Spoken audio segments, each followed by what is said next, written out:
Good good morning, everyone, and welcome to the podcast. Saad. I'm a medical doctor in infection control. I have a master degree in infection. Also, I'm certified in CIC and LTC, CBHQ.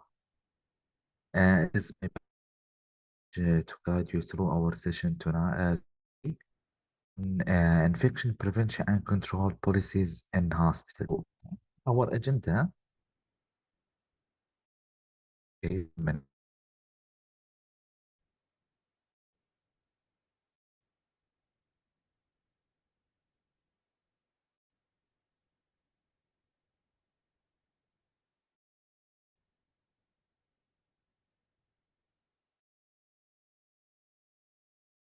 الفويس.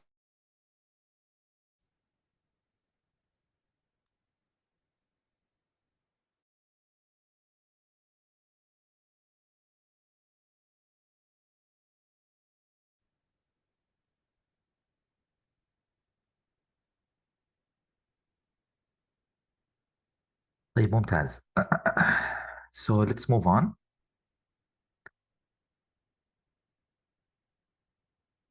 So let's take a look at our agenda for today's presentation on infection prevention and control policies in hospital.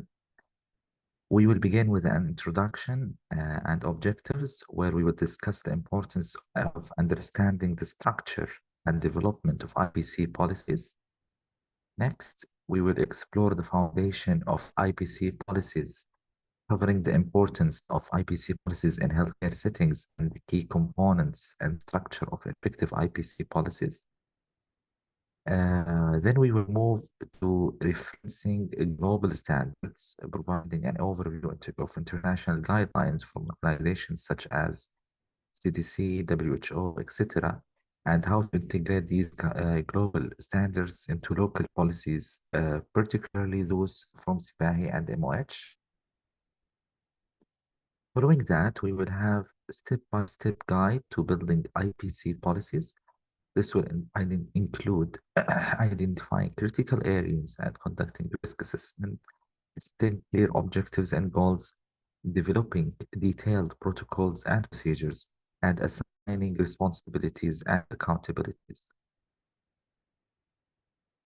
Our next session will focus on policy structures and documentation. We will discuss how to organize policy documents for clarity and accessibility, the use of templates and checklists for policy creation, and an example policy structure includes the table of content section and appendix section. We will then move on to implementation and training. Here we will look at strategies for the effective implementation of IBC policies and training and education program to ensure staff compliance. In the monitoring and evaluation section, we will explore methods for monitoring compliance and effectiveness and the importance of continuous improvement through regular review and updates. Lastly, we will conclude with some practical questions for each of our presentation today. So let's start with discussing the importance of having structured IPC policies in healthcare setting. These policies are crucial in ensuring the safety of both patients and healthcare workers. They help standardize infection prevention practices, reduce the risk of healthcare-associated infections, and promote a culture of safety and accountability across healthcare settings. Next, we will identify the key components that make IPC policies effective. So effective policies include clear objectives that define their purpose and align with the organizational mission and regulatory requirements. A detailed protocol and procedures provide step-by-step instruction for infection prevention measures, covering essential areas such as hand hygiene, PPE, environmental cleaning, etc., Assigning responsibilities ensure that everyone knows their roles in implementing these measures, promoting accountability at all levels. Then lastly, regular monitoring and evaluation, establishing method for assessing compliance and effectiveness using data to drive continuous improvement. We will also explore the importance of global standards from known organization, either international or national. Integrating these standards into our local practices is important for creating policies that are both comprehensive and relevant to our specific healthcare environment, and cooperating with both local and authorities such as CPI and MOH ensure our policies comply with the local regulations. Moreover, we will provide step-by-step approach to building IPC policies, which involves identifying critical area and conducting risk assessment to determine the key vulnerability, setting clear objectives, etc. And finally, we will highlight the importance of continuous monitoring and evaluation.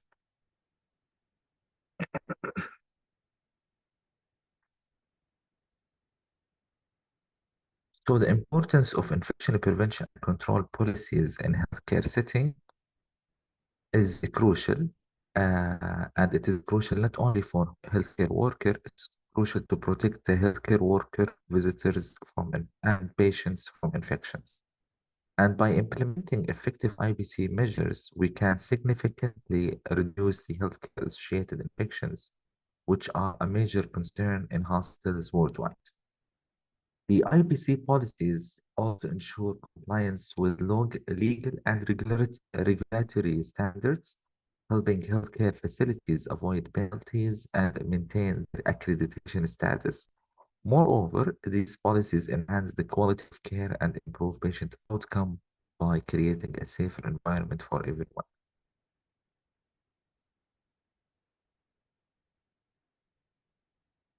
So let's go deeper into the key component and structure of the effective IBC policies. And those components are essential for creating a robust uh, and comprehensive policies that effectively prevent and control infections in healthcare settings. Firstly, clear objectives are crucial. They define the purpose and goals of the IPC policies, ensuring they align with the organization's mission and uh, regulatory uh, requirement. Clear objectives provide direct and focus for all infection prevention activities.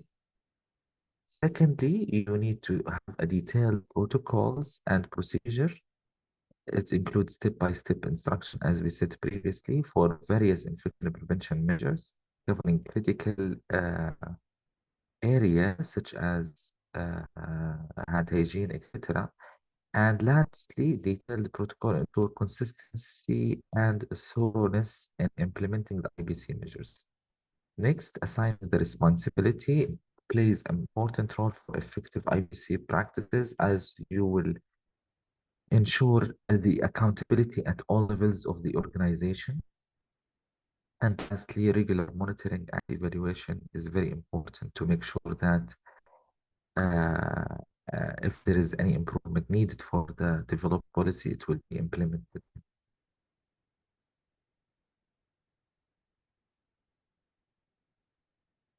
So the infection prevention and control is a collaborative effort shaped by the guidance of and expertise of key organizations that sets standard and provide critical resources. So by taking a closer look for the organization that is known in the US and Canada, we have first APIC, which is the Association for Professionals in Infection Control and Epidemiology. Of course, before we go through all of those organizations, we just want to highlight that those organizations are considered as international resource for guidelines and references. And it will help you a lot in building your policies or taking a decision in infection control.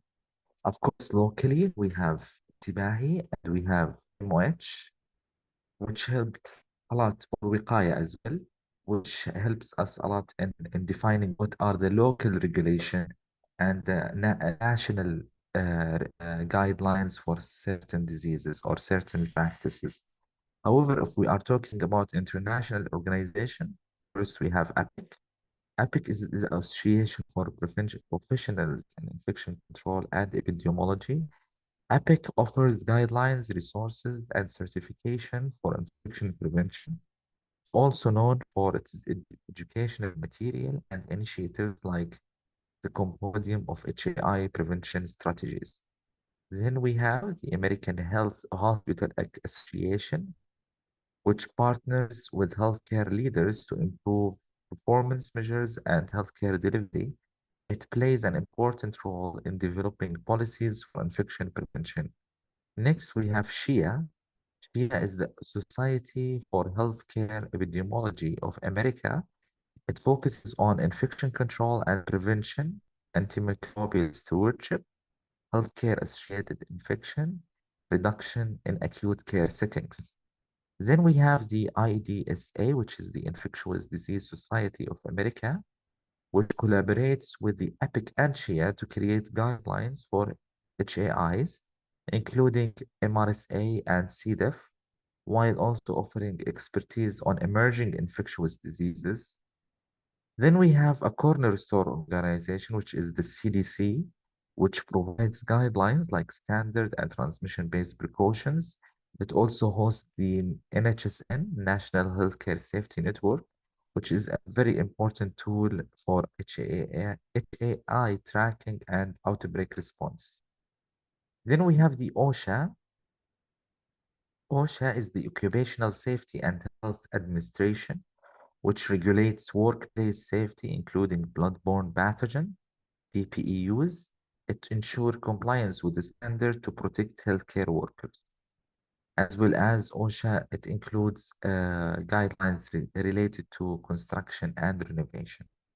Then we have the Centers for Medicare and Medicaid Services, which oversees the compliance with conditions of participation tied to infection prevention. It monitors the HAI data reports through the NHSN to drive equality measures.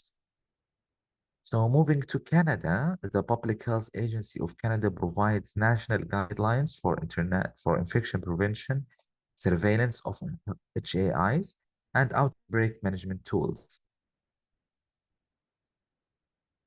Then we have the Institute for Healthcare Improvement, which focus on quality improvement, offering tools such as PDSA cycle, plan, do, etc., and strategies for reducing eclampsia and county rates. Then we have globally the WHO, which develops a comprehensive infection prevention guidelines, including excellent tools for hand hygiene and antimicrobial resistant prevention. Then we have the Department or Ministry of Transportation, which ensure the safe transport of infectious substances, adhering to packaging, labeling standards to prevent risk during transit. Then we have the EPA, which is the Environmental Protection Agency, which oversees the safe disposal of medical waste, and it regulates the chemical safety when we are talking about disinfectants. Then we have the FDA. The FDA is the Food and Drug Administration, which ensures the safety and effectiveness of medical devices, vaccines, sterilants. It monitors compliance under the Safe Medical Device Act. And lastly, we have the FGI, Facility Guidelines Institute, known for its facility guidelines, and it focuses on infection risk assessment during healthcare construction and renovation, and it ensures design support safety in healthcare setting.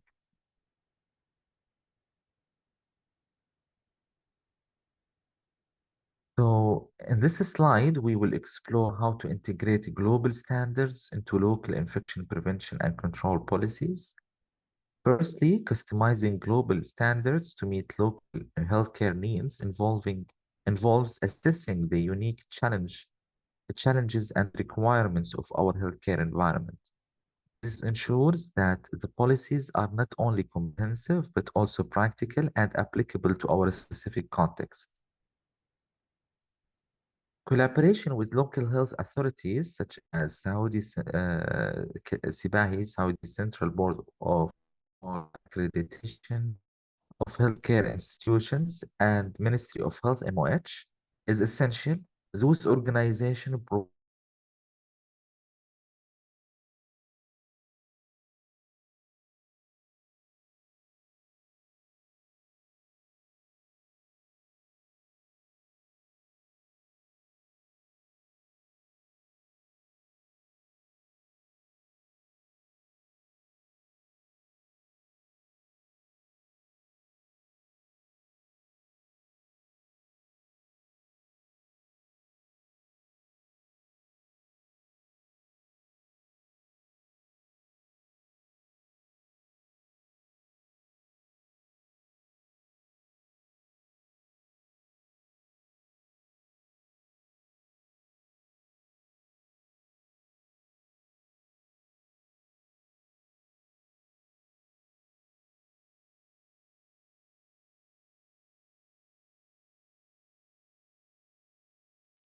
I think I got disconnected.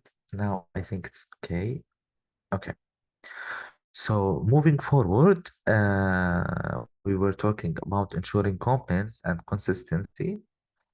Local policies must be regularly updated to reflect any changes in the international guidelines as well as the national level. Also, training staff is important to understand the effective implementation of these standards and maintaining the high levels of infection control.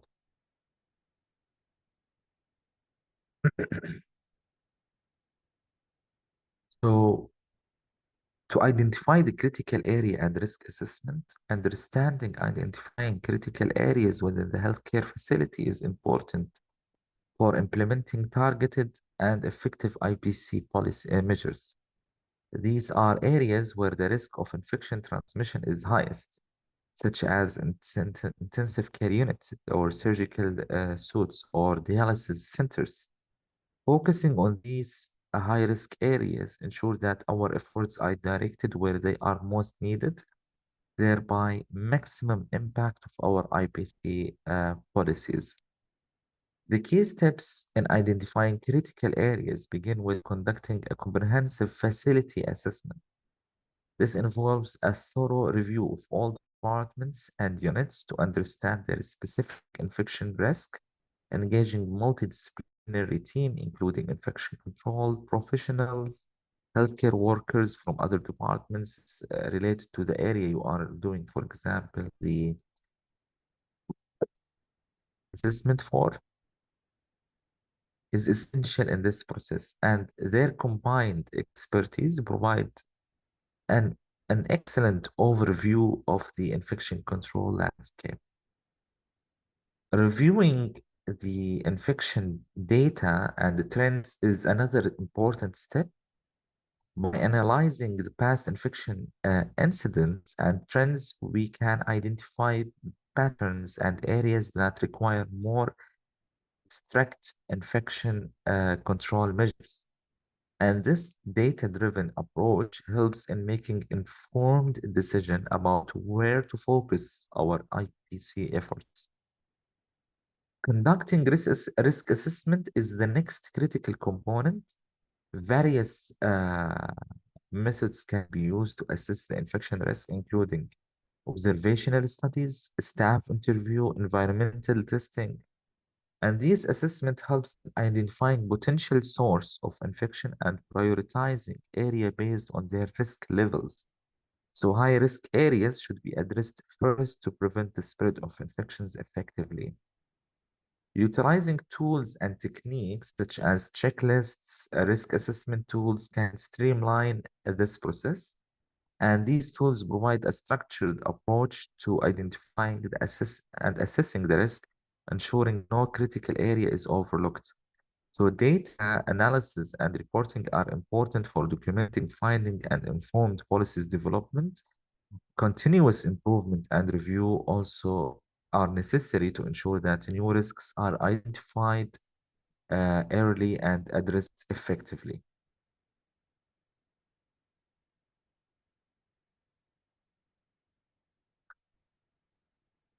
So setting a clear objectives and goals, effective objectives is essential for guiding and developing development and implementation of IPC policies, and they need to be specific, clear, clearly defining what we aim to achieve in this terms or policies.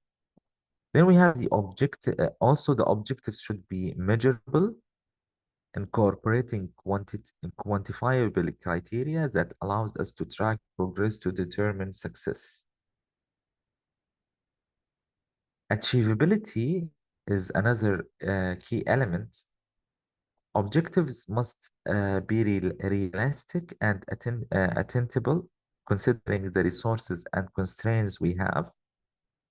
Settings overly ambitious goals can lead to frustration and disengagement, where realistic goals foster a motivation and commitment. Relevance is crucial. Our objectives should align with broader healthcare goals and priorities, ensuring that our IPC efforts contribute meaningfully to overall patient safety and quality of care. Lastly, time-bound objectives are essential. Defining a clear timeline for achieving the goals helps maintain the focus and urgency. When developing IPC goals, we should focus on critical areas such as reducing the HAIs, improving hand hygiene rates, ensuring the proper use of PPE, enhancement of uh, environmental cleaning and disinfection. And these goals address fundamental aspect of infection prevention and control. And aligning our objectives with the performance indicator is important for tracking progress. Key performance indicator or KPI provides measurable data that helps us evaluate the effectiveness of our IPC policies.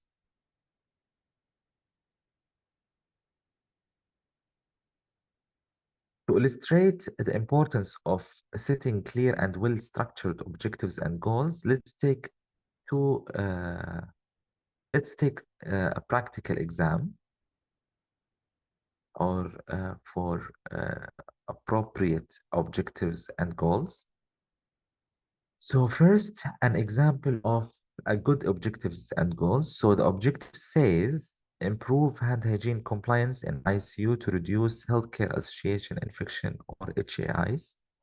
The goal is increase hand hygiene compliance rate from 60% to, let's say, for example, 90% within 6 months by implementing additional hand hygiene stations, conducting regular staff training sessions, monitoring compliance through monthly audits. The objective is specific and clear, focusing on hand hygiene compliance in the ICU. It is measurable, aiming to increase the compliance rate from 60 to 90%. The goal is achievable, considering the resources available and the relevant. Also, it addressing the critical aspect of infection control. It's also time bound with a clear time frame, which is 6 months. And the steps outlined, adding hand hygiene station, etc., are actionable and clear. Now let's contrast or compare with a poorly structured objectives and goal.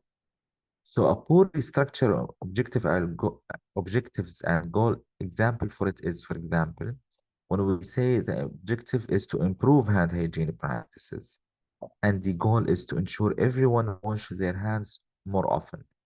Here, the objective is vague and it lacks specificity and making it unclear what exactly needs improvement. The goal is not measurable more often. It's subjective and doesn't provide a quantifiable target, and it is not time bound, offering no time frame for achieving the objective. Additionally, it lacks actionable steps, making it difficult to implement and monitor progress.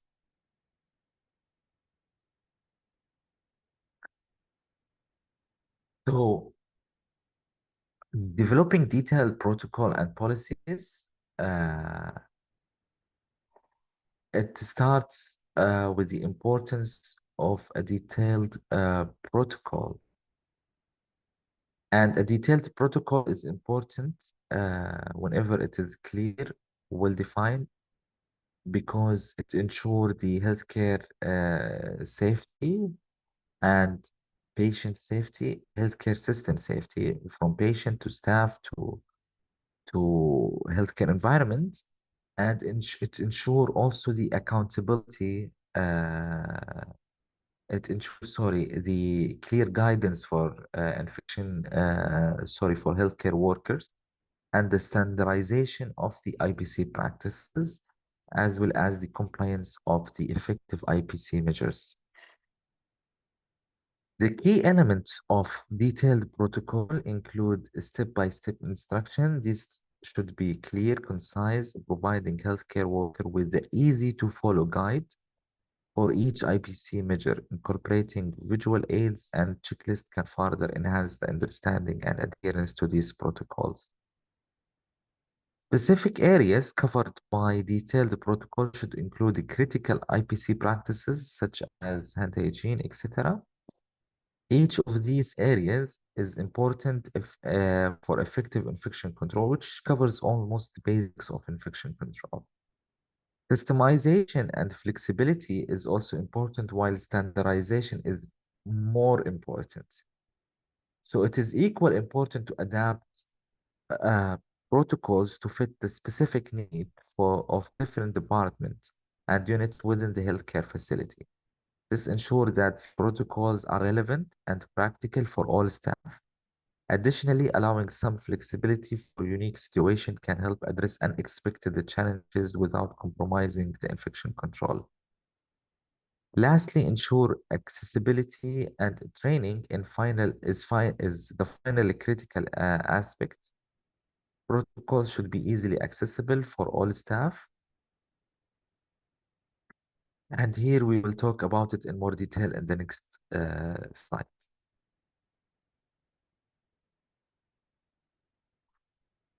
So, assigning responsibilities and accountability first, we will take a look for the key roles in IPC. The infection control team plays a central role in developing and updating policies, um, conducting training session and workshop, and monitoring compliance. They are responsible for reporting on IPC performance and ensure that the policies are current and effective. The healthcare workers are on the front lines of infection prevention. Their responsibility include adhering to the IPC protocols and procedures, participating in the training and compliance initiatives, and reporting any breaches or issues to the infection control team. Their commitment to these practices is crucial to maintain a safe healthcare environment. The nursing staff has a unique role to ensure adherence to IPC practices during patient care. They play an important role in educating patients and their families about infection prevention measures. Collaboration with the IBC is essential to ensure compliance and address any challenges that might arise. Facility management is responsible for monitoring clean and safe environments, ensuring the availability of necessary IPC supplies, and supporting the implementation of IPC measures. Accountability mechanisms are vital for ensuring that everyone adhere to their responsibilities. Regular audits, both scheduled and random, help to ensure compliance with identified area for improvement. Performance review allows for the evaluation of staff performance related to IPC responsibilities, providing feedback and recognizing compliance efforts. The reporting system encourage the reporting of IPC breaches and issues in a non-punitive environment, fostering a culture of transparency and continuous improvement. Creating a culture of accountability involves ensuring ownership of IPC practices at all levels, fostering an open communication and continuous improving our infection prevention strategies, recognizing and rewarding adherence to IPC policies further reinforce this culture, motivating staff to maintain high standards for infection control.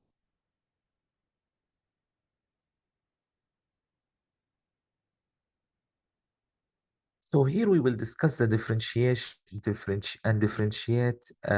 we will differentiate between what should be included in a policy or a procedure or a responsibility using an example related to hand hygiene. Okay? So a policy is a high-level statement that outlines the organization commitment to a specific aspect in infection prevention and control. It sets the overarching standards and expectations. For example, a hand hygiene policy might state the hospital is committed to maintaining high standard of hand hygiene to reduce the risk of healthcare associated infections.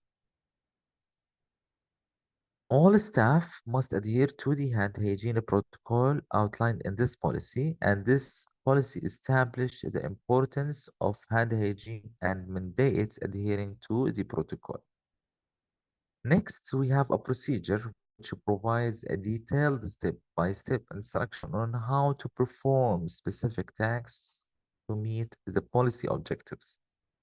Continuing with our hand hygiene example, the procedure would include hand hygiene procedure, like how you will do hand hygiene, like you will start with wetting your hand, applying enough soap, rub hand palm to palm, etc. So this type of a procedure where you talk specifically about how the procedures should happen.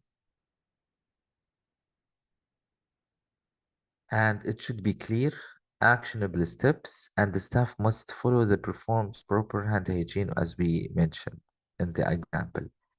Finally, responsibility refers to the specific role and duty assigned to individual or team ensuring policies procedures are followed. For example,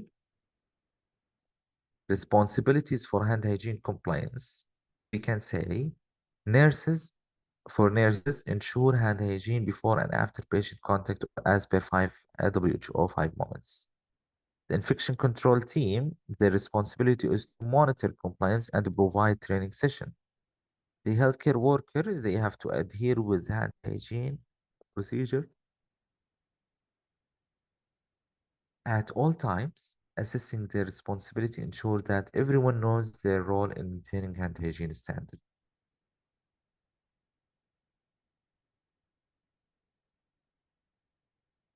Here we will discuss the importance of organizing a policies document for clarity and accessibility. Well-organized policy documents is important for enhancing and understanding and ensuring the effective implementation of infection prevention and control measure. When documents are clear and easy to navigate, the staff can quickly access critical information and reduce the error and inconsistency. To achieve this, it is essential to use clear headings and subheadings that guides the reader through the document.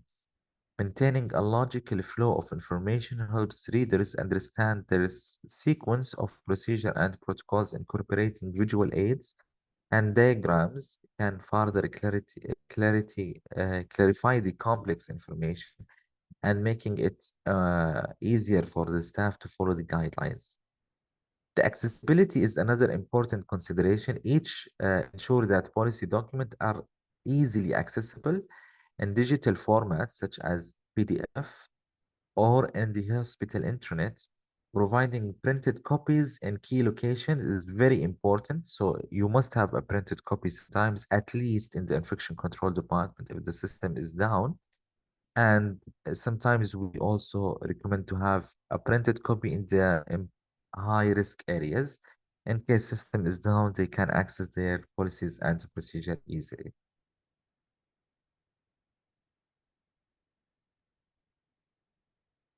So the benefits of using templates and checklists for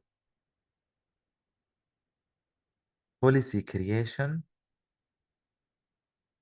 It helps standardize the policy creation process and ensure that all necessary elements are included and that policies are consistent and complete. A good template includes several key components. These include the title and purpose of the policy, which provides a clear understanding of its intent.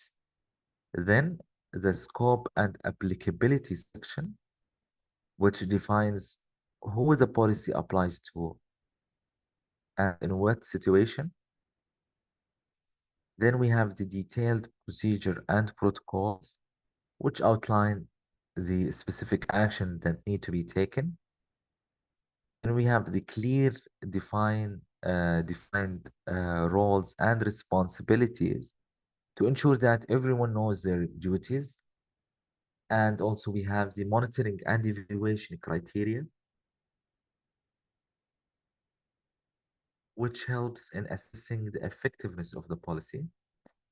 And also you can add in the components of a good template the history of changes if there is any updates. You can add, for example, the attachments, the references, etc. But those are the most important components of a good template, the five that I just mentioned. Using a checklist for policy creation also ensure the completeness and verify that the policy align with the organization goal and complies with the regulatory standards, which include input from multidisciplinary team and to capture diverse perspective and expertise. Review and approve the policy with the relevant stakeholders to ensure buy-in and support. And finally, establish a schedule for regular updates and revision to keep the policy current.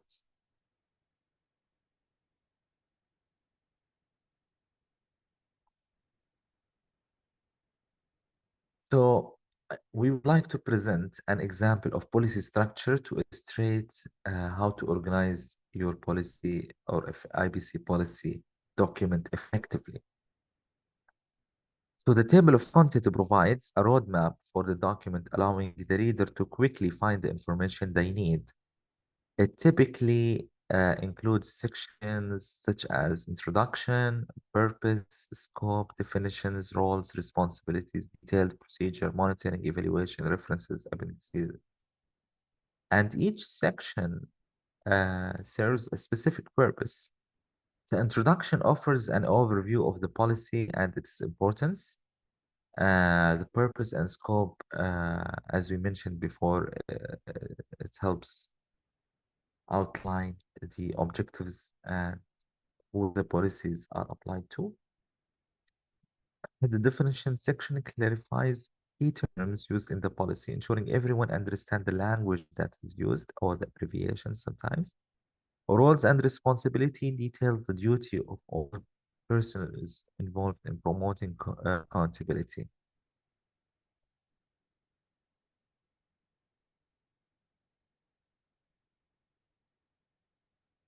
So here we will discuss the strategies for effective implementation of the infection control policies and procedures. One of the most important strategies is securing leadership support, and it is one of the most and highly important strategy. Why? Because without a leadership commitment, you cannot allocate resources or make this a policy actionable. Um, So leadership supports sets the tone for the entire organization and emphasize the importance of your IPC measures. Then we have the clear communication. A clear communication is essential. Policies must be communicated clearly to all staff members using multiple channels, such as meeting, emails, posters, educational sessions. And this ensures that everyone is aware of the policies and understands their importance. Engaging staff in the implementation process is another key strategy involving staff members in the development and rollout of the IPC policies foster a sense of ownership and encourage compliance. The staff should be encouraged to provide feedback and suggestion to improve the policies. Using IPC champions is an effective way to promote adherence to the IPC policies. Identify and train champions in each department who can act as a role model and advocates for infection prevention. Their influence can help motivate their peers to follow the IPC practices. A phased implementation approach can also be beneficial. Rolling out policies in phases allows for smoother transition and helps identify and address any issues before fully scale implementation. So pilot program can be used to test the policies and make necessary adjustments. Regular monitoring and feedback are essential to ensure compliance. So conducting regular audits and observation to identify gaps and provide feedback to the staff. Continuous monitoring helps maintain the high standards and allows for timely intervention when needed.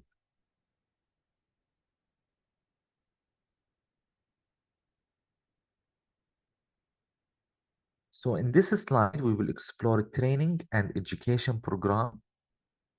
Effective training program should begin with a comprehensive orientation for new staff members. This orientation should include IPC training covering key policies and procedures to ensure new hires understand the importance of infection prevention from the outset. Regular refresher courses are essential to maintain high standards for IPC compliance. Schedule ongoing training session to keep staff updated on new policies and practices. And these sessions provide an opportunity to reinforce important concept and address any gap in knowledge. Then interactive learning methods such as simulation, playing, hands-on activities, or usually are highly effective. And these methods actually engage the staff actively and make the retention or the training more memorable and impactful.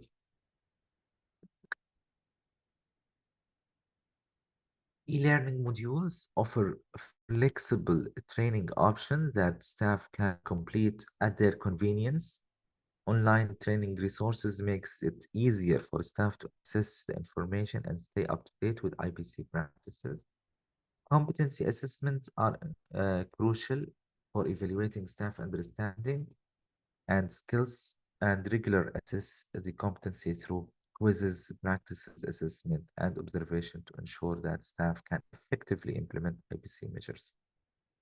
Creating a culture of continuous learning is vital for sustaining the IPC compliance and encouraging staff to stay informed about the latest IPC practices and promote a supportive environment for learning and improvement.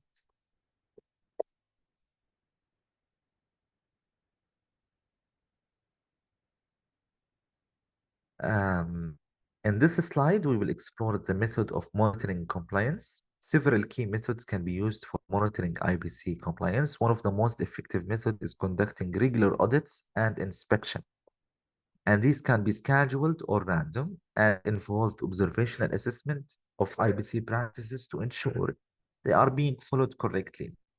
Surveillance system is another way to monitor, as these systems track infection rates and the trends, allowing us to monitor compliance with IBC protocols and identify any areas of concern.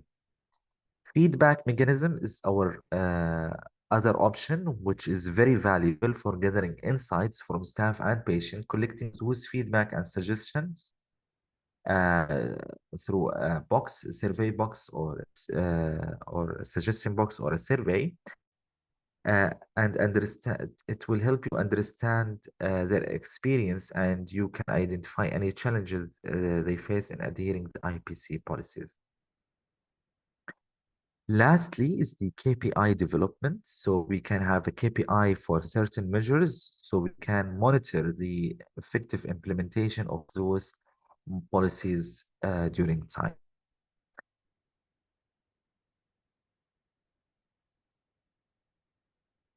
Our last slide for this presentation,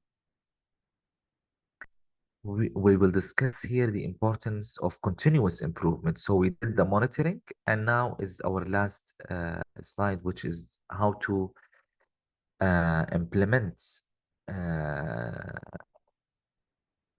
importance of improvement through regular review and updates. So the regular review process is essential to maintain the effectiveness of the IPC policies. Schedule, let's say, for example, periodic annual review of your policies, which involve usually multidisciplinary team to assess the current policy and their effectiveness. Or you can make it every 3 years, depends on your hospital protocol and depends on the updates that usually attach to that specific policy. And the team should include infection control, healthcare worker from the relevant to that policies, facility management to provide a comprehensive perspective. During the review process, evaluate the effectiveness of existing policy, identify areas that need improvement. Use data collected from monitoring activities, feedback, and latest evidence-based practices to inform your assessment. Update strategies should incorporate new evidence-based practices, adapt to change and guidelines and regulation, and response to feedback from staff and patients. This ensures that the IPC policy are aligned with the latest best practices and addresses any emerging issues. When implementing changes, it is crucial to communicate updates clearly to all staff members, provide training on new policies and procedure, and to ensure that everyone understands and can implement the changes effectively.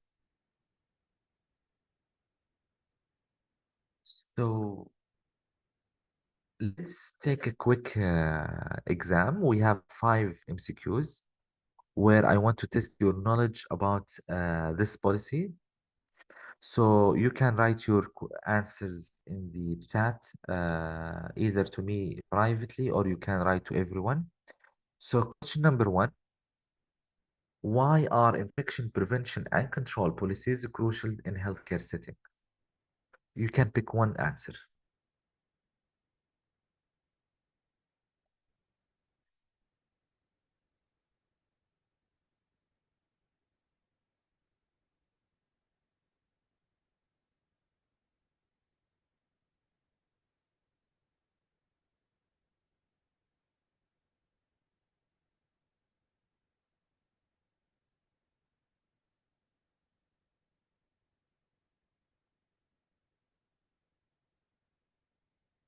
Excellent.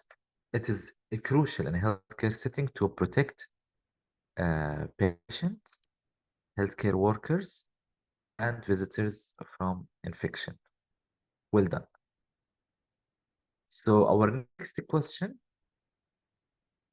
what are the key components of an effective IPC policy?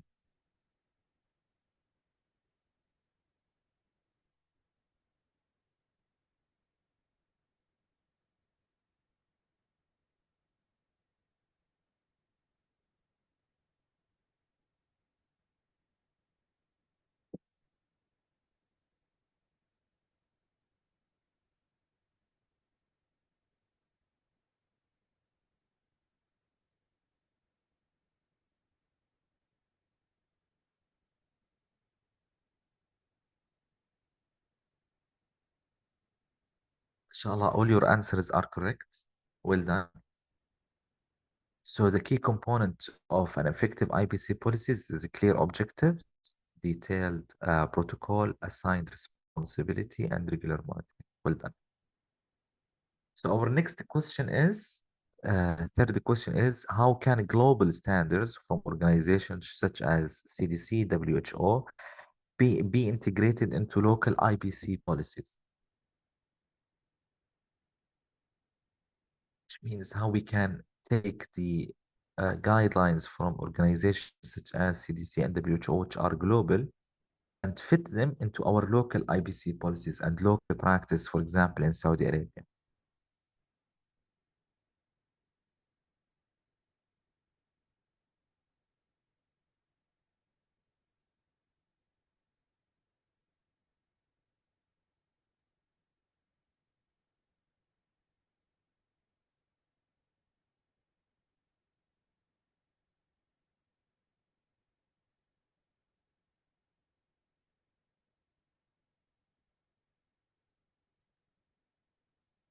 MashaAllah, well done. All of you are correct. The correct answer is B.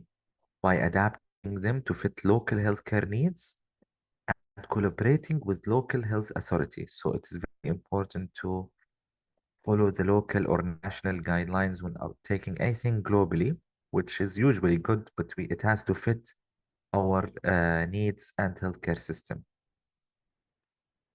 Next question is, what is the role of leadership in the effective implementation of the IPC policies?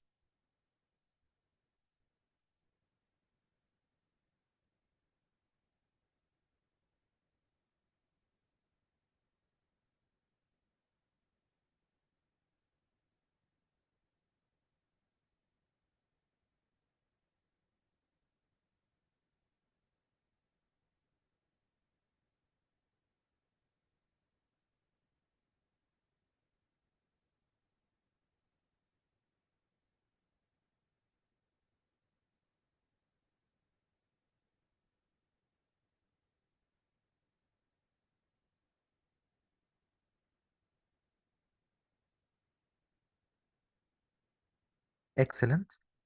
The correct answer is to secure commitments, allocate resources, and set the organizational tone. It's very important to have the leadership involved in your policies because they will help you in implementing up in the proper implementation of your policies by ensuring the commitment across the organization and to provide the resources that is needed to make that policies actionable and successful and make everyone understand their or accountable to their tasks in that is mentioned in that policy. Last question for this presentation. How can staff be engaged in the implementation process of the IPC policies? How will you get the engagement of staff when you are in the phase of implementation of the IPC policies?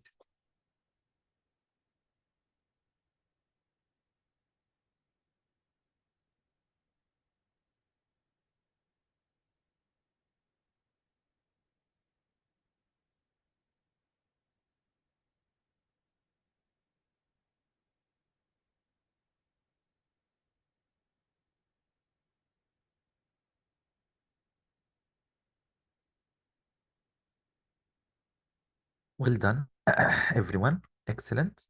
So the correct answer is, mashallah, all of you answered all the questions correctly. By involving them in development, encouraging feedback, training IBC champions, and using interactive learning methods. Thank you very much. And we would like to go to,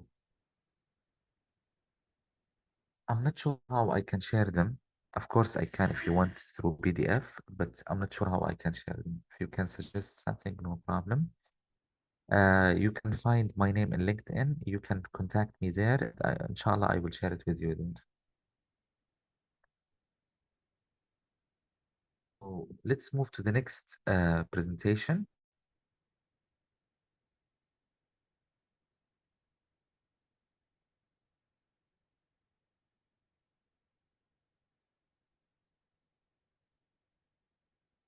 Do you like to start the next presentation immediately or you like to take 5 minutes break? Maximum 5 minutes because we have a lot of presentations. Okay, let's take 5 minutes break. We will come back at 9:05. Okay, enjoy your break.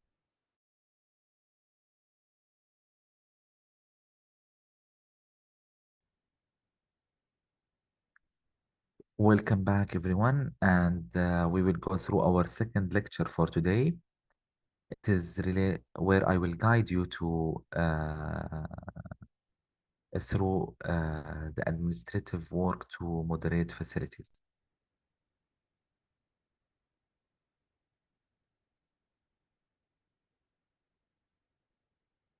And our agenda is a little bit long here. we will begin with the introduction and objective, where we will discuss the importance and understanding of administrative role in moderating facilities for effective IBC. Next, we will go to leadership support and IBC committee, covering the authority and support statement, formal approval and recognition of the IBC team authority. And we will examine the manpower of IBC department, including staffing requirement qualification, as well as the IBC committee structure, responsibility, and understanding the composition and roles within the IBC committee. Additionally, we will explore the function and operations of the IBC committee, focusing on how the committee operates and its key duties. In the role of administrative in IBC, we will explore the critical task administrators undertake to support the IBC efforts and discuss how administrative action directly affect the patient outcomes in terms of infection rates and patient safety. We will then move to facility design and maintenance, discussing the key design principle to reduce the infection risk. Then in the next section, we will integrate the IBC standards and guidelines. We will cover how to implement international and national IBC measures and provide a practical examples of those integration. And in developing and implementing IBC administrative policy, we will address how to create a good, relevant IBC policy specific to the facility management. And staff training and engagement in the IBC section will include strategies to enhance staff understanding and compliance to the policies and procedure. And of course, we will conclude with the Q&A session. So our first slide focuses on understanding the administrative role in moderating facilities for effective IPC. The administration plays a vital part in the successful implementation and adherence to the IPC policies. Administrators ensure that all departments are coordinated and work together to maintain high IPC standards, which is crucial for preventing infection and ensure patient safety. Key administrative functions include policy development and enforcement, where administrators are responsible for developing comprehensive IPC policies and ensuring that they are enforced across all the facilities. Resource management, as we said before, is another critical function involving allocation of necessary IPC supplies and equipment to support the infection control effort.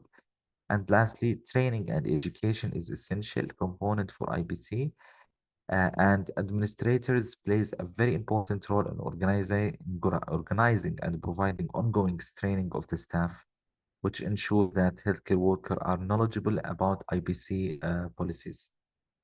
After that, we will look for compliance monitoring, which is another important responsibility that administration should go through.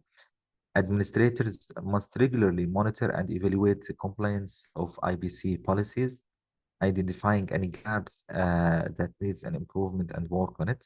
And lastly is the communication and coordination, which is another key administrative function where facilitating effective communication between departments will ensure that IBC standards are consistently met and any issues are promptly addressed.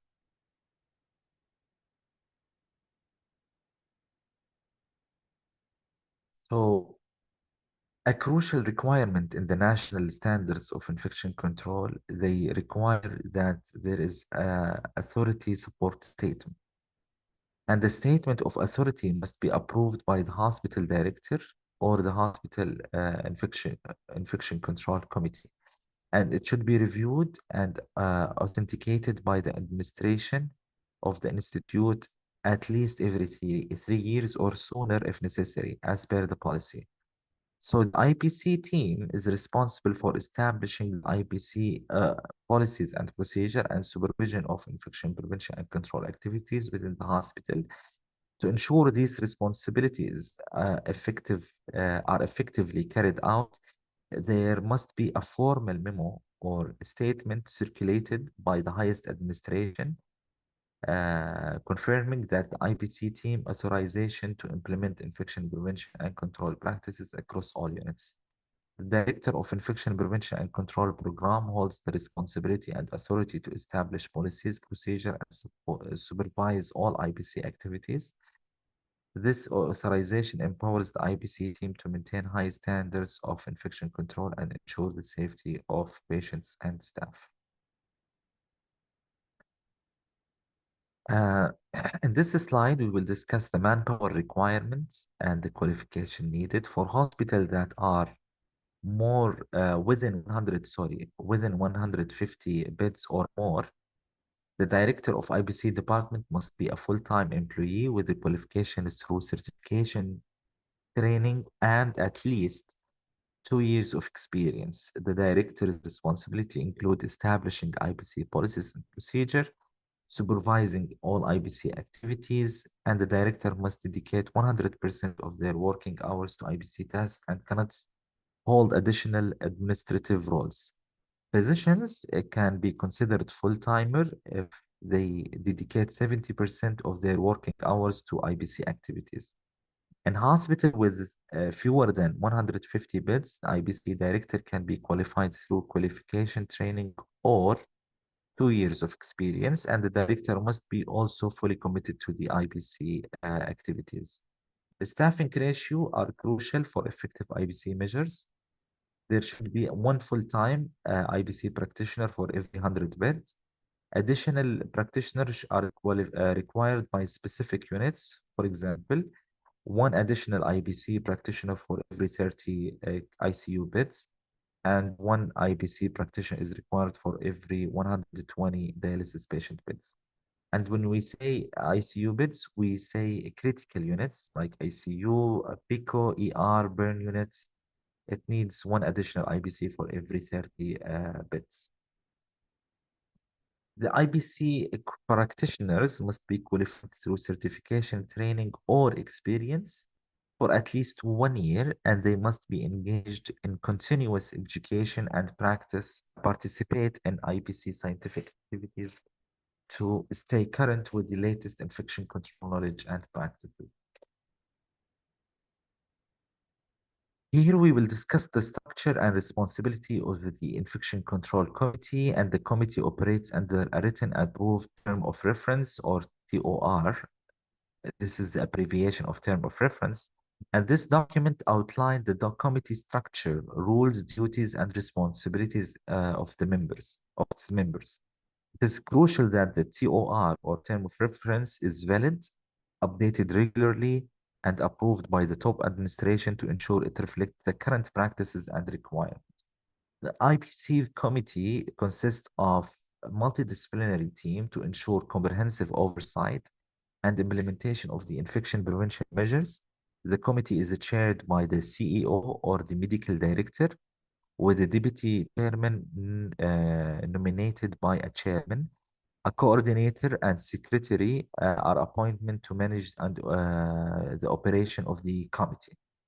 Permanent members of the committee includes key departments such as key department heads such as head of IPC, nursing, quality, critical cares, either it is ICU, PICO, NICO, all of them, surgery, obstetric and gynecology, operating rooms, laboratory, renal dialysis, pharmacy, emergency department, employee health clinic, TSSD, dietary services, environmental health, administrative and financial, representative, housekeeping, medical supply, inventory management, and also we can have guests member who can be invited as needed to address specific issues related to their department. The function and operation of the IPC committee, the committee operates under a set of rules that include a frequency of meeting which held quarterly or more frequently if needed. The agenda for each meeting is prepared by the coordinator and signed by the chairman before being distributed to all members. For a meeting to proceed, at least 50 to 60% quorum should be included, should be there, presented before they start the meeting. The secretary is responsible for recording the minutes of each meeting and distributes them to the committee member. These minutes include the key details such as meeting number, date, time, venue, list of attendees, agenda time, discussion, findings, action, responsible person, and the states of issues discussed, and due date for those actions to be taken. The committee duties and responsibility include ensuring the hospital IBC practices meet the requirement of accreditation bodies such as SIBAHI, JCI, and ICA MOH. And the committee also recommends practices to resolve identified IBC problems, establish the review of IBC policies and procedure, approve surveillance activities and infection studies, and discuss respiratory protection program activities. Each member of the committee acts as an IBC advocate in their respective department, and they should raise issues related to their department in order to the IBC committee to resolve those issues. And by fulfilling these functions and adhering to the established roles and operations, the IBC committee plays a crucial role in maintaining and improving the infection control standards within the healthcare facility. So the administrative responsibility in supporting the IBC efforts, one of the primary responsibility is the policy development and implementation, which we just talked about, and we talked about how resource allocation is important, setting the tone is really important, staff training and education, compliance, monitoring, and communication are all uh, important roles from administrative when it comes to supporting the IBC efforts. So here we will explore the significant impact of administrative work on infection rates and patient safety. Effective administration in infection prevention and control can lead to remarkable improvement in healthcare outcome. One of the most notable impacts is the reduction in healthcare associated infection. By implementing and enforcing robust IBC policies, we can significantly lower the incidence of HAIs. Regular monitoring and audits helps identify and address potential source of infection and prevent outbreak before they occur. Improved patient outcome are a direct result of lower infection rates. Patients are less likely to develop infections during their hospital stay, leading to better recovery rates and shorter hospital stay. Um, Staff safety and morale are also positively affected, ensuring a safe work environment, reduce the risk of infection for healthcare workers, which in turn boost their morale and job satisfaction. When staff feel safe and supported, they are more likely to adhere to IBC practices and provide high quality of care. Next, we talk about compliance with the regulatory standards, which is another crucial aspect. Meeting the IBC standards set by international or national bodies help avoid penalties and maintain accreditation and put your hospital in a green zone. The compliance is not only safeguard the hospital from legal issues, but also ensure that we are providing the care that meets the required standards. Lastly, maintaining high IBC standard enhance the hospital reputation. A strong hospital reputation for infection control attract more patients and improve public trust. Patient and their family feel more confident in safety and the quality of care provided, which is very important for hospital success. Next, we talk about how designing healthcare facility can minimize the infection risk and support effective infection control program or practices. One of the most important designs consideration is the ventilation system. Adequate, when we are talking about designing facility, it is a huge topic we can talk about, but we will talk about the most important key design consideration, which we will start with ventilation system.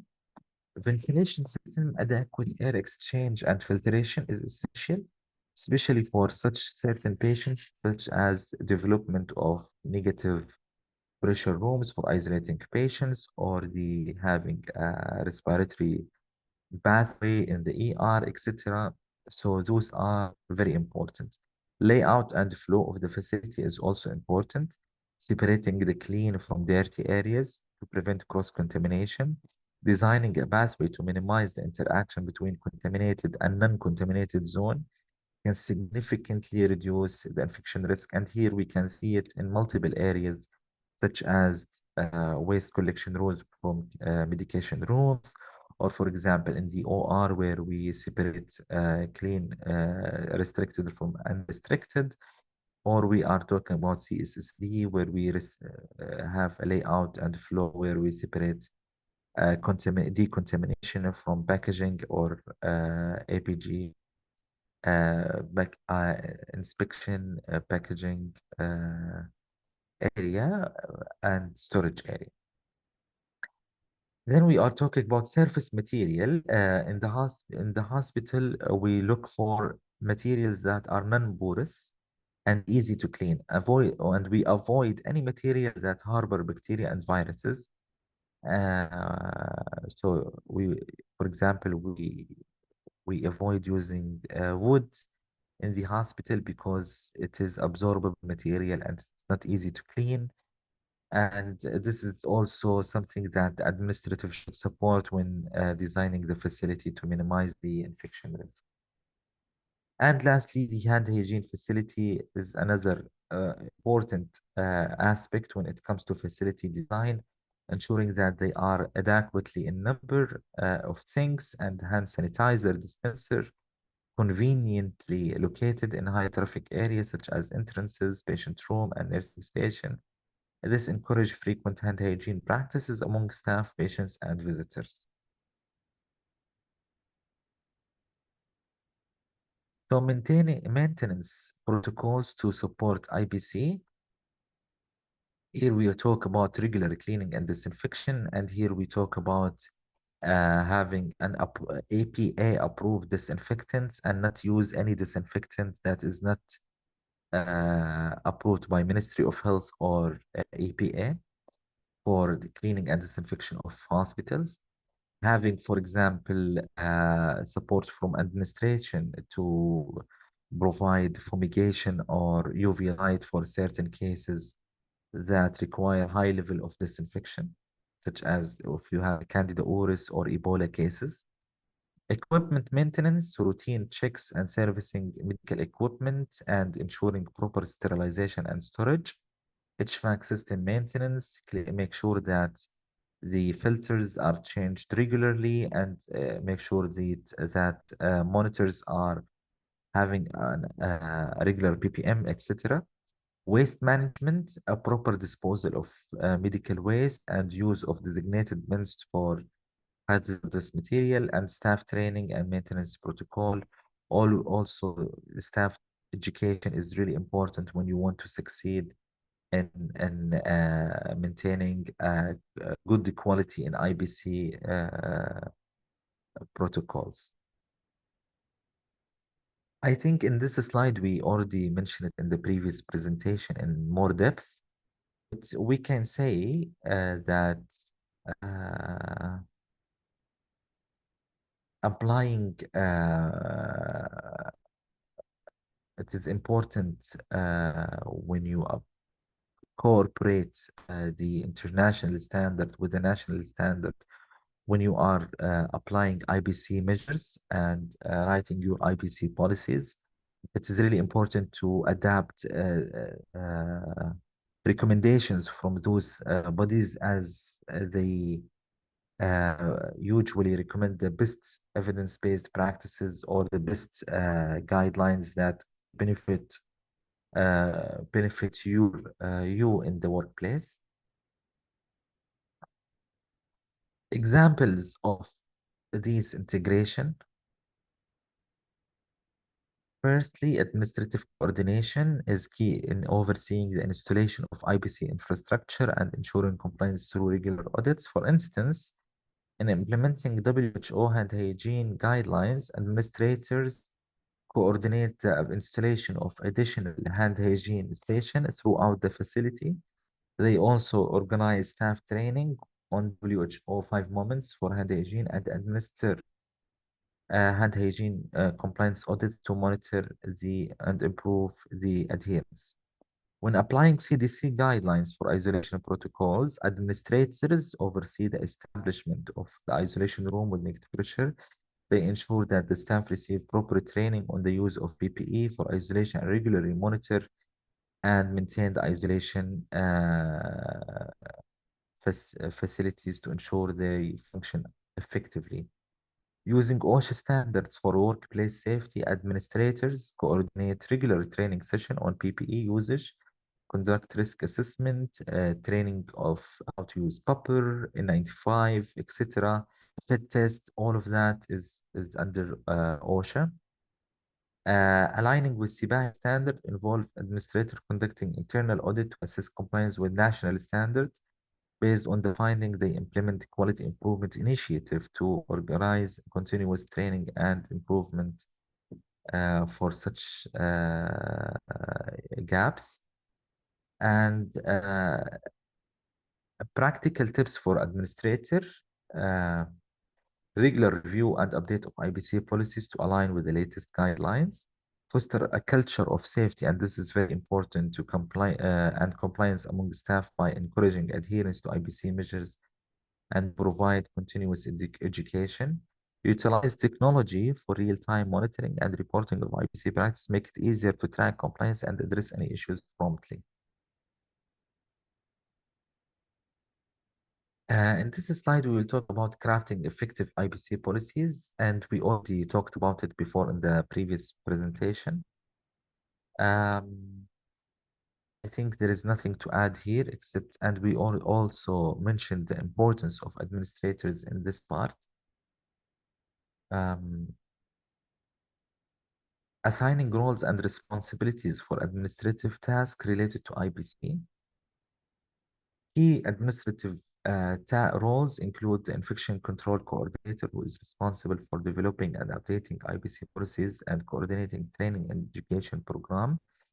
This role is crucial for ensuring the policies are current and the staff are adequately trained. Facility management, for example, who oversee the facility maintenance and environmental hygiene. This role ensures that the physical environment supports IBC measures and that necessary supplies and equipment are available. Nursing leadership, who implements IBC policies at the ward level. Nursing leaders monitor staff compliance with IBC practice and provide feedback to ensure resources adherence. Human resources, who integrates IBC competencies into job descriptions and manages staff training and development. This ensures that IBC skills are considered in hiring and performance evaluation. Establishing accountability is essential for the success of IBC policies. Performance metrics and regular evaluation helps track compliance and identify area for improvement. Clear communication also is one of the roles and responsibility that all staff ensure that they have it when they are communicating to each other.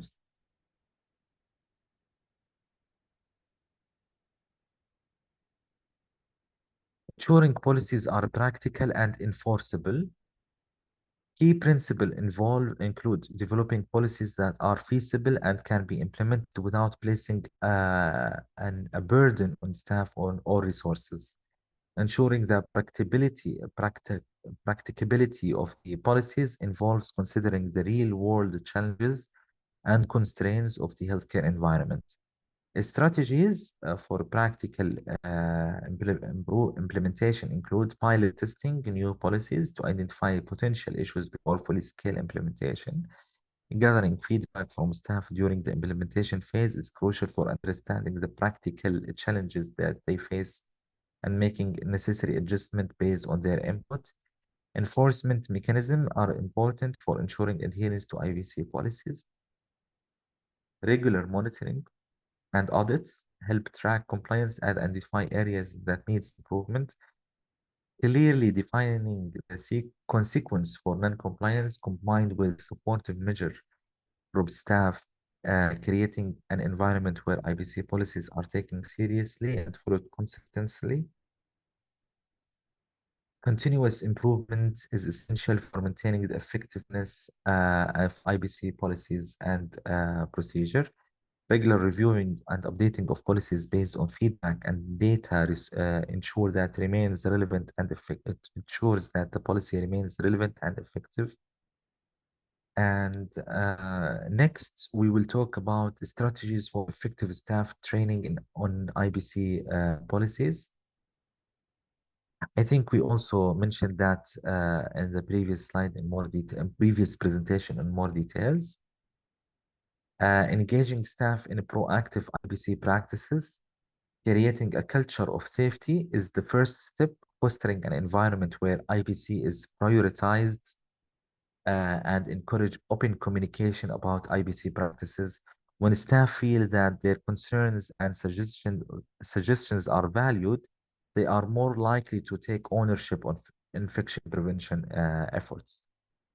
Recognition and rewarding compliance is another effective strategy.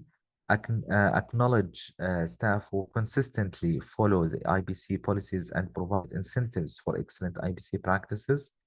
This recognition not only boosts the morale, but also encourage others to adhere to IBC measures. Involve staff in decision making is also very important.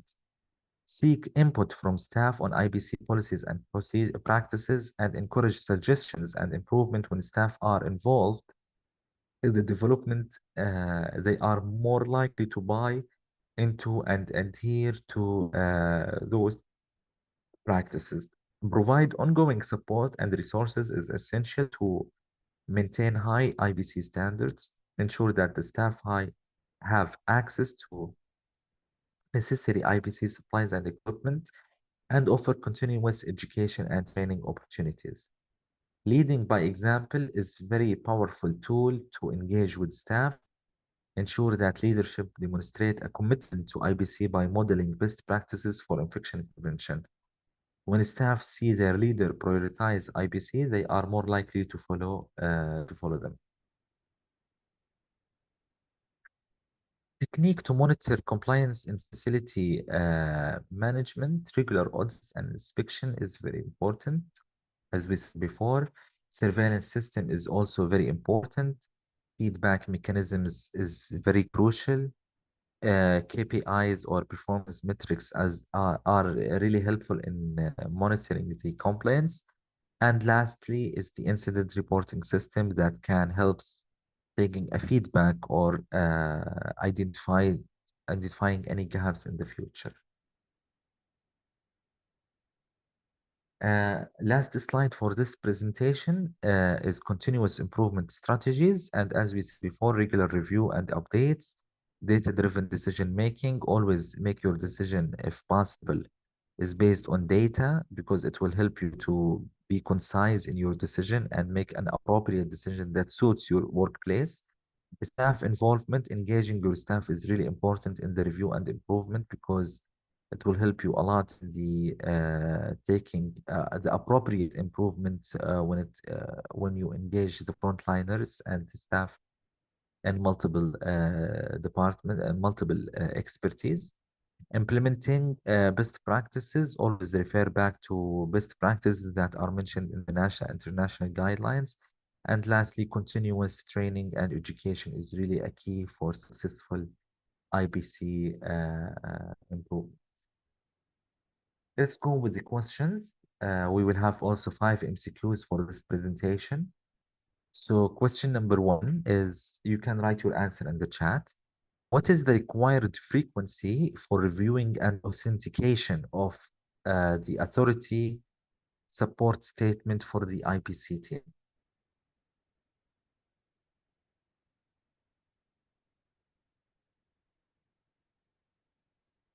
As per the standard, of course.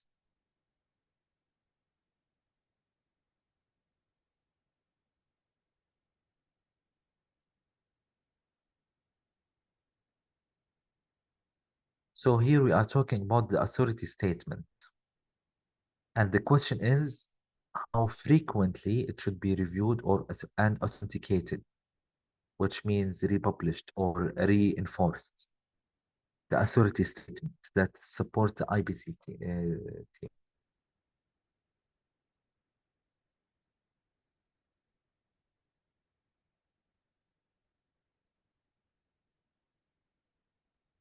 According to the standard, it requires the authority statement to be updated every 3 years or sooner as per the policy.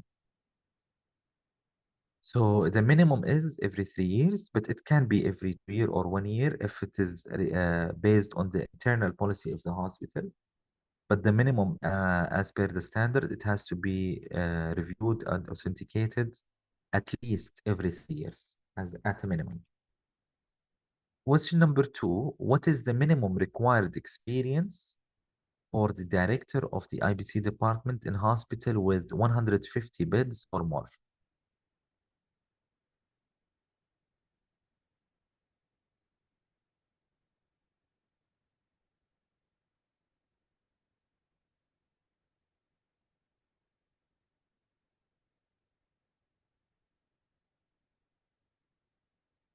So here we are talking about the IBC director.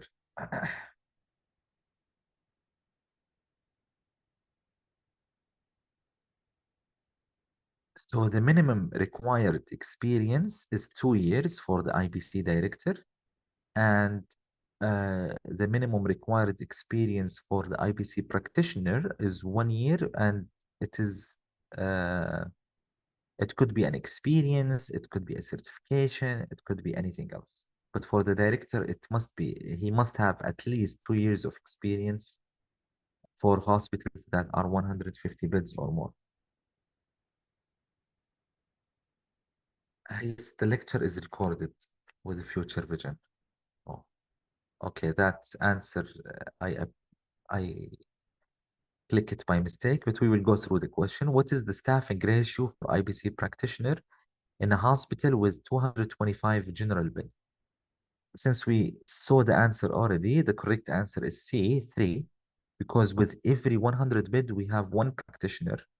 And anything that is between 1 to 100 is also needs a practitioner. So for 100, the first 100, we need one. The second 100, we need two. And for the last 25 beds, we need additional IBC practitioners. So the total will be 3 IBC practitioners. Question number 4, what is a common method used for monitoring compliance with IBC policies?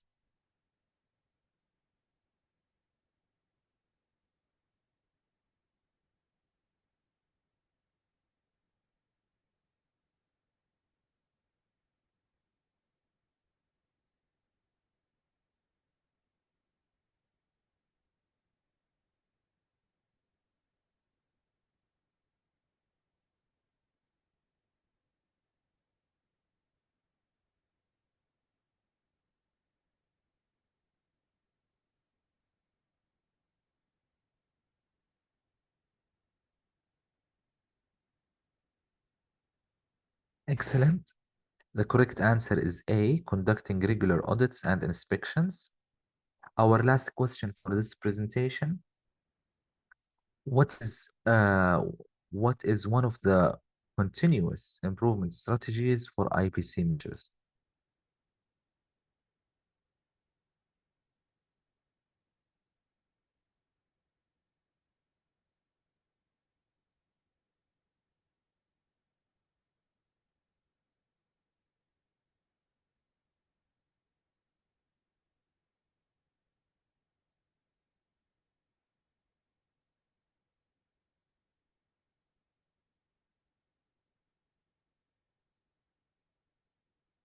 What is one of the continuous improvement strategy for IPC measures?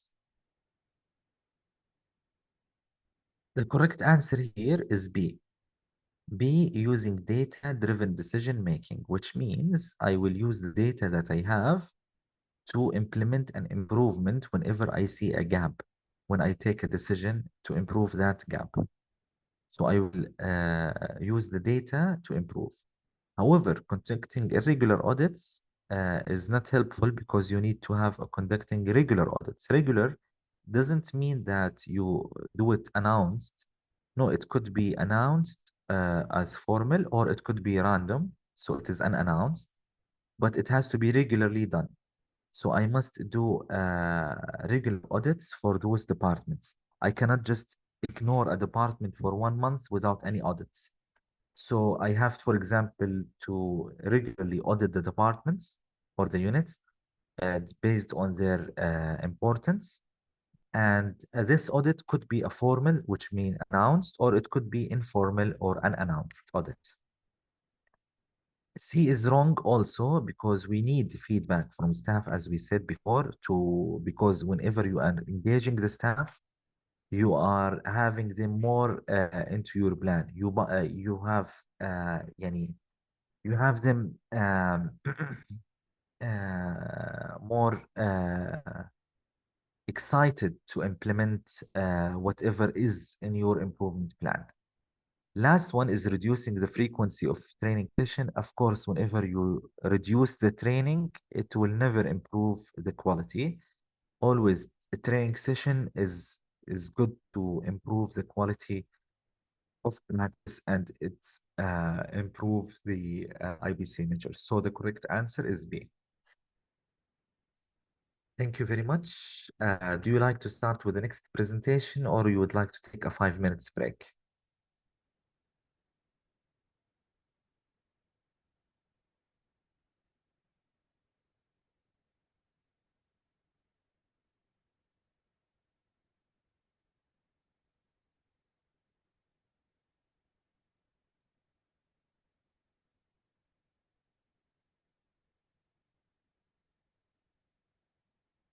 Okay. So we will take, no, we have still two lectures. We will take only 5 minutes break. We will come back at 9. Let me write it down. A break time. We will be back at 9 uh, 48. Exactly. Because last two lectures is a little bit tough. So you have only 5 minutes break. I think all the lectures are recorded. كل هالمحاضرات مسجلة with future video. So you can take it from there. For me, I will stay with you till 12. Unfortunately, the last two lectures are a little bit long. Hopefully, we will finish at time. From 12 to 1, you will have 3 post presentation from future vision. I'm sure about the details. Later on, Miss Sumaya will continue with you from 1, I think, to 4 to give you another 4 lectures for related to the challenges of preventing infection and managing hospital facilities. So let's take 5 minutes break. We will come back exactly at 9:48. Thank you.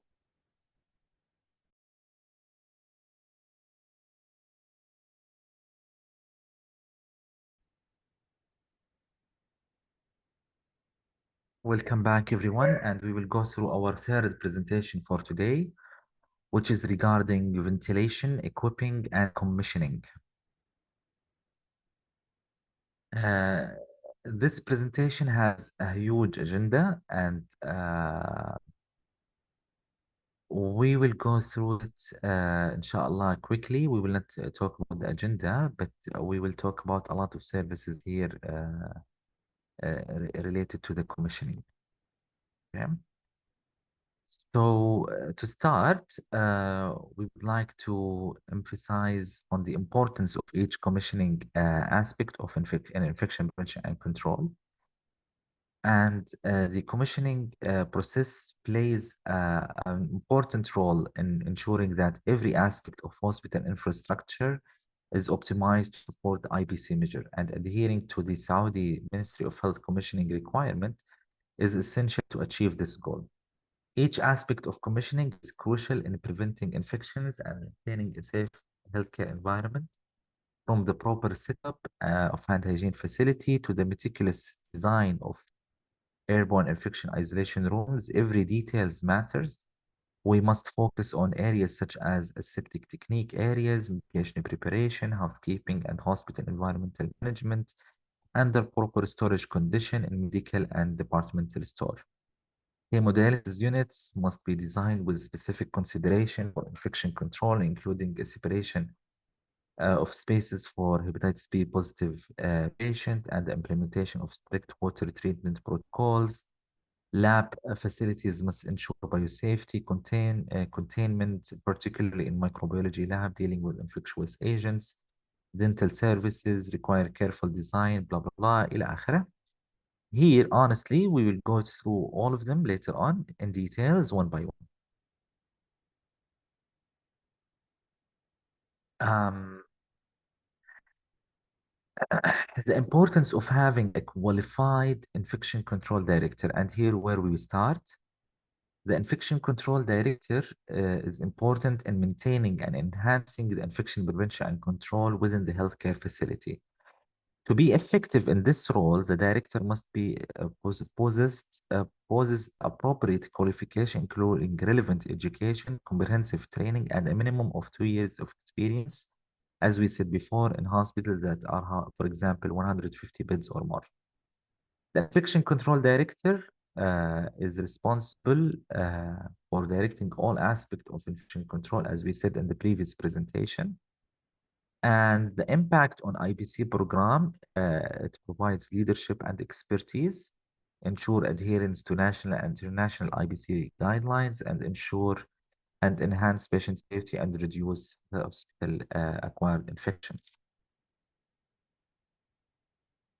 Um, Next, we ensure adequate resources for the infection control department. Effective IBC require appropriate resources allocation to support the various activities and initiatives of IBC team.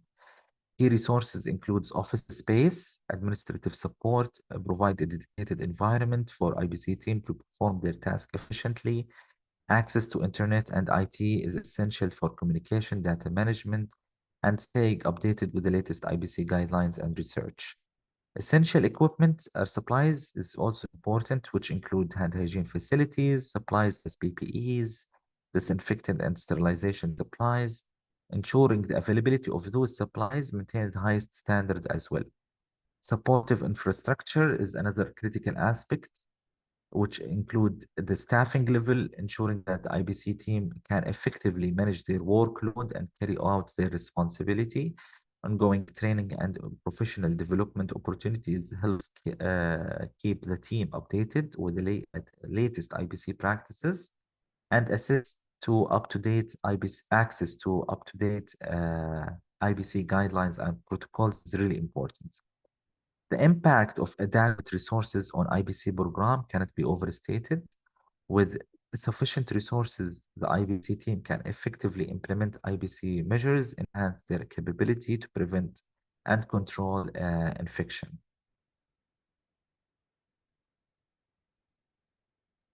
Um, Type and specification of hand washing sink and stations across various hospital areas.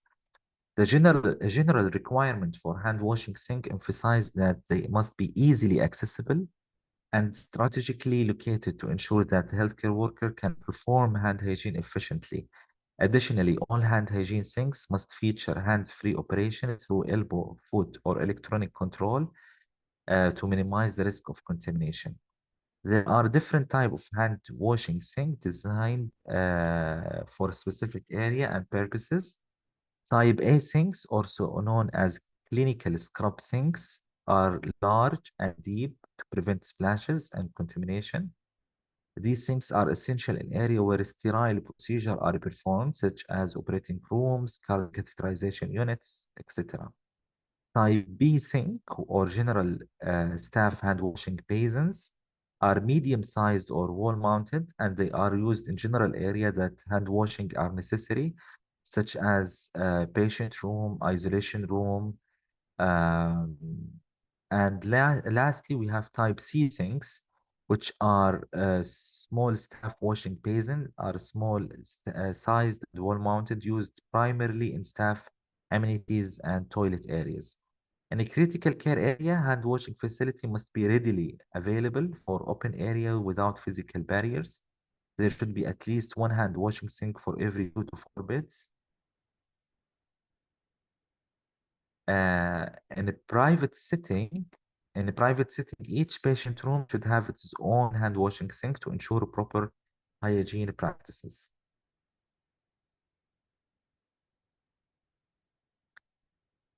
Requirement of soap and towel dispensers. Soap dispenser must be suitable for usage using disposable bags of plain or antimicrobial soap. The use of non-refillable dispenser is very important to prevent contamination and ensure the soap remains sterile. These dispensers should be placed near hand washing sinks to allow for easy access and use for or by healthcare workers. There are different type of soap used in various area in the hospital. Plain soap is used generally for routine hand washing, while antimicrobial soap is required in areas that necessitate high levels of hygiene, such as surgical area, and these ensure the appropriate hand hygiene practices are followed according to the specific need of different hospital areas. Towel dispenser must dispense disposable paper towel to ensure that hands are dried hygienically after washing. These dispensers should be placed adjacent to the hand washing sink for convenience. Touchless operation of towel dispenser is preferred to minimize the risk of cross-contamination.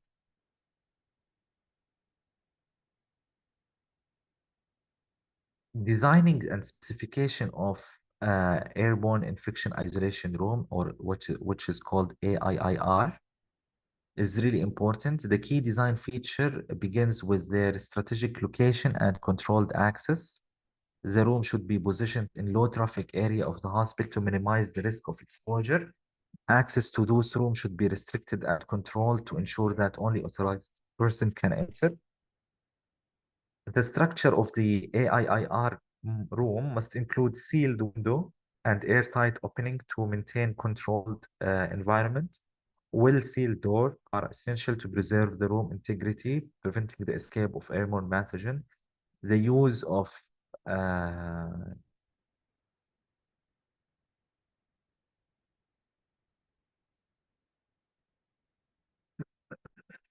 the use of material that are easily cleanable and disinfectable, such as slip-resistant vinyl floor and washable acrylic walls, is necessary to maintain high hygiene standards.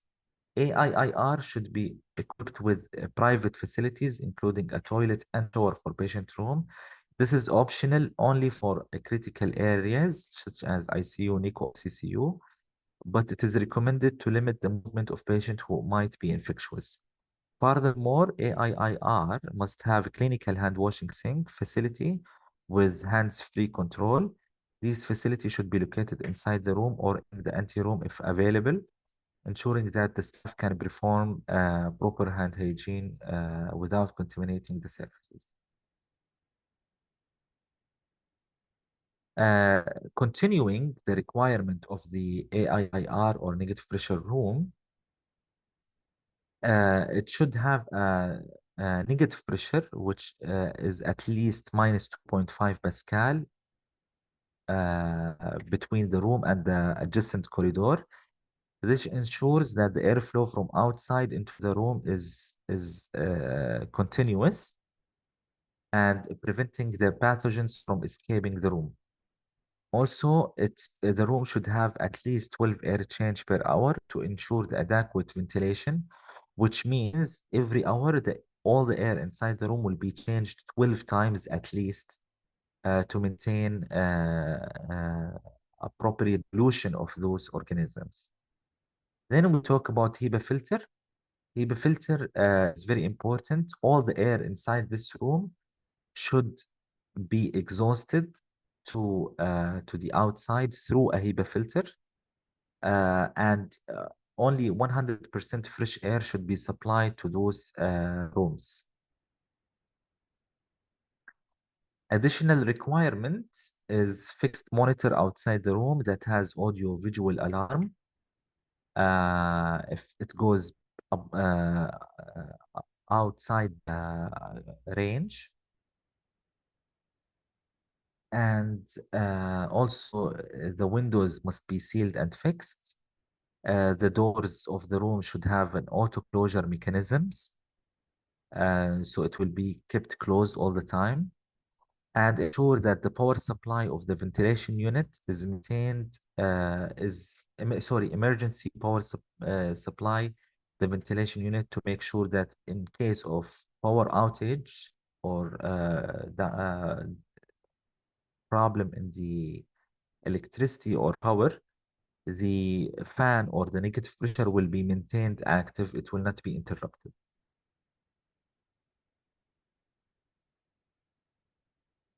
Setup and maintenance of a clean area for medication preparation away from patient treatment area. The primary purpose of having a dedicated clean area for medication preparation is to prevent contamination of medication and ensure that they are prepared under aseptic condition. The key setup requirement include creating dedicated clean area that are separate from patient treatment zones. These should be clearly marked and having restricted access to minimize the risk of contamination. The design and layout of these clean areas should feature non-porous surfaces that are easy to clean and disinfect, adequate lighting, and proper ventilation to maintain the sterile environment. The equipment and supplies in these areas should include sterile work surfaces, hands-free sinks for hand hygiene, proper storage solution, sterile supplies and medication, and ensure these elements are in place, supports aseptic preparation process, and reduce the risk of contamination. Maintenance practices are essential to sustain the cleanliness and sterility of this area, which include implementing daily cleaning schedule, regular monitoring and compliance check, and additionally, staff should be trained on aseptic procedure and they should have a training certificate.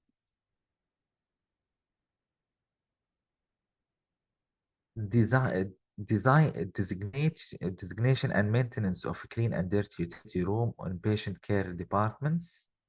The clean utility room, it includes storage of clean and sterile supplies, and it should be clearly labeled and restricted with restricted access. While the dirty utility room handling the soiled item and waste material, and it should be designated for uh, and there should be a designated area for cleaning and disinfecting reusable items, if which means it has to be sent to the CSSD. The clean utility rooms, it should have non-porous, easy to clean surfaces and adequate shelving to organize the storage. While the dirty utility room, it should be in a negative pressure to adjacent corridors, and it should have a dedicated sink for hand hygiene. Maintenance practices, there should be a regular cleaning protocol, appropriate use of disinfectant, training and education, and routine checks and audits, as we said before. The storage condition include ventilation, temperature, and humidity control. For storages, you must maintain multiple things. The way of storing things, it should be 5 centimeter from walls, 20 centimeter from floors, and around 40 centimeters from ceiling. Also, the ventilation, it should be in controlled temperature and humidity. The temperature should be maintained between 22 to 24 Celsius, while the humidity, it should be less than 70% to prevent the moisture accumulation and mold growth.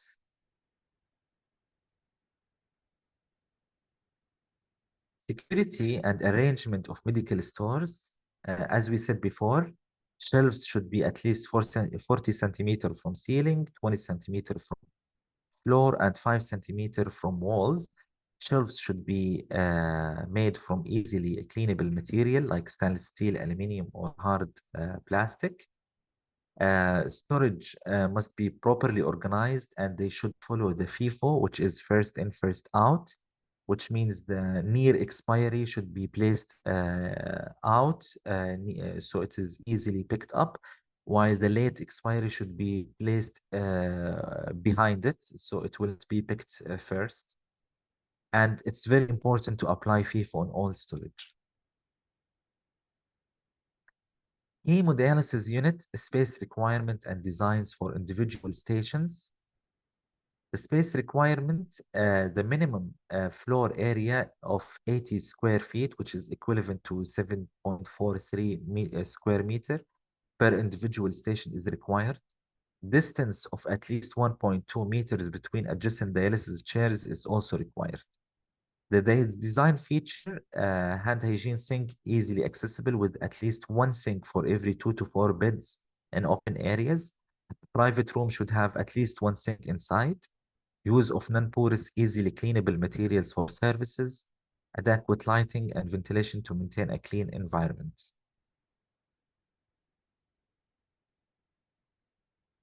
In dialysis also, we need for patients who are hepatitis B positive, they must have a dedicated room for hepatitis B positive dialysis treatment to prevent cross-contamination.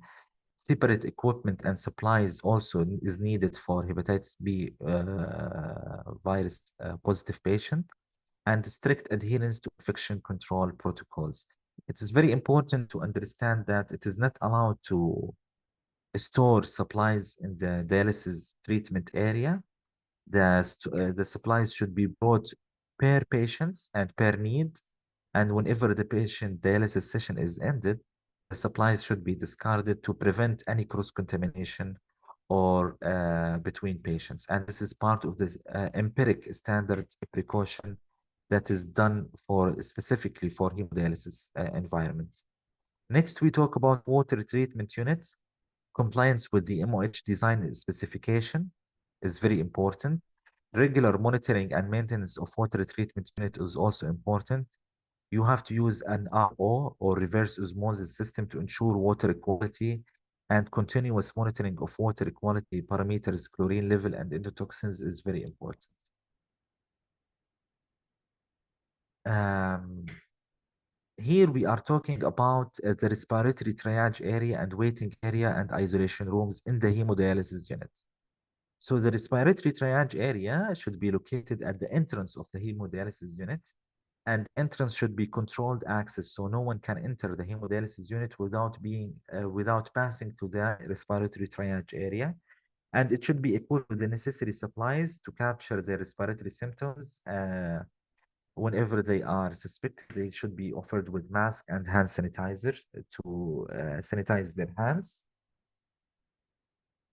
Staff must be trained how to conduct the initial assessment and how to guide the patient to the isolation area if they are suspected for respiratory illnesses. The waiting area, it must have a fixed chair with a minimum of distance of 1.2 meter between each chair. Multilingual posters for respiratory hygiene and cough etiquette should be available, and there should be availability of alcohol hand-based rub in that waiting area. Isolation rooms, at least one airborne infection isolation room with negative pressure should be there. Portable HEPA filter, if the AIIR room is not available, should be available at least. And clearly marked isolation signs, and you should have clearly marked the isolation signs, protocols, and pathways in that unit. Specification for managing respiratory illnesses in the dialysis. Infection control measures are important in managing respiratory illnesses, which include a strict adherence to respiratory hygiene and cough etiquette, use of PPE by both staff and patients, regular disinfection of surfaces and equipment within the hemodialysis unit. Effective patient management involve also prompt identification and isolation of symptomatic patients to prevent the spread of infection. Triage protocol should be implemented to prioritize care for patients with respiratory symptoms. Continuous monitoring of patients for any signs of respiratory illnesses is crucial as well. Environmental control is also essential to maintain air quality and prevent the spread of airborne pathogens. The use of airborne infection isolation room or portable HEPA filter is to ensure that the air in the isolation room is clear and safe, as we mentioned before. Negative pressure room help contain the airborne contaminant, and adequate airflow is really useful to make sure that organisms or microbes will not escape. Next, we talk about staff training and compliance. Regular training sessions should be conducted, as well as the audits, to make sure that the triage protocols, the isolation pathway, and everything is well established and well practiced, and everyone knows how to conduct it appropriately. Next, we go to the biosafety cabinet in the lab. Uh, the biosafety cabinet has 4 levels. Level 1 is a basic level to protect suitable for is a basic level of protection that is suitable for characterized agent not known to cause disease in healthy humans. Biosafety cabinet level 2 is appropriate for agent pose moderate hazards, include restricted access of it needs a specific training. Biosafety level 3 is suitable for agents that can cause serious or potential lethal disease. Biosafety level 4 is highest level and of protection and dangerous for exotic agents, including full body air supply suits and specialized facilities. So in summary, usually in as a commissioning, we use biosafety cabinet level 2 B for manipulating infectious microbes in the hospital. However, if we have TB or other microbes that needs a higher level, we usually go to biosafety cabinet level 3 to ensure the appropriate control of those pathogens. Level 4, usually we don't see it except in areas where uh, they deal with specific organisms that are really dangerous, and it includes a lot of controls when it comes to it, but it is rare to find it in any of the hospitals. Contaminant practices, you should only handle the specimen inside the biological safety cabinet. PPE is required when you are doing so, which include face shield, gloves, gown, mask, etc. Regular disinfection of workspace and equipment is really important. And you should understand the proper way of disposal of biohazardous waste,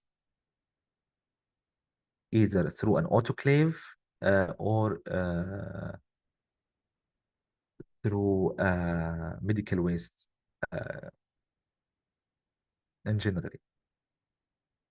So to repeat what we have said in details, the laboratory design should have a restricted access with a universal biohazard sample at the entrance, separate areas for specimen collection, processing, and analyzing, use of biological safety cabinets class 2B for handling infectious agents in general.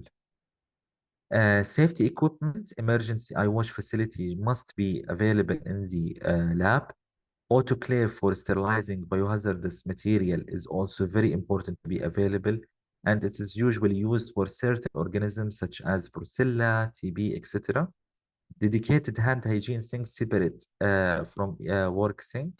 So they should have a dedicated hand washing sink that is separate from the work sink, and it should be available for each working area in the lab, including the receiving area.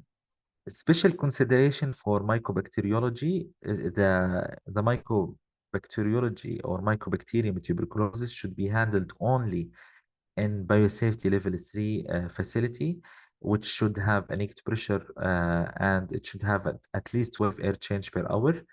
HEPA filter also to exhaust for exhausted air, and all the air is exhausted to the outside. And all the room, it should be airtight, including the doors and everything to prevent any organism from escaping the room. Operational practices, routine decontamination is important. Training and competency is also important. and strict adherence to the standard operation procedure for handling infectious agents is really important.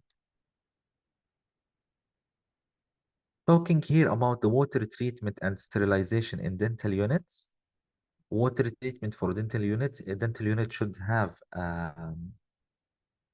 reverse osmosis to purify the water entering the dental unit, and regular monitoring and maintaining of water is really important. The sterilization protocol, use of autoclave to also sterilize the dental instruments, proper packaging and storage of the sterilized instruments, and best practices, regular flushing of dental water line to prevent biofilm formation is really important. Testing water quality periodically to ensure compliance with safety standards is also really important, and adherence to infection control guidelines is really important. So water should not exceed 500 coloniforming unit per ml, and flushing the lines is really important with appropriate disinfectants. And it should flushing the suction line is really important to be done with appropriate disinfectant, and water and air line should be flushed for at least 2 minutes at the start of the day, and at least 20 seconds between sessions. So design and preparation of the dental lab working area. The design principle, separate working area, receiving area for initial processing of items, production area for crafting and finishing dental product, shipping area for packaging and dispatching completed items. The cleaning, all areas should have cleanable surfaces of non-porous material and adequate lighting and ventilation. Operational practices, clear labeling and organization of each area to prevent mix-ups, and dedicated sinks for hand washing for each working area, and regular cleaning and scheduled and disinfection protocol. Compliance and best practices, adhere to the dental lab design guidelines, and training is important. And of course, as we said before, routine inspection and audit. Design and equipment in hospital kitchens or dietary services. The purpose of well-designed hospital kitchen is to facilitate the safe and hygienic preparation of food, preventing contamination and ensure the health and safety of patient and staff. The key kitchen design principle include having separate area for different type of food preparation, designated area for raw and cooked food, help prevent cross-contamination, and having separate zones for different type of food such as meats, vegetables, and will further enhance the food safety.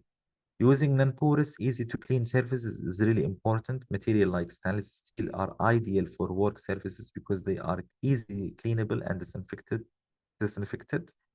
Wall should be washable and floor should be slip resistant to maintain a safe, hygienic environment. Proper airflow remove heat and odors and bring lighting, ensure visibility, and making it easier to maintain cleanliness. Essential equipment in hospital kitchen include various food preparation tools such as mixer, juicers, cutters, boards, knives, other utensils. All equipment should be easily cleanable and sanitized regularly. Storage facility are equally important. Refrigerators and refrigerators and freezers with temperature control is really necessary to keep items safe, while dry storage area should be adequately shelved and organized to protect non-perishable items. Hand hygiene facility are crucial in hospital kitchen. Dedicated hand hygiene sink and hand-free operation along with soap and towel dispenser is really important to maintain proper hand hygiene across the kitchen staff. Continuing, there should be in food preparation area a designated workspace and color coded equipment. So separate zones for raw and cooked food, as we said before, and a clearly labeled area to avoid mix-ups. and the use of different color for cutting board and utensils for different food types in the preparation area, which will help prevent the cross-contamination between food items. Hand hygiene, we already said it. PPE, there should be, it includes gloves, aprons, hairnets, and masks to add another shield of protection. Design and operation of laundry facility. Laundry facility, it should have two separate zones, clean zone and dirty zone. The clean zone handling storage of clean linen, while the dirty zone is including the receiving, sorting, cleaning of soiled linen. They should be physically separated between each other, which means there is no connection between them. Double door washer machines should be available to ensure appropriate physical separation during the washing process. The workflow, unidirectional workflow from dirty to clean to prevent cross-contamination. Ventilation, the dirty area should be in negative pressure while the clean area should be maintained in positive pressure. The equipment and supplies, it should be industrial grade washing machine and dryer, regular maintenance, calibration, adequately supply and detergent, disinfection. Requirement for maintaining clean and dirty zones. Clean zones, it has storage of clean linen in designated area, positive pressure, as we said, regular monitoring of the zone to make sure it remains clean. While the dirty zone, immediate segregation of processed soiled linen, negative pressure ventilation, and use of appropriate PPE when handling those soiled linen as part of the standard precaution or universal precaution. Use of colored code linen carts and clean and dirty linens. Clearly label the carts that are dirty and clean to avoid mix-ups, and regular disinfection of those carts is really important.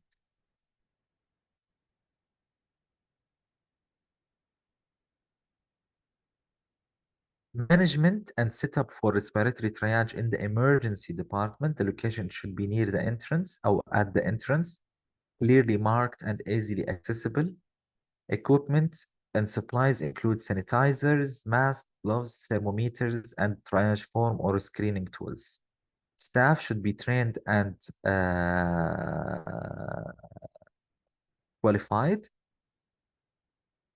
Triage process, initial screening for respiratory symptoms and fever, and use of standardized protocol for rapid assessment, immediate isolation of suspected cases.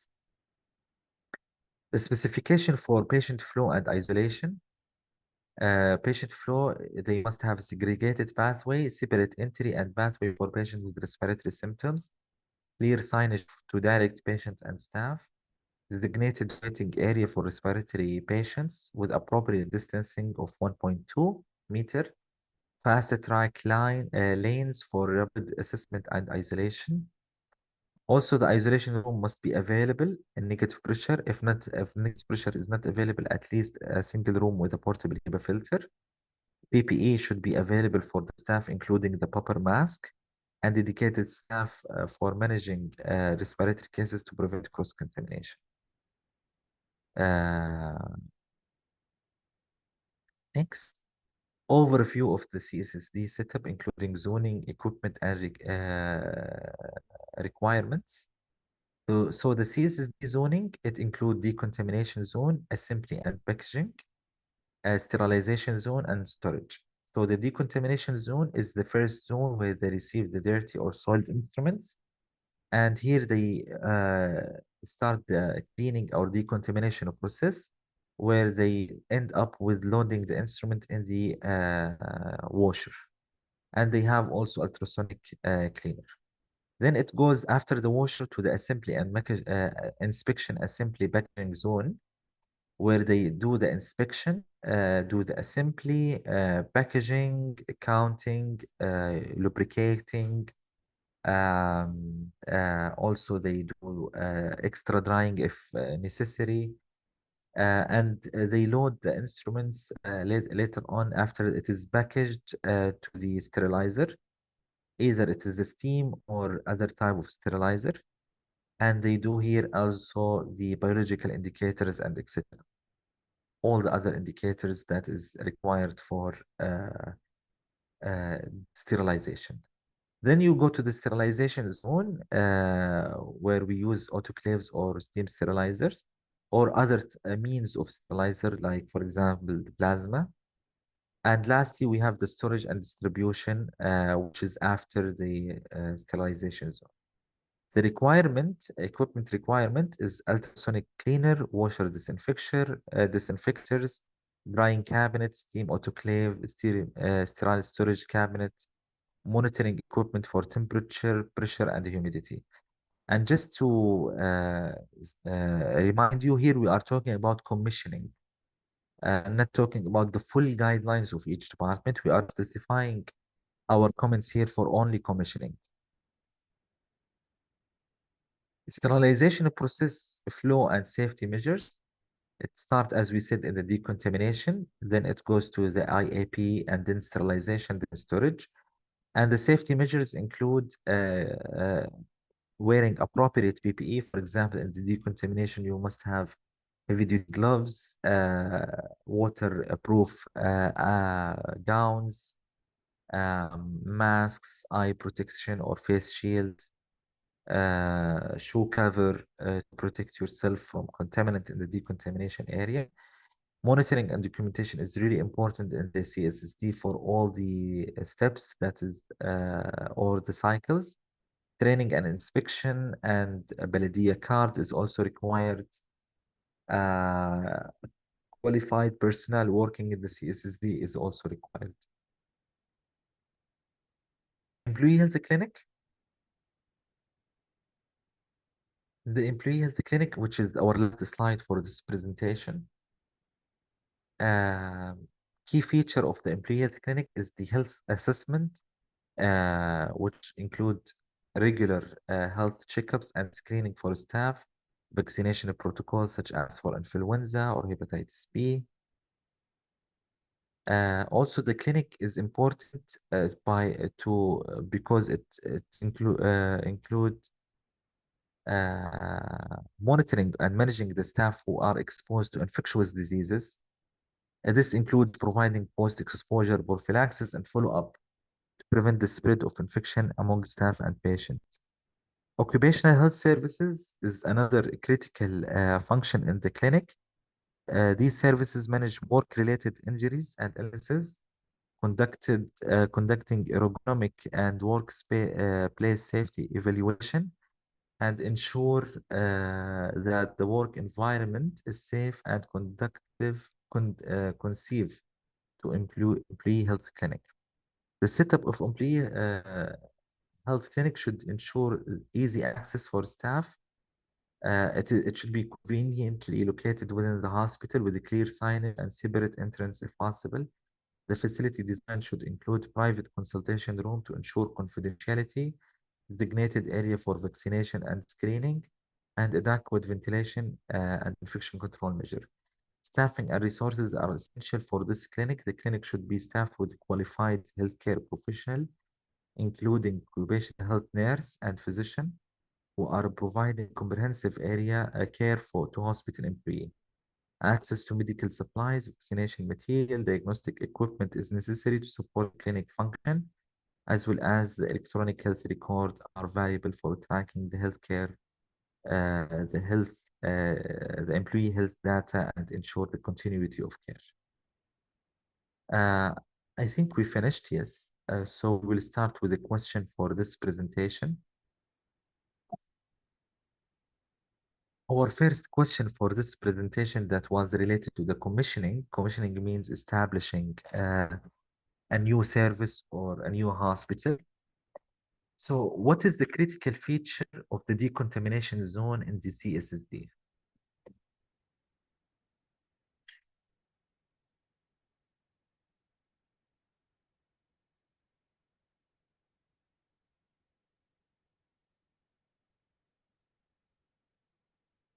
You can add your answers in the chat. What is the critical feature of the decontamination zone in the CSSD?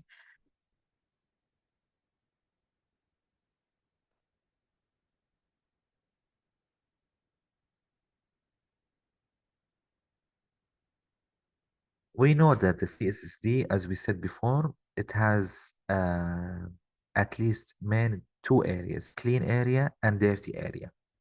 The dirty area include the decontamination zone, while the clean area include the inspection assembly packaging or called IAP, as well as the storage sterile store.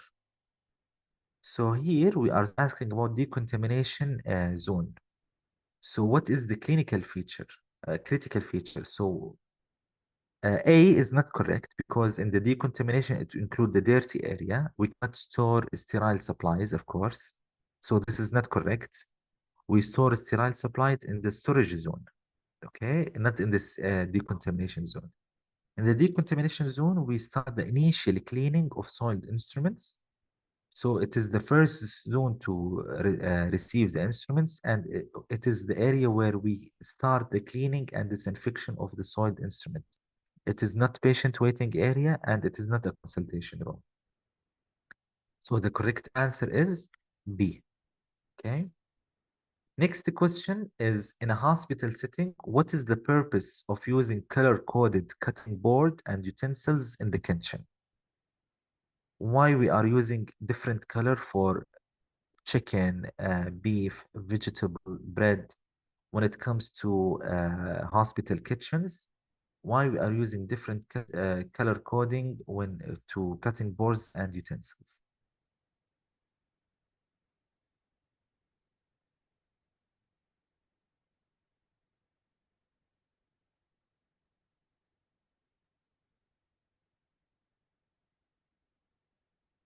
Excellent. So the correct answer is to prevent cross-contamination between different food types. Well done. Next question is, what is the recommended minimum distance between chairs in the respiratory waiting area in the hemodialysis units?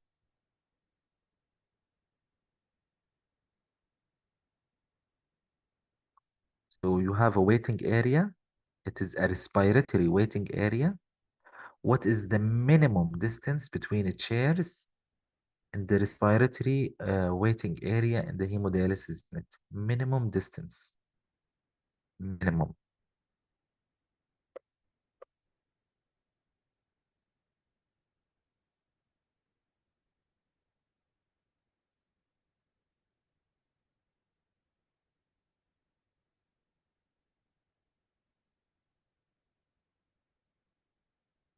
The correct answer is 1.2 is the minimum distance. 1.5 is the ideal, but the minimum is 1.2. So in the waiting area for respiratory cases in the hemodialysis unit, the distance between each chair should be a minimum of 1.2 meter. Next question is, what is the primary reason for maintaining proper temperature and humidity control in medical and departmental stores? Why it is important to maintain a proper temperature and humidity in medical and departmental store?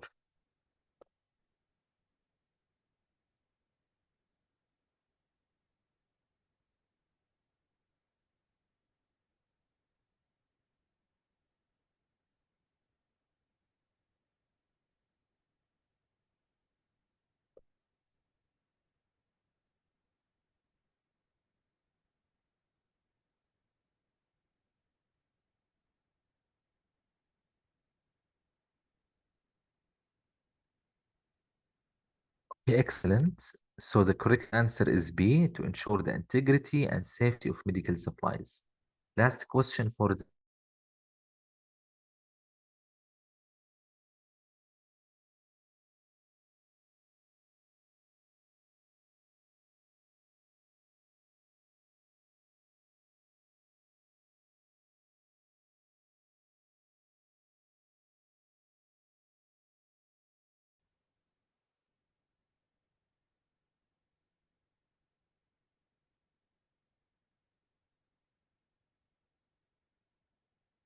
which biosafety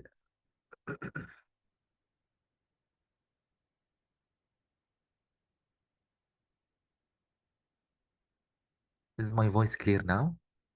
So the question is again, which biosafety level is recommended for laboratories handling Mycobacterium tuberculosis sample, not any sample? Is it level 2, level 1, level 3, or level 4? Generally speaking, when we are talking about lab, we are using biosafety cabinet level 2B for all organisms except certain organisms. For example, when we are talking about Mycobacterium tuberculosis, the biosafety level in the lab should not be 2B as general, but it should be elevated to biosafety level 3. So we cannot handle Mycobacterium tuberculosis samples except in biosafety cabinet level 3. So it has to be 3, C. This is in the commissioning. Okay. Thank you very much. We will take our last break, not last break, my last break with you. It will be for 5 minutes as well. And we will go through our last presentation, which is the disaster, emergency and epidemic preparedness. This presentation is a little bit long. Hopefully we will finish on time. Do you like to take 5 minutes break or 10 minutes break? I think 10 minutes break is good. Okay. So we will come back at 10:45.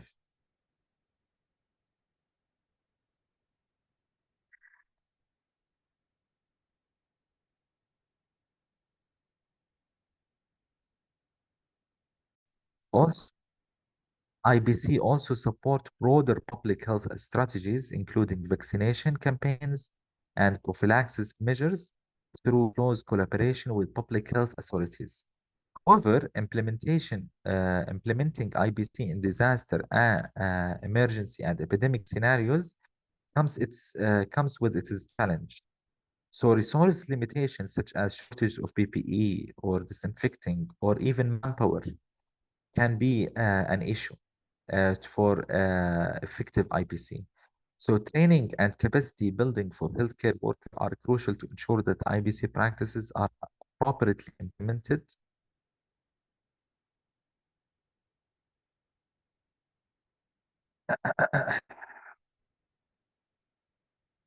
So we will provide an overview of the standard framework and protocol for disaster and emergency response.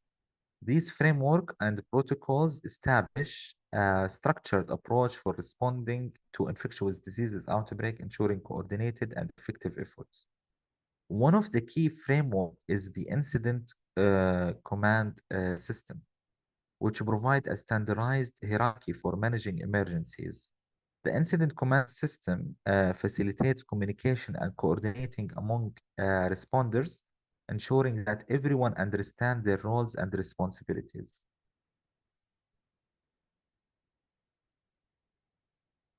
An adaptation of the incident command system for healthcare facility is the hospital emergency incident command system. The hospital emergency incident command system defines roles and responsibility within the hospital during emergency to ensure a clear and organized response. The National Incidents Management System integrates best practices for all responders and levels of governors, promoting interoperability and common procedures, and is ensure that different agencies and organizations can work together seamlessly during a disaster or emergency. Just 1 minute.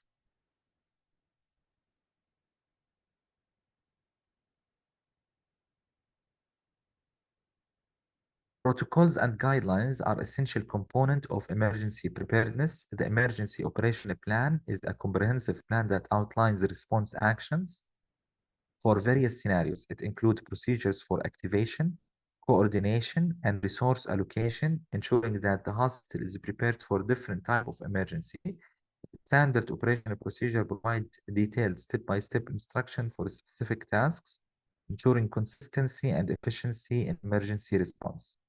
Effective communication is crucial during emergencies. Communication plans outline strategies for internal and external communication, which include protocols for media relation and public information dissemination. These plans ensure that accurate and timely information is shared within all stakeholders, helping to manage the situation effectively. So disaster can occur in various forms, each presenting a unique challenge to public health and healthcare system. Understanding the type of disaster is essential for planning an effective response. First, we have natural disasters, which are driven by environment forces such as hurricanes, earthquakes, or floods. These events often cause widespread disruption and require coordinated emergency response efforts. Next, we have the man-made disaster, which can be further divided into two categories. We have the unintentional or accidental disaster, such as industrial accidents, chemical spills, or transportation misshapes. Or the next category is the terrorism or bioterrorism, which includes debilitating acts intended to cause harm, such as biological attack or bombings. Finally, we have natural biological threats, such as pandemic. One notable example is COVID or pandemic influenza, which can result in global health crisis, overwhelming health care system, and requiring extensive public health intervention. The emergency management program provides the essential framework that enables healthcare facility to prepare for, respond to, and recover from emergencies effectively. It is built on three core pillars: planning, training, and exercising. Planning involves developing comprehensive strategies to address potential emergencies ranging from natural disaster to biological threats. Training ensures that staff are equipped with the knowledge and skills needed to execute these plans effectively. Exercising involves running drills and simulations to test preparedness, identify gaps, and refine response strategies. The emergency management program also play a critical role in assisting hospital to be adequately prepared for incidents while maintaining compliance with key regulations, standards, and guidelines. This compliance ensures not only operational readiness, but also alignment with national and international best practices.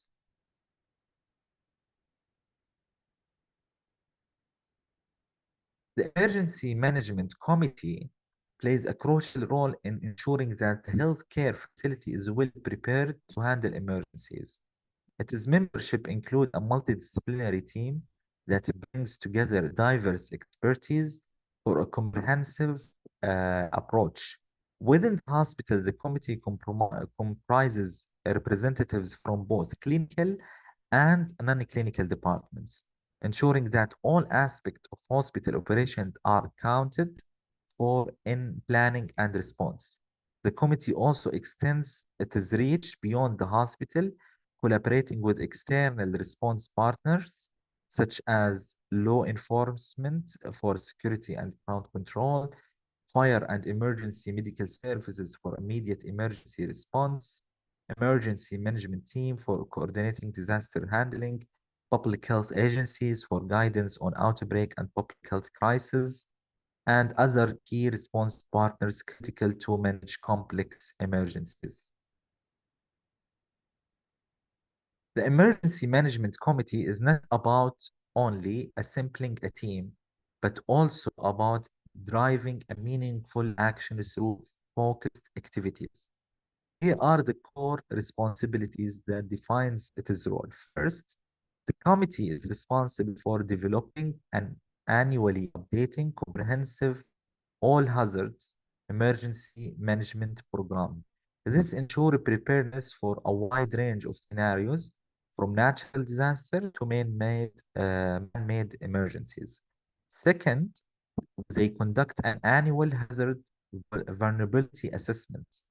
The annual hazard vulnerability assessment, this process identifies and evaluates potential risks, enabling the hospital to prioritize resources and plan effectively. Third, they developed an emergency operation plan and corresponding standard operating procedure tailored to identified hazard. These plans provide a structured response framework that guides staff during emergencies. And finally, the committee emphasizes education and preparedness through training for all employee and medical staff. This training ensures that everyone understands their roles and responsibility during an emergency, enabling smooth and efficient response and recovery. So the All Hazards Emergency Operation Plan is a framework designed to address a wide range of emergency comprehensively. Let's walk through the critical elements that make up this plan happen. So first, we have management and planning. This sets the foundation by defining the leadership roles, strategic goals, and the overall structure of emergency operation. Then we have the departmental and organization role and responsibility, which is the clear definitions of who does what before, during, and after emergencies are crucial also for coordinated response. Then we have the health and medical operation, which ensure continuity of patient care and medical services during emergency.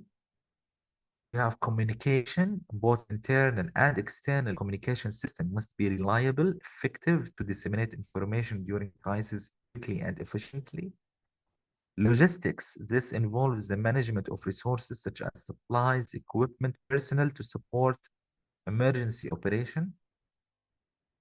Finance, the proper financial planning ensuring funding is available for emergency response and recovery activities. Equipment, maintaining and mobilizing the necessary tool and technology to respond effectively. Patient tracking, a system to monitor and account for patients throughout their journey during the emergency. Fatality management, this includes respectful and organized handling of fatalities, ensuring compliance with legal and cultural considerations. Decontamination, a plan to safely remove hazardous substances from patient staff and equipment. Plant, facility, and utility operation, ensuring the infrastructure remains operational and safe during emergencies. Safety and security, protecting both individuals and the facility from harm, including physical threats and breaches. Coordination and external agencies collaborating with local, national, and international partners to maximize the effectiveness of the response. So the hazard vulnerability analysis is a critical process that helps organization assess and prioritize the potential risks. It focuses on three key components: probability, impact, and risk. The probability measures how likely the event to occur. This is calculated through a retrospective analysis of the past event frequencies and the prediction of a future occurrence based on identified risk factors. Uh,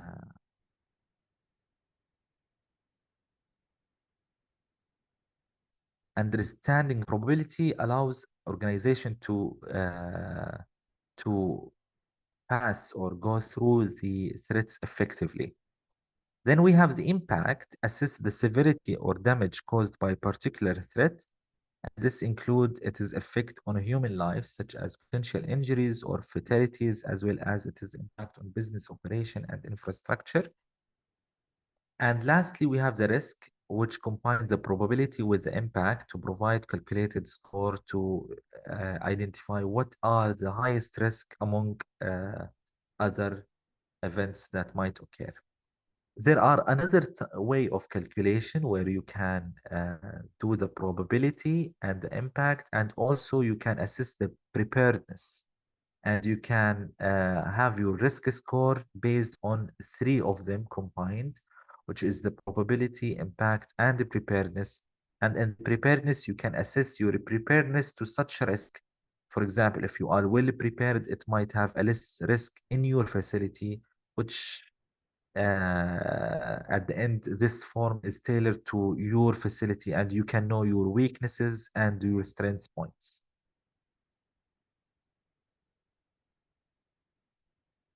So the hazard vulnerability analysis is not one-time process. It requires regular update to maintain effective and relevant. The next steps to maintain it, to maintain an accurate hazardous vulnerability analysis include conducting annual review and updates. This ensures that any change in the environment, resources, or potential threats are accounted for. Additionally, the hazard vulnerability analysis should be updated whenever a new emergency operational plan is developed or when new threats emerge. The alignment between the hazard vulnerability analysis and the emergency operational plan ensure that the organization emergency response strategies remains consistent and comprehensive. Lastly, revisions are essential when existing threats evolve or when new ones arise. So these updates allows the organization to adapt proactively, ensuring readiness and resilience against challenging circumstances. Continuous review and revision are key to keep the hazardous vulnerability analysis a dynamic and effective tool for risk management. So emergency management is divided into four critical phases: mitigation, preparedness, response, and recovery. These phases create a comprehensive framework for managing disasters for emergency effectively. So mitigation focuses on reducing the long-term risk onto life and property from natural and man-made disaster. And this includes actions such as implementing building codes, land use planning, providing insurance incentives, conducting public education campaign, mitigating aims to minimize the likelihood of impact of future disaster.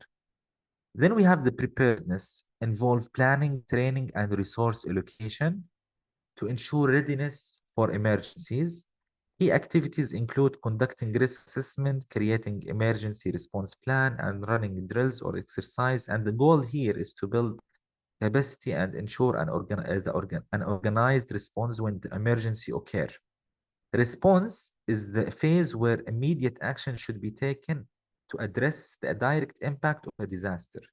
This includes evacuation, emergency medical services, firefighting, search and rescue operation, and the response phase is focused on saving lives, reducing harm, and stabilizing the situation.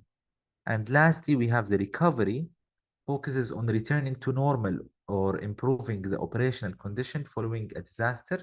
This include rebuilding infrastructure, supporting economic recovery, providing social support, and implementing reconstruction efforts. And the recovery phase ensure long-term resilience and helps communities move forward. Let's take them one by one. So mitigation, it is all about a proactive prevention, reducing the risk before they happen. In this phase, the focus is on identifying potential risks and implementing measures to reduce their impact before they become a threat. Think of it as building your defense long before the battle started. For infection prevention and control, mitigation involves assessing vulnerabilities such as inadequate ventilation system or lack of isolation capabilities.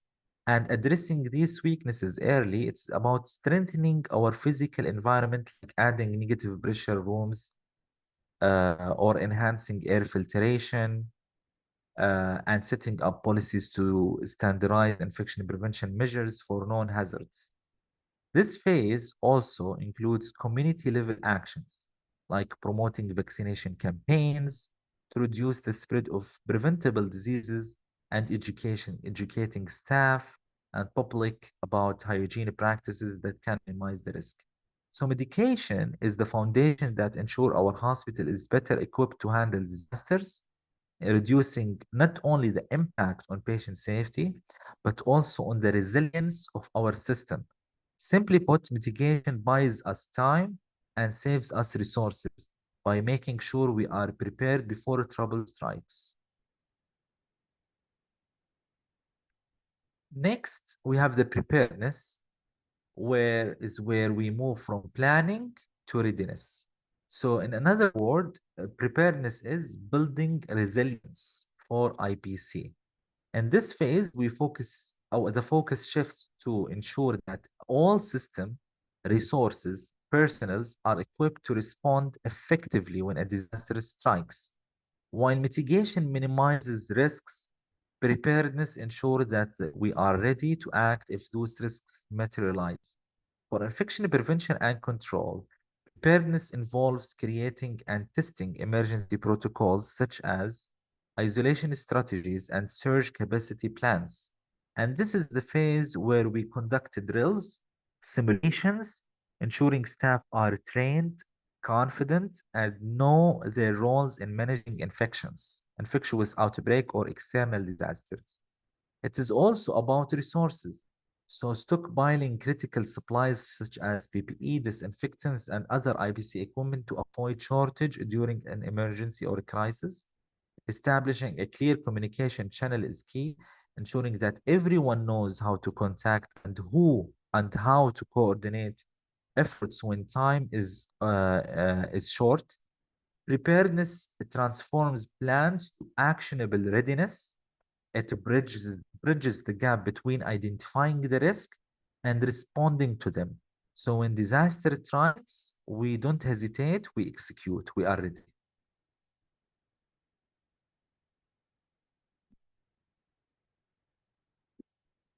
Next, we have the response phase where preparation meets action. So in another word, response means taking action when disaster strikes. So this is the moment when the emergency unfolds and we must act swiftly and decisively to mitigate the impact. Unlike mitigation, our preparedness, which are a proactive response to which is proactive, the response is considered an entirely reactive response focused on immediate containment and control. In infection prevention and control, this phase involves activating emergency protocols.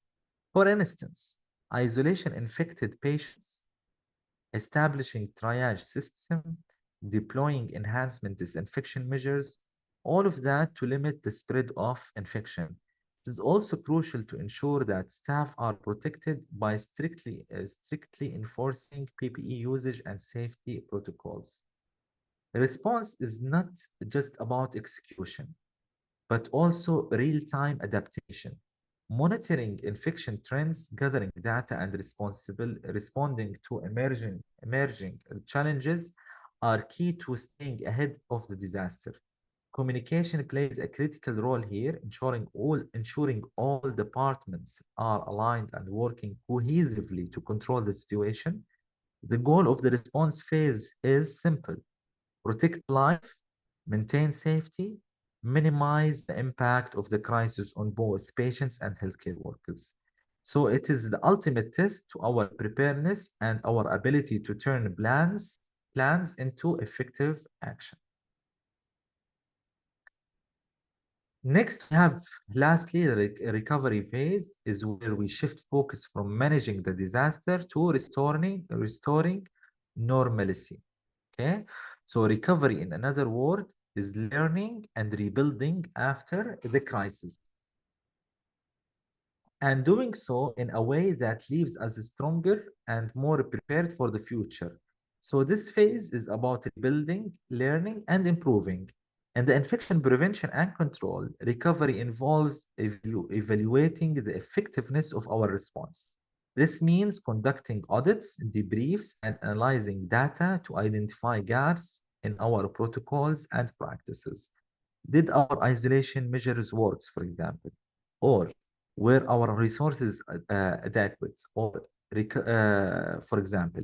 So recovery is the time to ask these questions and use the answers to refine the system.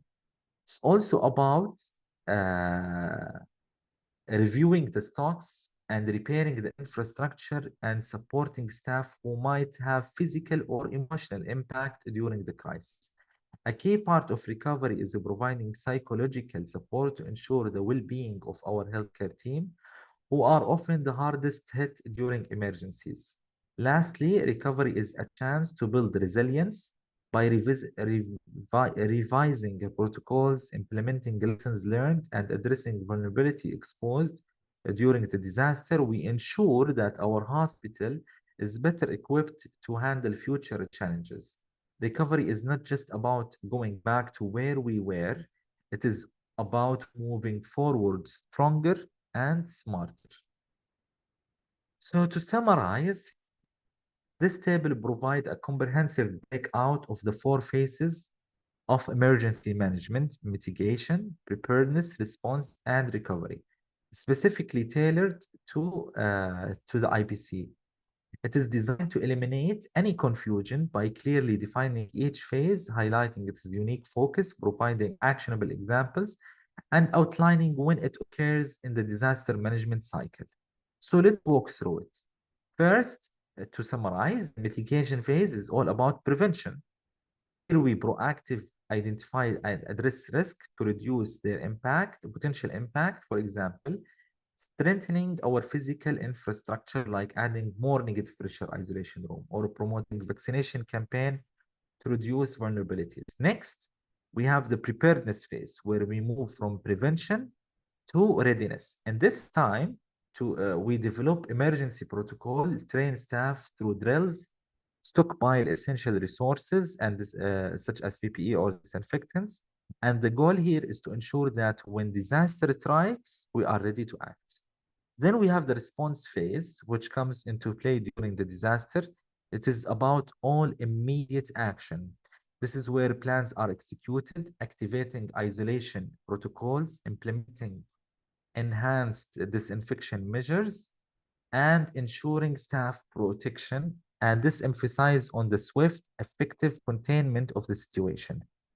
Finally, the recovery phase, which focuses on restoration and improvement after the disaster is under control. Here we evaluate our response to identify lesson learned, revise protocol, and rebuild and restore our supplies. The supporting staff and rebuilding strongest system are key priorities in this phase. Each phase has a distinct purpose, but they are interconnected. And sometimes you have to ask questions. For example, in mitigation, we ask, what are the risks and how can we reduce them? Where in recovery, we reflect on what did we learn and how can we improve, for example.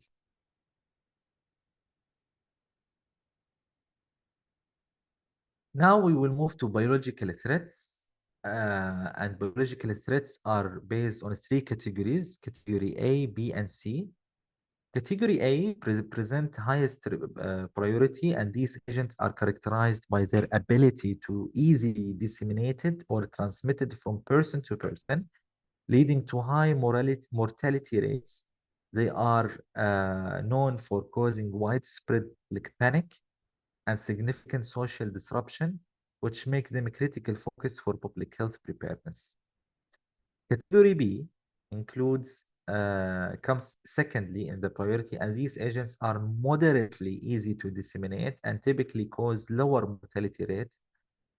while their immediate impact may not be devastated as category A, but still category B requires specific enhancement to diagnostics and capacity for disease surveillance.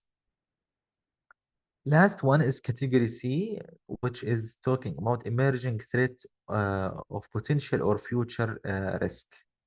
We will go for examples for each one of them. So category A agents include, consider the most dangerous, as we said, due to their ease of transmission and high potential of for mortality.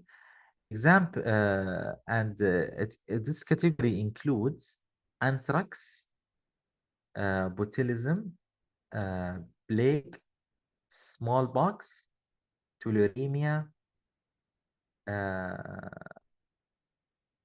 and other viral hemorrhagic fevers such as Ebola or Marburg disease, Lisa or New World virus, Crimean Congo or Rift Valley, yellow fever, Omsk fever, Kayasnor forest, etc.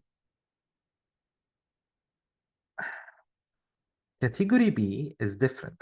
Category B agents are considered as secondly highest priority in biological threats, while not as deadly as or easily disseminated as category A, but still poses significant risk due to their potential to cause moderate morbidity, low mortality, and widespread disruption.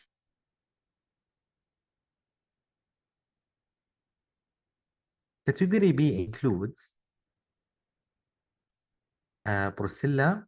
uh, it includes epsilon toxins or Clostridium perfringens, food and water safety threats such as foodborne pathogens such as Salmonella, E. coli O157H7, Shigella species, or waterborne pathogens such as Vibrio cholera, Cryptosporidium pavum.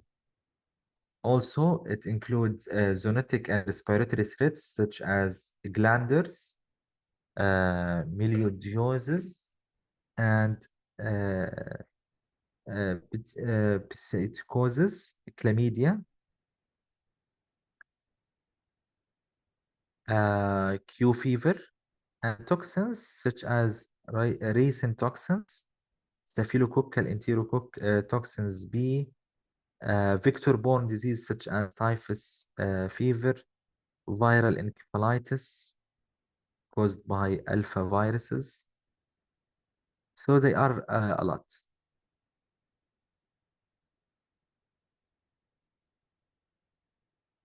Uh, Category C, which represent the third highest priority in biological threats.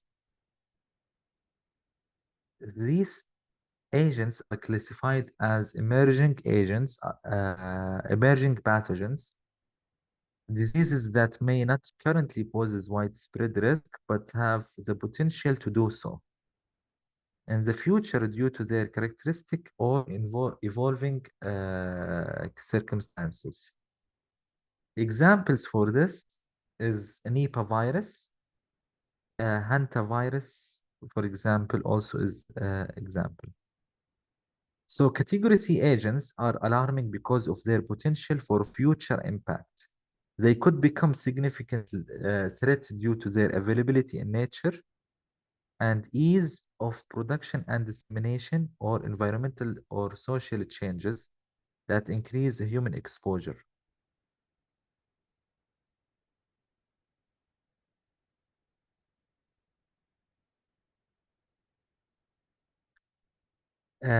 We will discuss here the crucial role of infection prevention and control to ensuring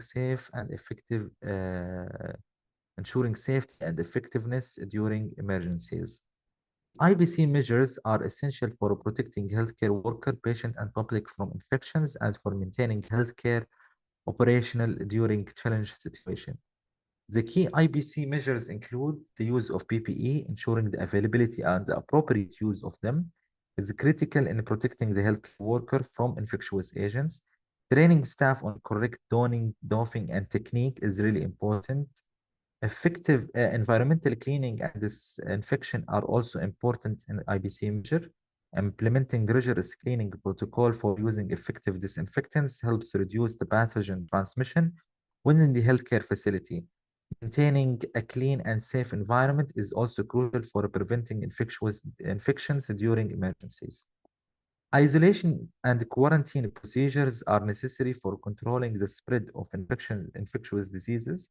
Establishing areas for isolating infectious patients and implementing quarantine measures helps contain outbreaks and protect the broader community. Supporting emergency response efforts through infection control surveillance is another important aspect. Monitoring and reporting infection rates during emergency allow early identification of potential outbreaks and prompt response actions.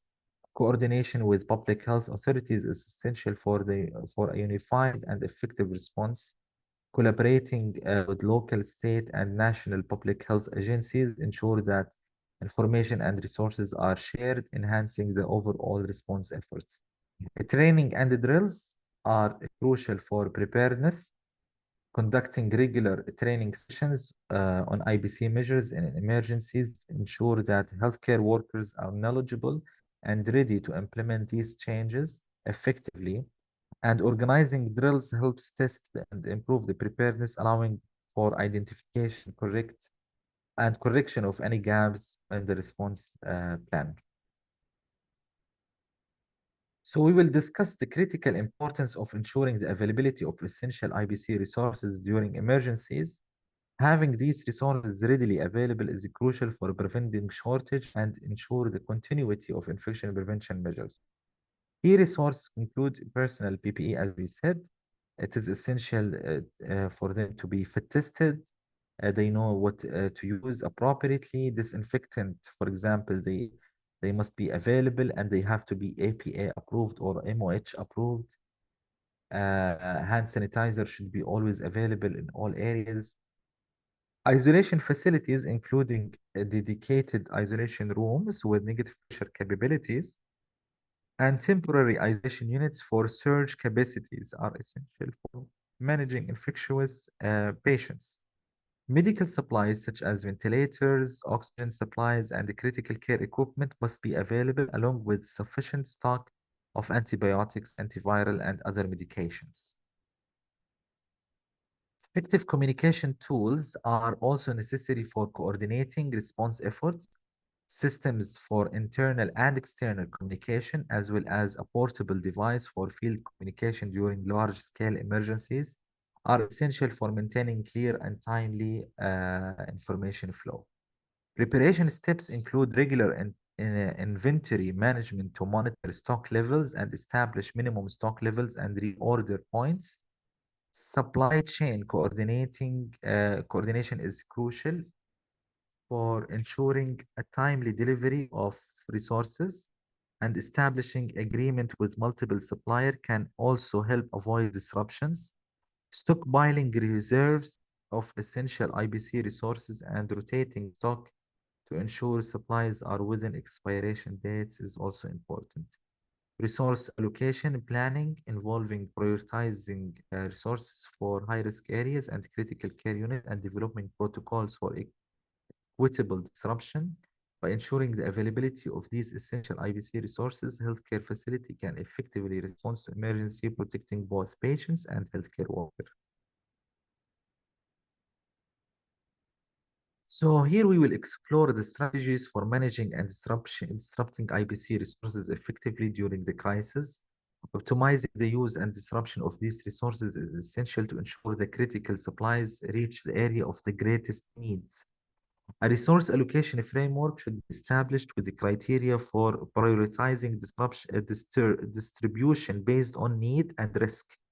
Creating a centralized system for tracking and allocating resources helps ensure the supplies are directed where they are most needed. Emergency stockpile utilization involves activating stockpiles when regular supplies are insufficient. Implementing protocols for the controlled release and replenishment of stockpiles ensure that these reserves are used effectively. Distribution logistics are crucial for the effective transportation of resources. Developing logistics plans and utilizing technology for real-time tracking and managing of supplies can streamline the distribution process. Supply chain flexibility is also important, engaging with multiple suppliers to ensure a steady supplies and establishing a contingency plan for alternative suppliers and delivery methods. Staff training and drills also are essential for preparedness. Training staff on protocols for resource management during crisis, conducting drills to test and refine distribution plans helps ensure coordinated response. Collaborative efforts are key to effective resource management. Coordination with local, regional, and national health authorities ensure alignment with government guidelines and directives. Partnership with other healthcare facilities and organizations facilitate the sharing of resources and information, enhancing the overall response capability. Monitoring and evaluation plays a vital role in resource management. Real-time monitoring using data analytics allows for adjustment to distribution plans based on current information. Post-crisis review are essential for evaluating the effectiveness of resource management and identifying the areas for improvement. By implementing these strategies, healthcare facilities can manage distribute IBC resources effectively during the crisis who are they most needed.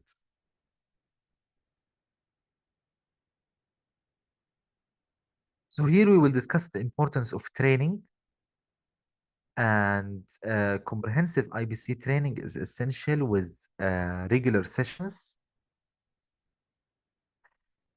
covering core IBC practices and protocols. Specialized training focused on disasters and emergency scenarios ensure that healthcare workers are prepared for the unique challenges these situations present. Hands-on workshop provides practical session on the use of PPE and isolation procedure and decontamination. Demonstration and practical session help build confidence and competence in applying these measures. Keeping training material up to date with the latest guidelines and best practices from organizations like WHO, CDC, and local health authorities is vital. Continuous updates ensure that healthcare workers are informed about evolving knowledge and standards. The benefit of such training are important.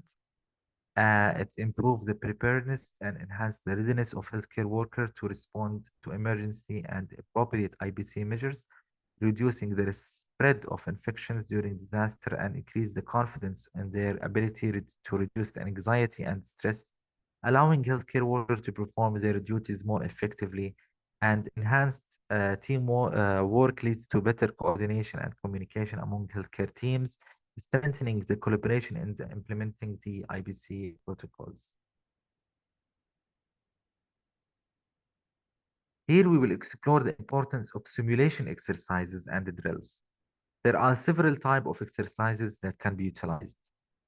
Tabletop exercises are discuss-based scenarios that review and evaluate the response plans involving key stakeholder in hypothetical emergency situation.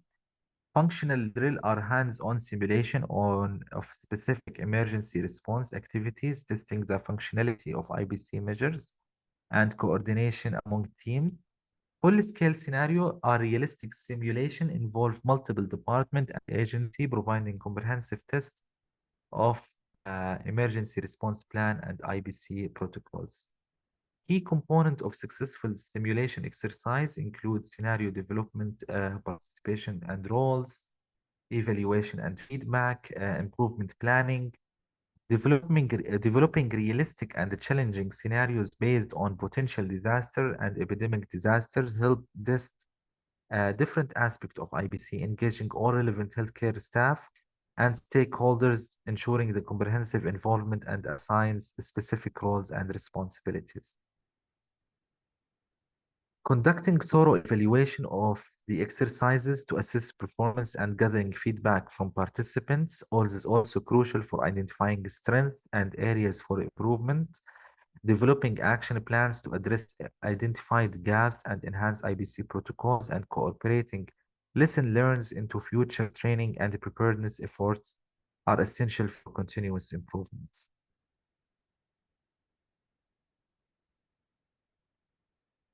Here we will focus on a preparedness plan for handling infectious diseases outbreak.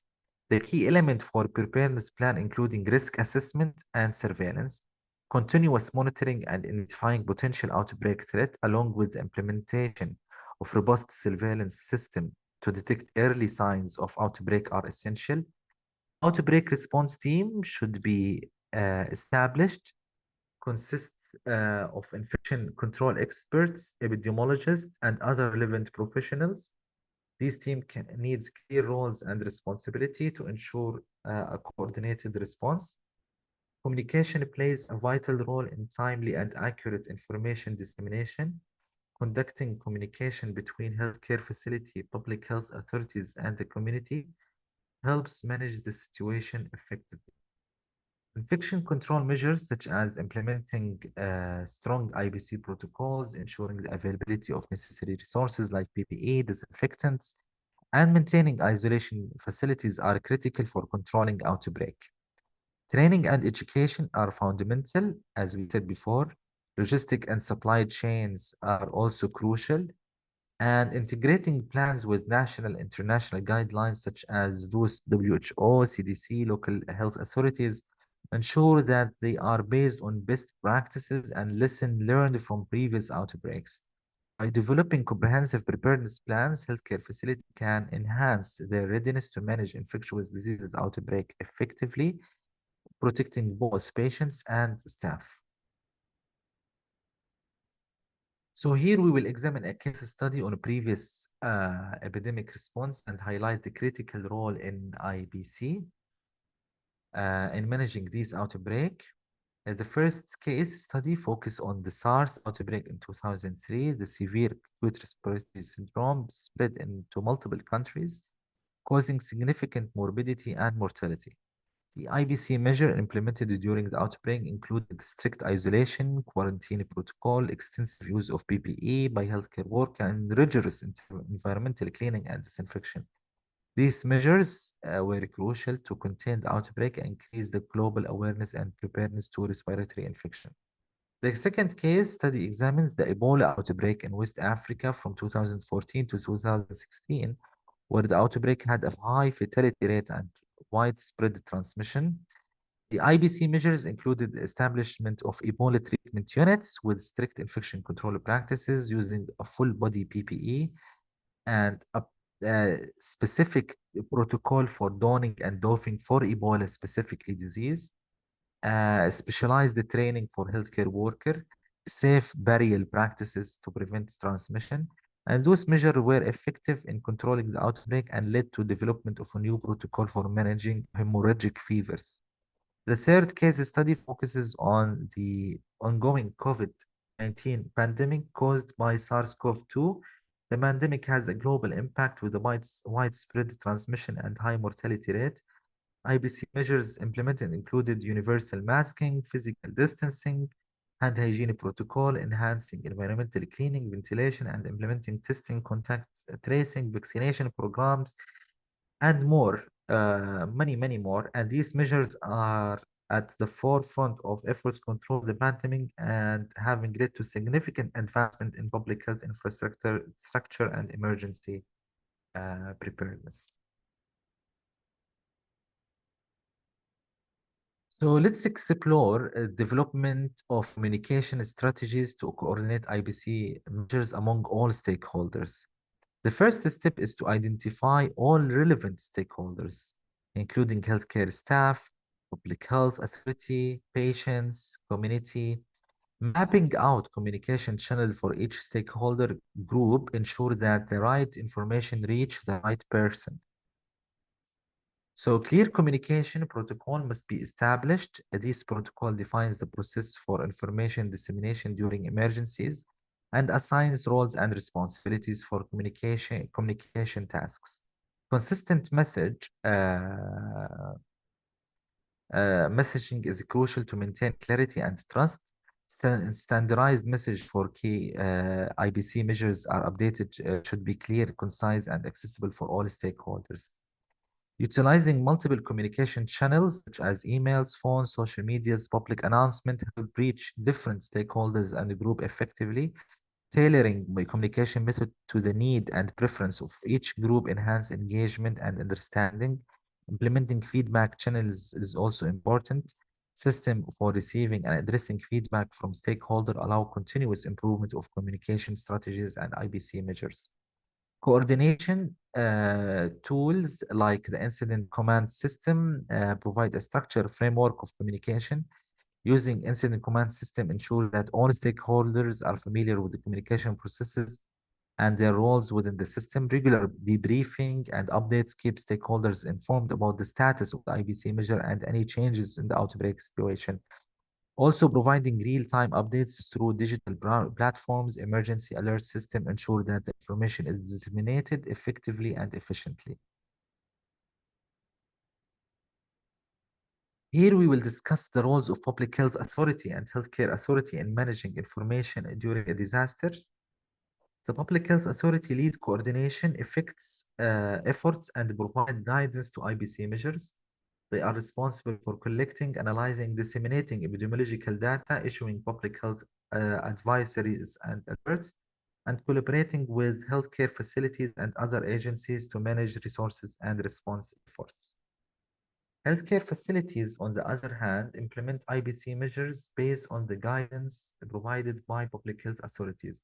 They report infections rates, resources needs, and outbreak status to authorities, communicate with staff, patients, and public about IBC protocols, and updates and coordinate with other healthcare facilities to ensure to share resources and information.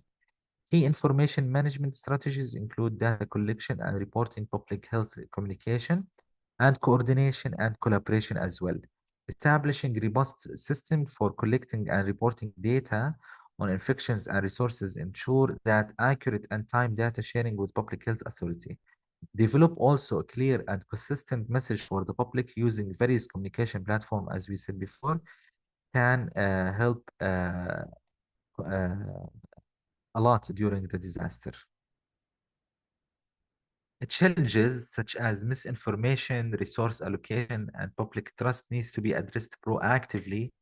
Accurate and timely communication, collaboration with media and community leaders, transparency, and equitable distribution of resources and engaging with the community to build the trust and support is very important and essential solution for IBC measure.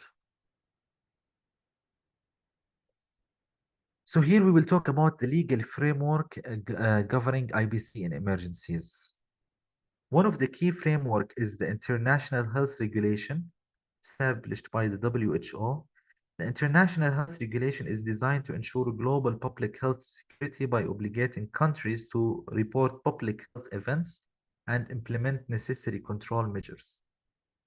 National health law and regulation vary by country, but generally include mandates for reporting infectious diseases, implementing isolation and quarantine measures, and allocating resources during public health emergencies. These laws provides the foundation of managing public health threats at the national level. Emergency powers and declaration are legal provisions that allow authorities to declare public health emergencies. These declarations grant additional power to mobilize resources, enforce restriction, and implement IBC measures more effectively. OSHA standards are regulations designed to protect healthcare workers from occupational hazards. These standards include requirement for personal protective equipment, fit tests, and etc. To ensure compliance with this legal framework, healthcare facilities should implement strategies such as compliance monitoring through regular audits and inspections. Legal preparedness involves training healthcare staff and their legal obligation and rights, as well as developing legal response plan as part of the emergency preparedness efforts.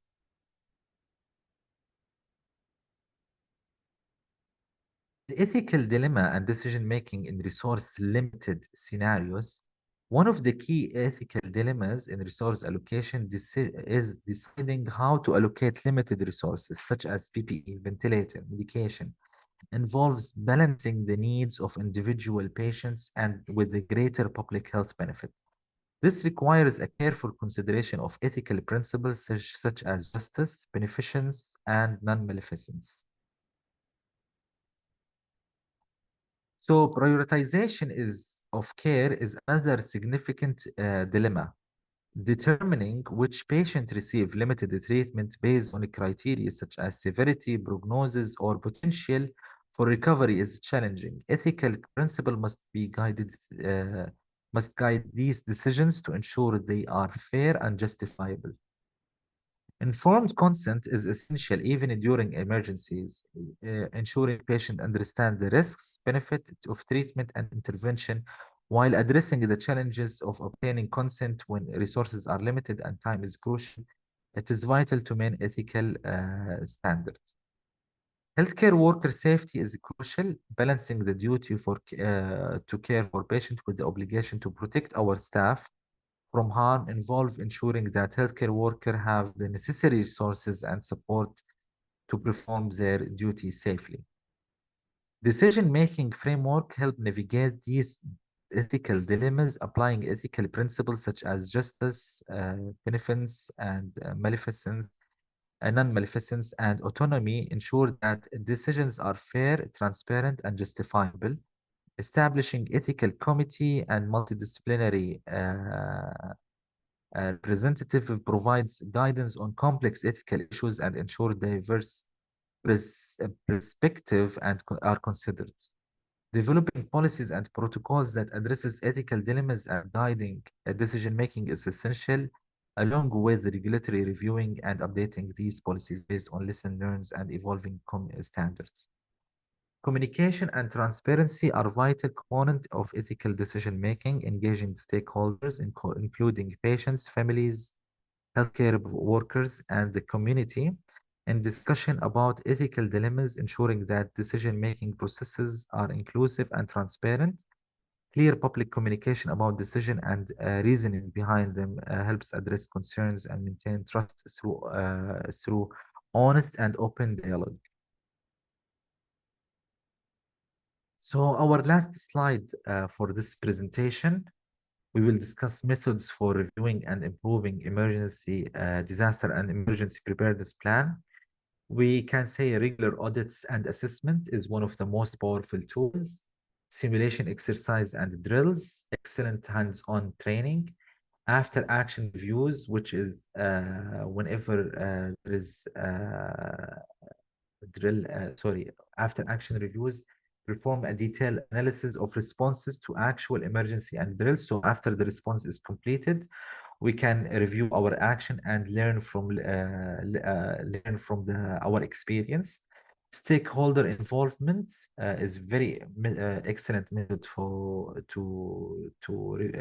rebuild or revise your emergency plan, which include people from your hospital or people from national and international level. That data analysis use data analytics to track performance metrics and identify trends.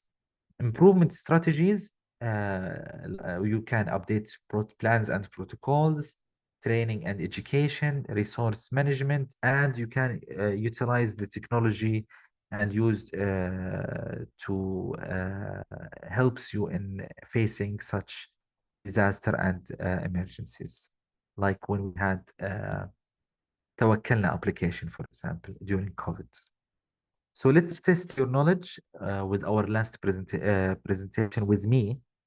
Your first question is, which of the following is a key component of resource allocation and management during emergencies? You can write your answers in the chat.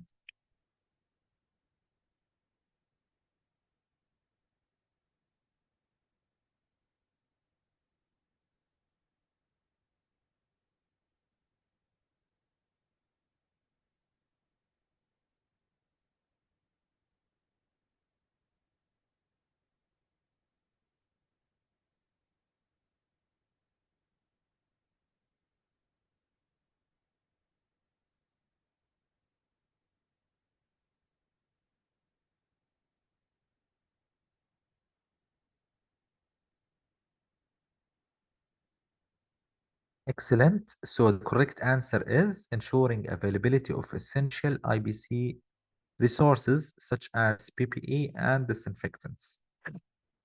Regular patient checkups is not part of the resource allocation and management.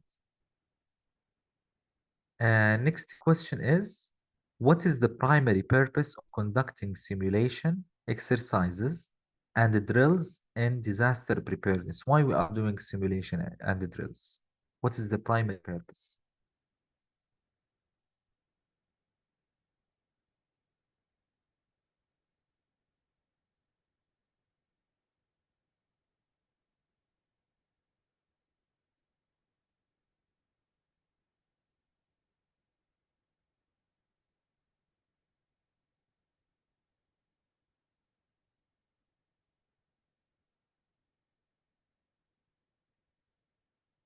MashaAllah, everyone is excellent. Well done.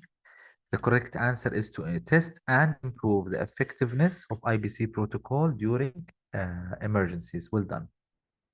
Next question is, during which phase of emergency management is risk assessment and planning most critical?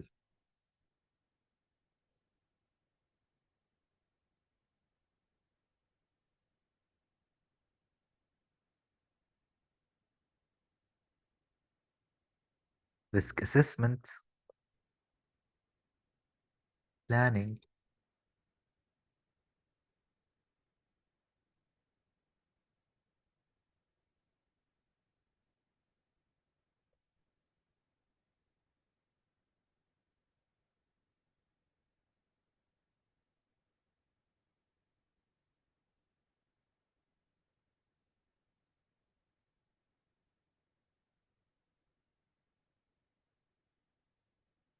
So the correct answer is preparedness. Uh, so risk assessment and planning, we know that it is critical during preparedness because this phase focus on proactively identifying potential hazards.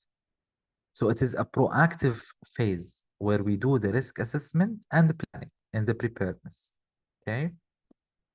In this proactive phase, we ensure resources and training are in place. Uh, uh, Response is not correct because it focuses on immediate action during an emergency. It is not a proactive, it is a reactive. Recovery involves restoring normal operation after an emergency rather than planning for it. While mitigation aims to reduce long-term risks impact but does not encompass detailed response planning. Yes, I hope it is clear. The correct answer is preparedness in this question.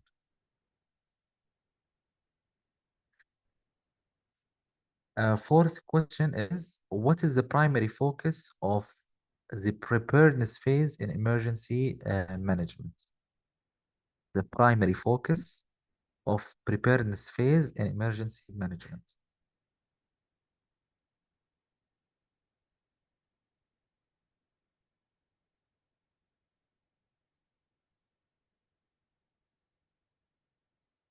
I think this question made the previous question more clear.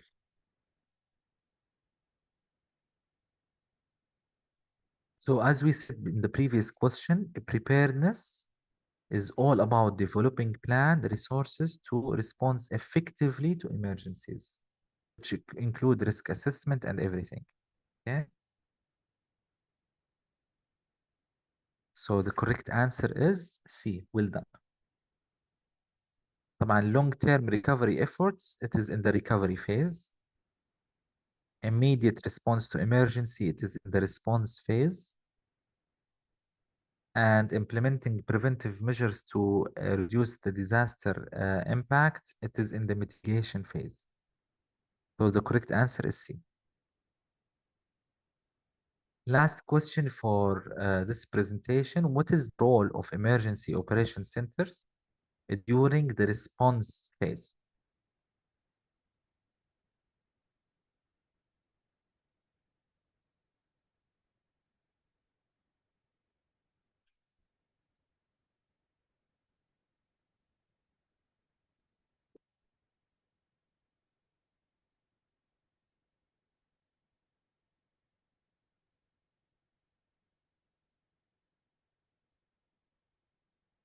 So the emergency operation center is the area where the key stakeholder or the core team coordinate يعني gather together and they start to manage the disaster during the response phase. So the correct answer is B, coordinating and manage the overall emergency response because they have to take decisions based on the scenario that is happening in that disaster situation. Developing preventive health measures, no, they cannot develop preventive in the response phase as they have to control and manage. So they have to control and manage the disaster at this time. Thank you very much, everyone, and I hope you enjoyed the presentation. And now, from 12 to 1, there will be 3 poster presentation. And after one, my colleague Sumaya will continue with you other 4 lectures. I hope you enjoy the lecture today, and please feel free to ask me any question through LinkedIn, or we can have like 3 minutes now to ask any question if you have anything in mind. Thank you.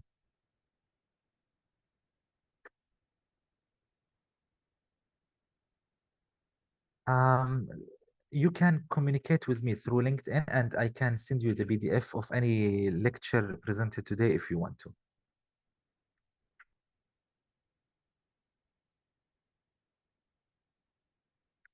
Also, I think those lectures are recorded and it will be shared with you through Future Vision later on.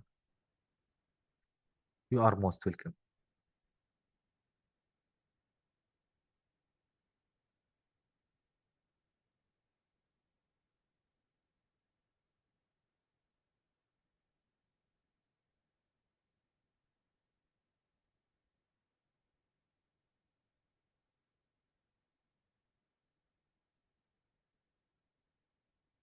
So to remind you, there will be 3 poster presentation from 12 to 1. You can enjoy it. Thank you very much and see you later إن شاء الله. يعطيكم العافية. مع السلامة.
السلام عليكم ورحمة الله وبركاته. مساء الخير. دكتور فارس الفعر, General Surgery Senior Registrar. Today I'll be presenting a poster in regards of a research I did named Patient Reported Outcome and Predictors of Mortality of acute mesenteric ischemia in COVID-19 patients. It was a multicentric retrospective observational study, starting by the introduction.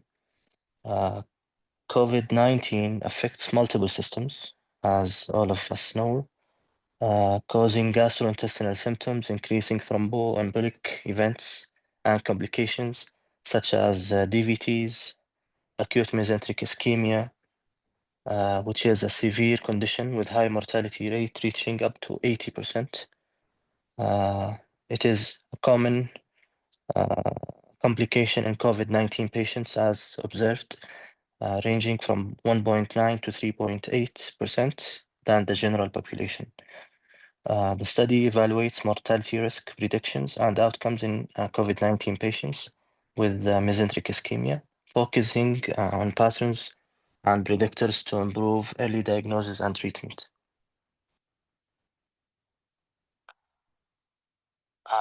في مشكلة في الصوت تسمعوني؟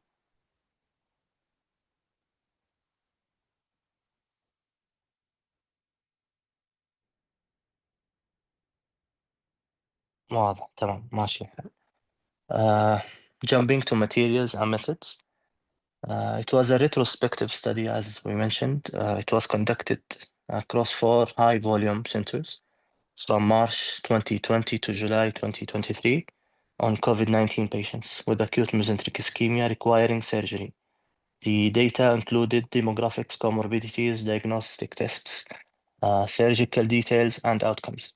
COVID-19 was confirmed via PCR tests, and imaging methods like CT, Doppler were used for diagnosis also. The exclusions were non-COVID cases, ischemia from dissections or outside the study period, prognostic scoring, and post-operative outcomes were analyzed. The data were analyzed using the SPSS version 26 relationship, were assessed with chi-square, Fisher-Exact, and Mann-Whitney tests. The logistics progression identified mortality predictors, risk factors with p-value of less than or equal to 0.05, which was considered significant. The baseline characteristics were balanced to reduce the bias. The results, 84 COVID-19 patients with mesenteric ischemia with an average age of 62 years.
Resuming كده الصوت كويس.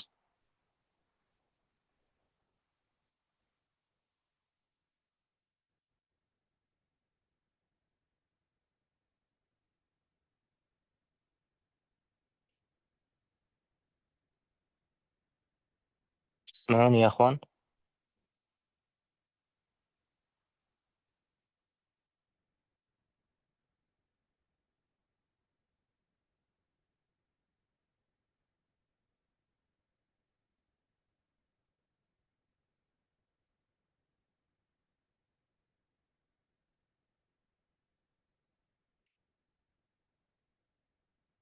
طيب تمام ممتاز، شكرا يا بدر. To continue, key symptoms were fever, fatigue, dyspnea, diarrhea. The findings, 28.6% had pulmonary thrombosis, 47.6 had mesenteric vessel thrombosis, 95.2 had necrotic ischemia requiring surgery. The mortality predictors were female sex, age more than or equal to 60, high CT severity score, and a need for mechanical ventilation. The discussion: acute mesenteric ischemia is a rare but severe complication of COVID-19 linked to hypercoagulable status induced by the virus itself. The study of 84 patients with COVID-19 with mesenteric ischemia found high mortality, especially in older patients more than 60 years and females. The key findings include symptoms and diagnosis. Like we mentioned, fever, general deterioration of conscious level, abdominal pain, distension. CT scan revealed 47.6% had mesenteric vascular thrombosis, 28.6 pulmonary thrombosis. The risk factors for mortality were age more than 60, female 6, high CT severity score, need for mechanical ventilation were significant predictors in those patients. Regarding laboratory markers, elevated D-dimer, ferritin, LDH inflammatory markers were noted, but it was not strongly correlated with the outcomes. The limitation of this study, it is as a retrospective design, selection bias, confounders, which reduced the study generalizability. To conclude, this study outlined an exciting situation regarding outcomes, including high mortality of mesenteric ischemia in COVID-19 patients, female gender, as we mentioned, age more than 60 years, high CT severity score, mechanical ventilation, deployment were significant, independent in the predictors of mortality risk in multivariate models. The results provide an overview of mortality predictors, which would support further studies based on these findings. This schedule is going through multiple variables with the total percentage of 84 patients and regards of multiple variables, as you see, for your eyes only. I hope I didn't take a lot of your time. I'm thrilled to be presented this poster today with you. Thank you so much for your listening.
السلام عليكم ورحمة الله وبركاته. بسم الله الرحمن الرحيم، والصلاة والسلام على سيدنا محمد عليه أشرف تم الصلاة وتم التسليم.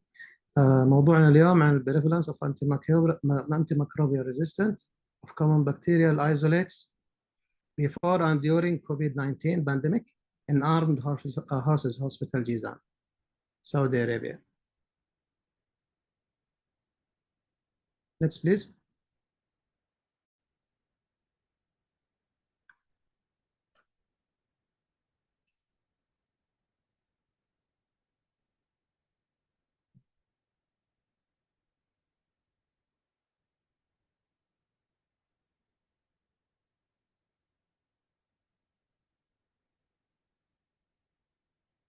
So this is our study, which was published in 2021. And this is our poster. Next, please.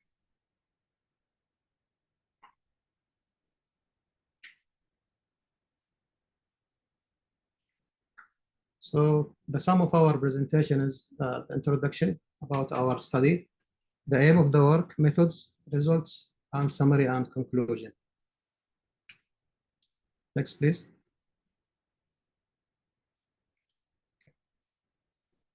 As per World Health Organization, as on the 10th November 2022, 6,583,163 lives are lost due to COVID-19 globally since the outbreak, and antimicrobial resistance is currently estimated to kill approximately 700,000 people annually. Assuming that the given data for both are accurate, a rough comparison evaluates the death rates from COVID-19 will stay fixed for the remaining year. However, antimicrobial resistance will kill over 130,000 people annually alone. Moreover, antimicrobial resistant deaths are expected to rise to 10 million deaths every year by 2050, whereas COVID-19 may hopefully be controlled in a much brief period. Next, please. Recent studies showed a significant increase in antimicrobial resistance resulting from COVID-19 pandemic. Although the world suffering to control COVID-19 pandemic previously, the antimicrobial resistant outbreaks development should be considered. Also, multi-drug resistant organisms were noticed during that pandemic as carbapenem-resistant enterobacteriaceae, CRE, and methicillin-resistant Staphylococcus aureus, MRSA. Next, please.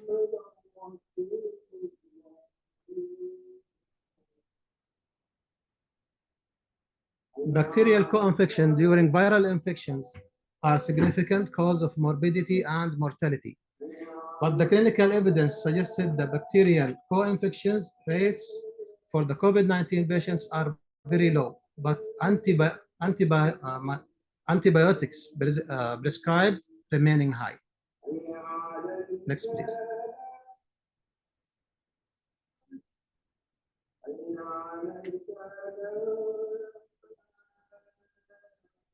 The hypothesis of our study suggests that the more prevalence of COVID-19 patients, the more inappropriate use of antibiotic could occur, which may lead to significant increase in antimicrobial resistance. And most of the published data were from Europe and Western countries, but our knowledge, no similar studies have been conducted at a local or national level in KSA till to date. Next, please.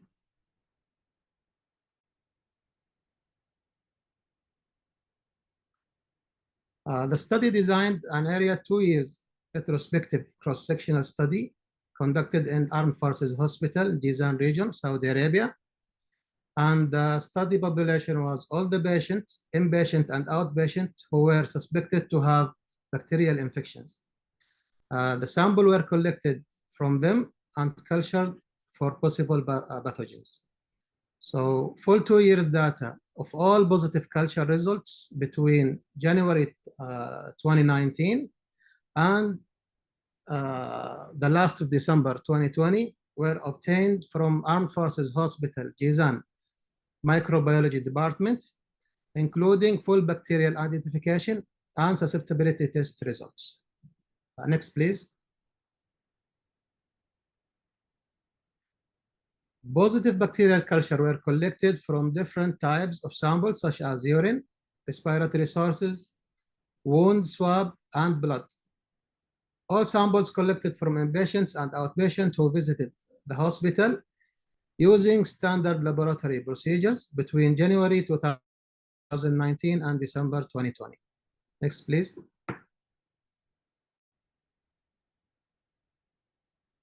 So in this table, we'll show the demographics included in our study and the subject as well. So that in 249 subjects included in 2019, were 264 subjects included in 2020. Most of the subjects were male. The age of the subjects categorized in 7 groups ranged from 12 years to 80. So as you see, most of the subjects in 2019 were from ICU, almost 26%. In 2020, most of the subjects were from male ward, 25%, followed by ICU. Next, please.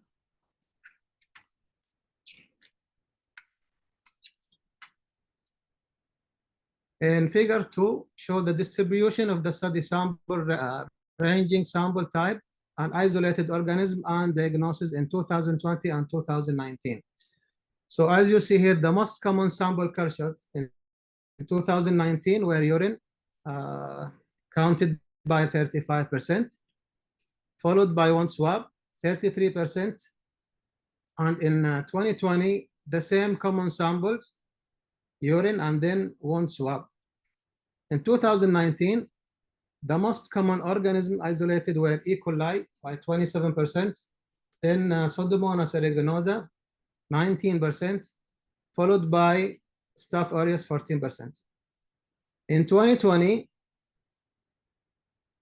the most common sample isolated, organism isolated was E. coli, 30%, followed by Klebsiella pneumonia, and Pseudomonas aeruginosa, and also Staph aureus. Next, please. The type of resistance from isolated organism in 2019, 56% was SPL, followed by XDR and MRSA, almost 17%. In 2020, the type of resistance was SPL by 52%, followed by MRSA 17%.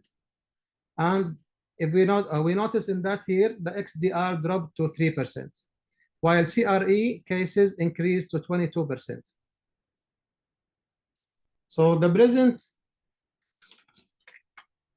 present study showed that E. coli, Pseudomonas aeruginosa, Staphylococcus aureus, and Klebsiella pneumonia were the most prevalent microorganisms isolated from our patients. Also, Pseudomonas aeruginosa were significantly associated with pneumonia, ear and eye infection. E. coli was significantly associated with the most of the infection as COVID-19 fever, sepsis, UTI, and wound infection. Klebsiella pneumonia showed a significant association with pneumonia, sepsis, and UTI. In contrast, other studies showed that among COVID-19 patients, the bacteria most frequently isolated from them were Mycoplasma pneumoniae, Pseudomonas aeruginosa, and Haemophilus influenza. Over the co-infected patient with influenza showed different presence of pathogenic isolated, including Streptococcus pneumoniae and Streptococcus pyogenes, as well as Staph aureus. Next, please.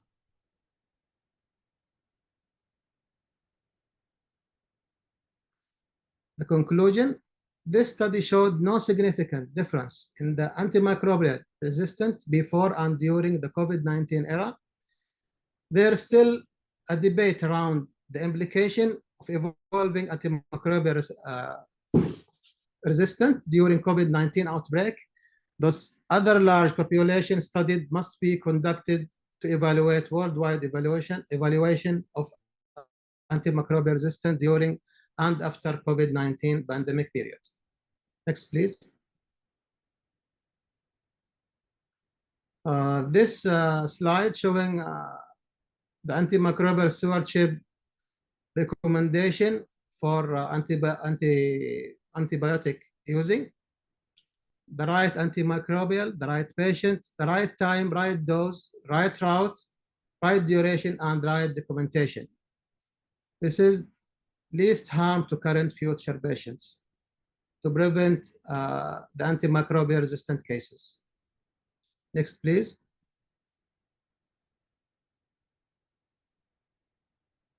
So the key message is antimicrobial resistance occur when organisms evolve and develop resistance to an antimicrobial that should inhibit or destroy it.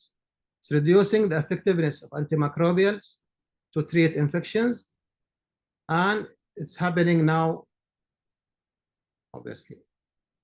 Few new antimicrobial are being developed, contributes to antimicrobial resistance. Antimicrobial stewardship works hand in hand with prevention and control strategies to help address antimicrobial resistance. Next, please. This is the end of my session with you guys. I hope you enjoyed it, and I'm glad to answer any questions.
السلام عليكم، مساء الخير.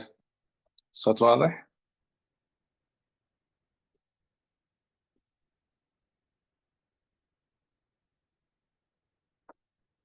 طيب، بسم الله الرحمن الرحيم والصلاة والسلام على رسول الله. أنا الدكتور بدر، consultant family medicine من الحرس الوطني. I will talk in my poster about research and knowledge, attitude and practice toward brucellosis among Saudi adult population. First, I will talk about the introduction. The brucellosis is a significant public health issue in Saudi Arabia, having been recognized as endemic since the early 1980s.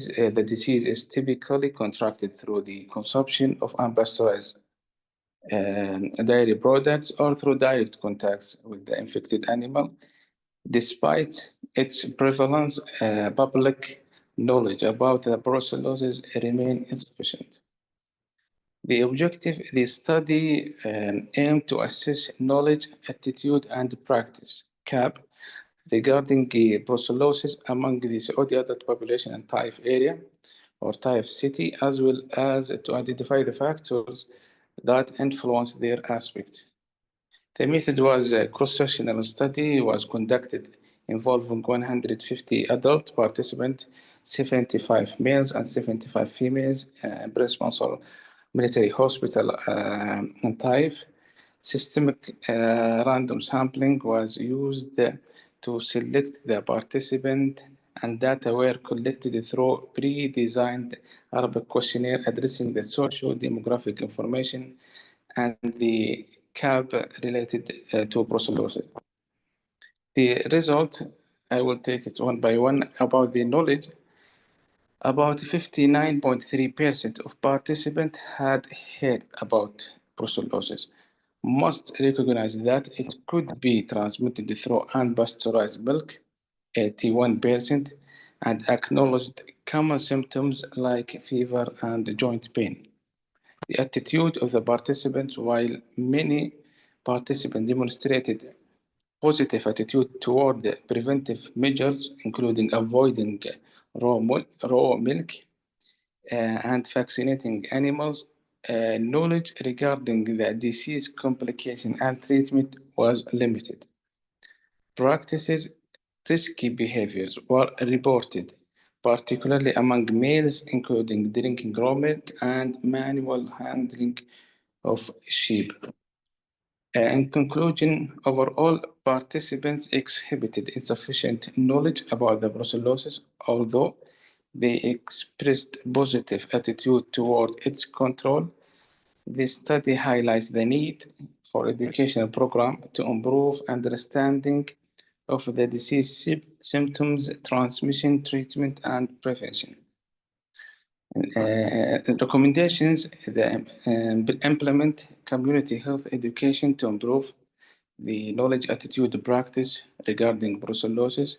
Initiate national control program targeting high-risk people. Mass vaccination, livestock, and enhance the monitoring efforts. Provide training for slaughterhouse workers on disease prevention. Conduct larger study focusing on rural population to identify further risk factors. This research emphasized the importance of increasing public awareness and understanding of brucellosis to reduce its impact as a public health concern in Saudi Arabia. Thank you so much.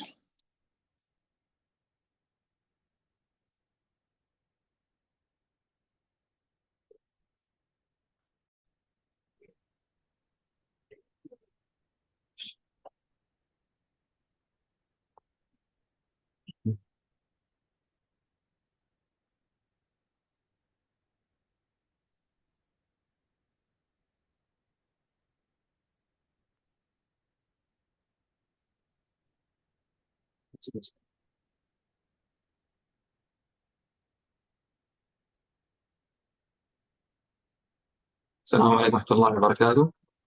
My name is Yahya Kwesi. I'm lab specialist from Armed Forces Hospital. Today we'll talk about improvement awareness of blood culture indication, procedure and resources utilization at Armed Forces Hospital of Jazan. Next.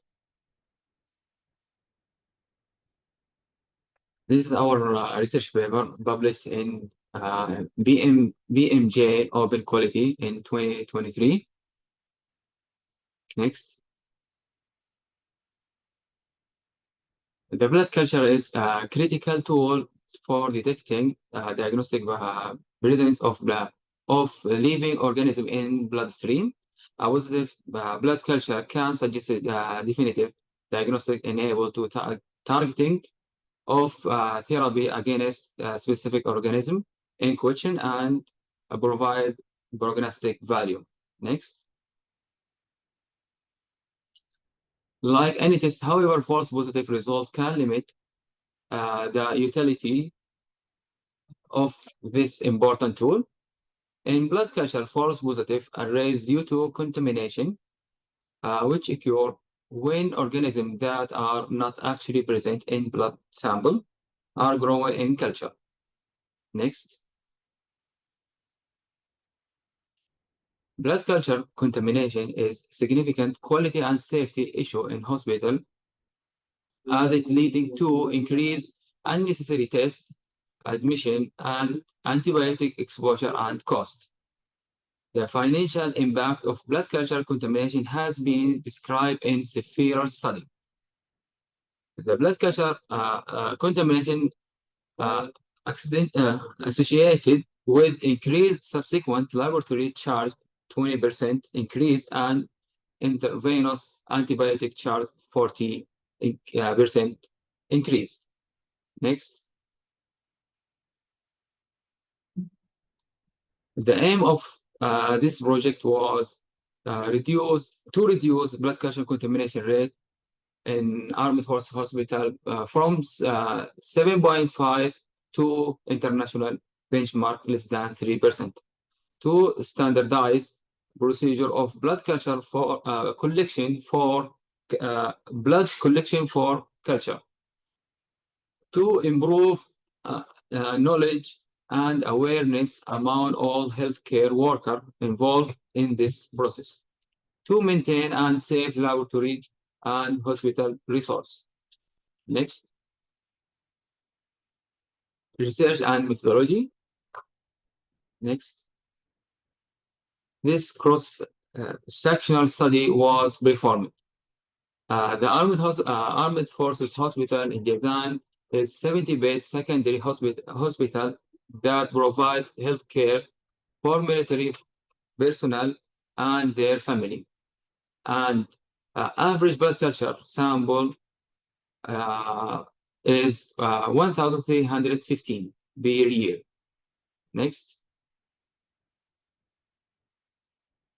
The study population were inpatients who were admitted in Armed Forces Hospital. The inclusion criteria, all the blood culture samples that were receiving and processed in Armed Forces Hospital in microbiology. Next. Ethical approval was obtained from research ethical committee at study area. Next. This study included two major steps, development and implementation of quality in improvement intervention to reduce blood culture contamination and negativity rate in Armed Forces Hospital. Two, evaluation of effectiveness of this intervention. Next. Actually taken, first action taken, multidisciplinary team formulation, then make root cause analysis, clear survey questionnaire, then pre-audit result obtained, then education and training program started. After that, soft copy written procedure and indication distributed, then direct observation, monitoring, communication with nurse and medical department, then post-training assessment, after that post-audit result, finally continue of training and monitoring for sustainability. Next. Result. Next. Pre-intervention result. In this figure, the blood culture contamination rate before intervention means 7.5. Next. In this figure shows average correct and wrong response of blood culture collection survey before and after intervention each department. And we're focusing to ER, ICU, and inpatient ward. Before intervention, the percentage of wrong response was high. Then after intervention, after intervention, percentage of wrong response decrease. Next. Next, please. Comparison of blood culture contamination rate per month before and after intervention. You can see in the figure, we started in January to August. Next. Next. Post-intervention result, overall improvement of knowledge and awareness of nurse from 65 to 97. Overall reduction of blood culture contamination for an average of 7.5 to 1.8. Overall reduction of blood culture negativity rate from average 96 to 91. Next.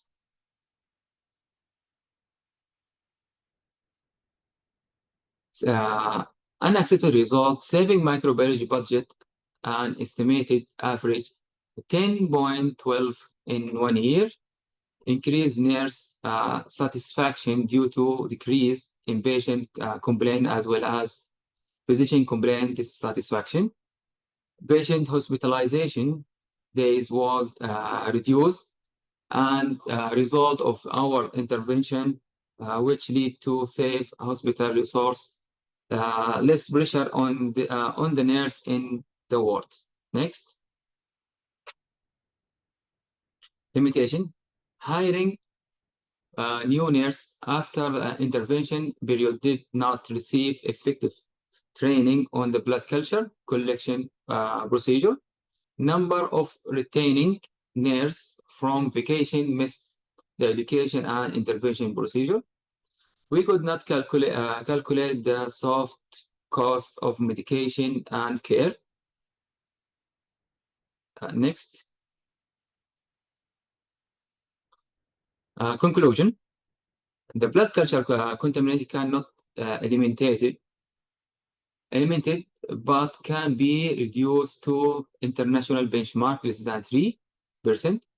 We have found that most effective tool succeeding this project were survey, questionnaire, education, and effect communication between microbiology department and nursing.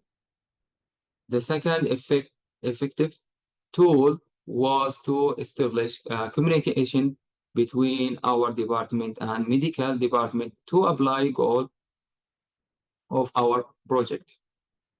Next. By standardizing blood culture collection method of optimizing blood volume and nurse education, we were able to develop the best practice for the blood culture collection and reduce blood culture and negativity rate. Optimal use of the blood culture by physician lead to reducing the use of blood culture in patients with very low likelihood of bacteremia. Next. Monitoring and evaluation system should be continuous process implemented by microbiology department to document improvement and success of this project. Our team recommended that all new nurses should be oriented and trained on blood culture procedure before starting work. Next. This is reference, and thank you. Any question?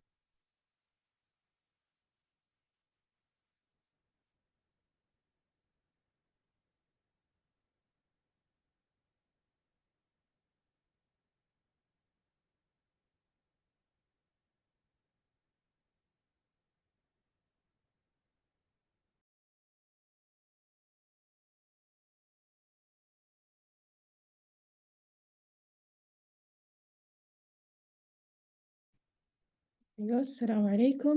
Good afternoon, everyone. Welcome back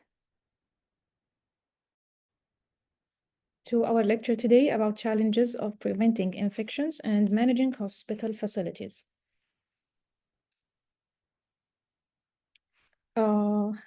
الصوت والشاشة واضحين؟ أوكي، الصوت كويس، الشاشة كمان واضحة عندكم؟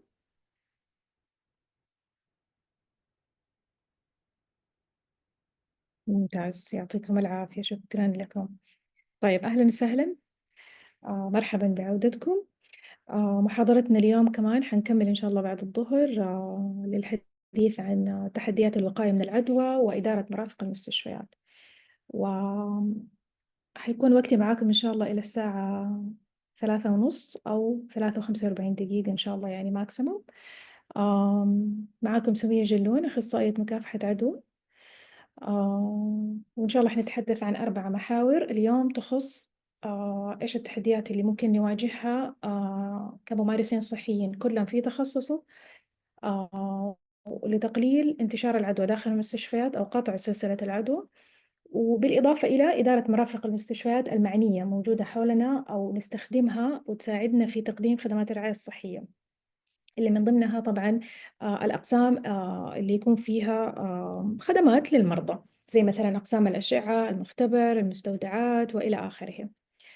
محاضرتنا حتكون بالعربي والإنجليزي إن شاء الله. شدوا حيلكم شوية عشان يعني منهج بعد الظهر شوية ثقيل، لكن إن شاء الله حأبسطه قدر المستطاع. وإذا عندكم أسئلة اكتبوها بس على جنب، بعد كل محور حنتيح وقت للإجابة على الأسئلة. تسجيل المحاضرة حيكون متاح في قناة فيوتشر فيجن رؤية المستقبل اللي هو على اليوتيوب، ومجانية. وأيضا شرايح أو عرض الشرايح والبرزنتيشن الخاص فيه حتلاقوه برضو مجاني في قناة التليجرام المجانية، أنا عملتها متاحة للجميع. حنرفق الرابط لاحقا ونتمنى لكم الفائدة. So welcome back. We will complete our lectures today about challenges of preventing infections and managing hospital facilities, discussing 4 different objectives regarding the all of the services around the healthcare provider, and will host our patients to provide healthcare services. Our lecture will be until 3:30 or 3:45 maximum. If you have any questions, just write it down and then we will have enough time to answer your question. If there wasn't something clear, also we can explain it more in a different way. Our lecture will be in Arabic and English. You don't need to write your name or your ID or your registration number. The technical support will do the job. The recording of this lecture will be available at the YouTube channel of Future Vision Center. And the presentation will be also free for you in my Telegram channel. It's free also for everyone. My name is Sumaya Jalloun. I'm infection control specialist, and I hope that you will enjoy our lecture today. And just gather yourself because we have a heavy content. And as I said before, if you have any questions, just write it down and we will answer your question at the right time. And after each objective, we will discuss all of the elements that you need to know or you need to understand. So we will discuss prevention and control of waterborne infections in healthcare facilities, also hand hygiene facilities. What are the instructions and recommendations and requirements to prevent spreading more infections and, to prevent infections or to break the chain of infections. Also, details of ancillary supports and medical storage. And the last objective will be Central Sterilization Services Department, which is the CSSD. What is the angle that you need to know regarding infection control in these departments? So we will face the challenge, we will do, or we will add the instructions and requirements that we need to do to prevent infections or break the chain of infections while it's happening in our daily tasks work. Objective number 1 will be prevention. طيب حنتكلم في محاور اليوم عن الوقاية والسيطرة على العدوى المصاحبة لمصادر المياه في منشآت الرعاية الصحية، وأيضا إيش هي الاشتراطات أو المواصفات المطلوبة في أقسام، أو خلينا نقول اللي هي متطلبات تقديم نظافة اليدين في كل قسم أو في كل مكان يتواجد فيه أحواض لغسل اليدين أو تعقيم اليدين. أيضا حنتكلم عن الاشتراطات والتعليمات المطلوبة في أقسام الخدمات المساندة والمستودعات. وآخر محور حيكون عن قسم التعقيم الطبي وإيش الزاوية اللي نحتاج نغطيها فيما يخص تعليمات وسياسات مكافحة العدوى لقطع سلسلة العدوى داخل هذا القسم، وأيضا منع انتشار العدوى إذا وجدت، أو يعني انتشار العدد من المزيد من العدوى إذا وجدت في هذا القسم. فالمحور الأول prevention and control of waterborne infections in healthcare facilities. السيطرة والوقاية من العدوى من مصادر المياه داخل منشآت الرعاية الصحية. احنا فين بنستخدم المياه داخل منشآت الرعاية الصحية؟ أول شيء غسل اليدين، في غرف العمليات، في إجراءات الأسنان، وأيضا قسم التعقيم الطبي. أيضا ممكن نستخدم المياه في الهيدروثيرابي اللي هو العلاج الطبيعي اللي نستخدمه في أحواض السباحة. وتقريبا يعني في كل إجراء إحنا قاعدين نعمله أو نقدمه كخدمة رعاية صحية للطبيب. So where do we use water sources? In dental procedures, OR, endoscopies, CSSD department, hand hygiene sinks, everywhere around us we will use water. يعني والنعمة من ربنا إنه وجعلنا من الماء كل شيء حي، بنستخدمه لتخفيف مواد كيميائية للغسيل أو للتعقيم وتطهير الأسطح، أو مثلا في الإجراءات الخاصة بالفك والأسنان وغسيل اليدين بشكل عام، في غرف العمليات، في كل شيء إحنا بنستخدم الماء. فيهمني إني أنا أقطع سلسلة العدوى إذا تواجدت في مصدر الموية الأساسي، الخزان الأساسي أو المكان اللي بتيجي منه مصدر الموية عشان أستخدمها على المريض. So it's very important for us to disinfect the water sources. One of the water sources or important water sources inside healthcare facilities is in hemodialysis centers، مراكز غسيل الكلى، لأنها مرة مهمة وممكن تنقل مصادر عدوى عبر الماء. أيضا كان في يعني الأزمنة السابقة كان في عندنا شيء اسمه مكيفات صحراوية تشتغل عن طريق توليد الماء، والمحرك الأساسي في نفس التكييف، وكان عن طريقه يتم نقل أحد الأمراض الشهيرة واللي هو اسمه الليجونيلا. فهذا النوع من الأمراض اللي هو يتسبب بنوع، يعني سببه نوع من أنواع البكتيريا تنتقل عن طريق هذا النوع من المصادر الخاصة بالعدوى، ويسبب التهاب في الجهاز العلوي التنفسي يدهور حالة المريض سريعا ويؤدي إلى وفاته. حنتكلم برضو عن الليجونيلا أكثر. So I was saying one of the most important sources in healthcare facilities is the hemodialysis center or department, which will use a direct water sources. And we have to follow up the disinfection process of these water sources. So we will break the chain of infection that might be closer to the patient's body. So because we know that hospital-acquired infections are largely avoidable, so we can avoid it, we must examine every aspect of the care environment to ensure that we are doing our best to minimize patients' exposure to potential infection. So that means we have to do a prevention procedure or prevention measures before the infection will happen. So the built environment is one such aspect that demands our attention. فعشان احنا صرنا نعرف انه العدوى المصاحبة للمستشفيات نقدر نقي أنفسنا والمرضى والمجتمع من الدخول أو من يعني حدوثها ودخولها إلى المستشفيات، علينا فحص كل المصادر اللي تساهم في أو لها يد في حدوث ونشوء العدوى داخل منشآت الرعاية الصحية. هذه المصادر غالباً تكون طبعاً إذا ما هي أيدي الموظفين أو healthcare provider hands, it should be surfaces, machines, water sources, instruments, CSSD procedures, dental procedures is everywhere. So regarding environment we have to take care of، لازم نهتم إذا من خلال البيئة لازم نهتم بالمصادر تبع المياه ومنع الغبار قدر المستطاع لتقليل فرص الإصابة بالعدوى للمرضى داخل منشآت الرعاية الصحية، وأيضا حماية الموظفين. فهذا الموضوع أو هذا البند يحتاج الاهتمام الكافي مننا. إيش ممكن تكون مصادر العدوى المحتملة اللي حتدخل إلى المستشفى؟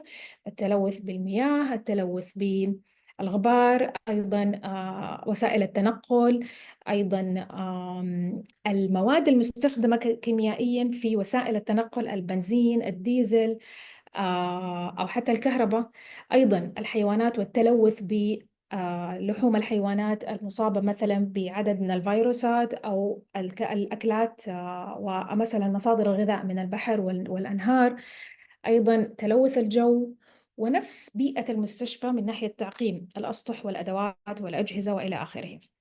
So what are the sources around the patient that might enter our hospital? All of the environment sources include water sources, dust.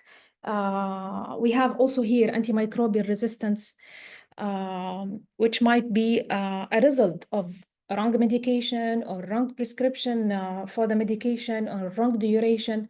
Also, we do have international traveling or chemicals that are used in cars or vehicles like diesel.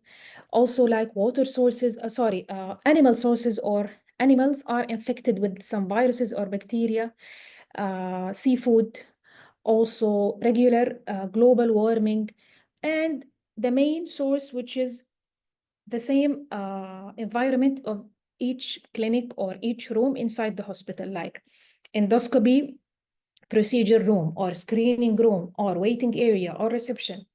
Everywhere around the patient considered as a potential environment that will expose the patient to more infections if we didn't take care of the infection control practices.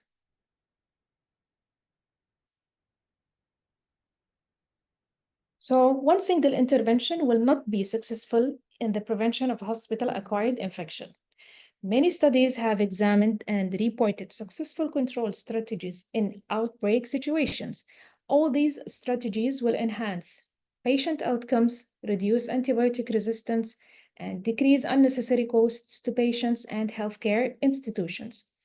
Prevention and control measures include the requirement that healthcare workers adhere to standard precautions and transmitted-based precautions when indicated when we are dealing with infected patients constantly, and so as to protect themselves and the patients they care for. So if we are taking care of the environmental sources, we have also to continue implementing some other infection control practices. Like we will not use only one intervention to prevent the hospital environment from receiving or catching more infections inside it. So we will look at all of the angles that might include potential infection sources. So we will use successful control strategies. We will take a recall or we will recall the information from the CDC, from WHO website, from EPIC website, or from the policies of the same hospital to reduce the infection or to minimize the potential sources of infection. For example, all of these strategies will contain precaution in general, standard precautions or transmitted-based precautions. Also, take care of medications and antibiotics. Implement antimicrobial stewardship. We do have also vaccination process and follow-up vaccination process for staff and some patients.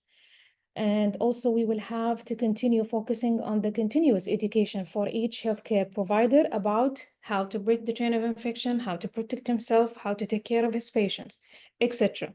So one intervention will never be enough to prevent hospital-acquired infections. فأنا عندي طبعاً إجراءات مهمة جداً وسياسات وتطبيقات خاصة بمكافحة العدوى أو قطع سلسلة العدوى عديدة، وليس تدخل واحد اللي هو فقط الاهتمام بالبيئة اللي حول المريض أو العناية بتعقيم غرفة المريض والأجهزة والأدوات ويدين الممارس الصحي اللي حتمسك أو تلمس المريض.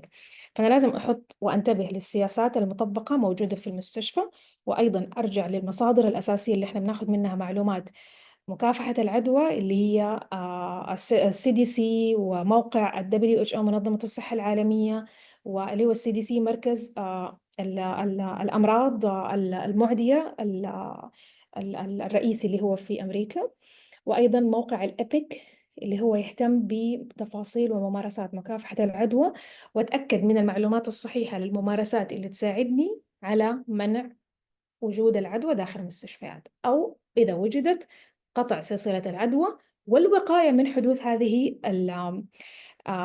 الأحداث أو هذا النوع من العدوى وانتشار هذا النوع من الأمراض مرة أخرى.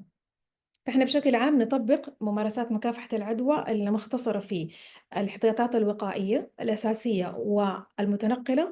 الأساسية لكل المرضى، والمتنقلة فقط إذا كان عندي مريض عنده عدوى، فأحطه either في contact or droplet or airborne precautions. So whenever I will have infected patients, I will put him under transmitted-based precautions. Only for infected patients. So he either have a disease transmitted through air drops or air droplets or air particles or contact transmission or droplet transmission. فالمرضى اللي حيكون عندهم عدوى حيكونوا تحت احتياطات وقائية اسمها الاحتياطات الوقائية، تعتمد على التلامس أو الانتقال عن طريق ذرات الهواء أو الانتقال عن طريق قطرات وسوائل المريض. فهذه اللي هو الاحتياطات الوقائية كنوع واحد من ممارسات وإجراءات مكافحة العدوى لقطع سلسلة العدوى. الأنواع الثانية إيش؟ عندي التطعيمات، متابعة تطعيمات المرضى، بعض المرضى لأنه اختياري والموظفين لازم لأنه إجباري. أيضا عندي ممارسات اللي هي الخاصة بالتقنين من استخدام المضادات الحيوية وصرف العلاج الصحيح بعد عملية التشخيص الصحيح لكل مريض، وأيضا ممارسات وتطبيقات الحصص التعليمية أو التعليم المستمر الخاص بالممارس الصحي عشان يتعلم إيش التحديثات الجديدة الخاصة بقطع سلسلة العدوى وحماية نفسه، وأيضا رعاية المريض اللي قاعد يقدم له خدمات الرعاية الصحية. طيب isolation of infection، كيف نعمل how to do isolation of each type of infection. In general, we do have two types of isolation: source isolation or source control. The second type is protective isolation. Source isolation, number one, source isolation or source control, we have to isolate the source of infection, the same pathogen. So it's the process used to minimize the risks of microorganisms being transferred from the affected person to another or to others. So most often, sorry, to others، يعني أنا حأعزل مصدر العدوى، يا إما حأعزل الكائن المعدي إذا قدرت، أو أعزل اللي هو الإنسان نفسه اللي حصلت له عدوى ومنوم داخل المستشفى. So I will have to isolate the source of the infection. That means either the microorganism that will cause the infection, if it's possible, which could be done through prescribing the correct medication. So the pathogen will be either killed or inhibited from growth. Or isolate the person who will carry this microorganism. Most often applied to the prevention of transmission of airborne or droplet spread. Source isolation also could apply to other routes of transmission, which is the third one, contact. So I have to isolate the patient either in isolation room if he was having a disease transferred through airborne, yes, air particles, or droplet transmission or contact transmission. So I will isolate this person, isolate the source of infection. Number two, protective isolation. That means the process applied to decrease the risk of exposure to infection for patients who have an increased susceptibility to infection. Protective isolation is where staff implement standard precautions while caring for the patient in protective isolation. What does that mean? This is about people who have like a disease transferred through blood. And now we know that this patient has hepatitis C or HIV or cytomegalovirus infection. It transferred through only blood. So I will isolate him, not in a isolation room, in a regular room, applying or taking care of standard precautions. So this blood or blood source will never transfer to either of the patients or the staff. Also, protective isolation, we use it or we implement it through protecting ourselves as a staff if we took the vaccination or the correct vaccination, and we will try to implement some practices to increase the susceptibility of infection in some patients, like immunocompromised patients. Who are the immunocompromised patients? They are the patients in burn units or born with immunosuppression status, or patients under chemotherapy treatment, or patients who had organ transplantation or after blood transfusion.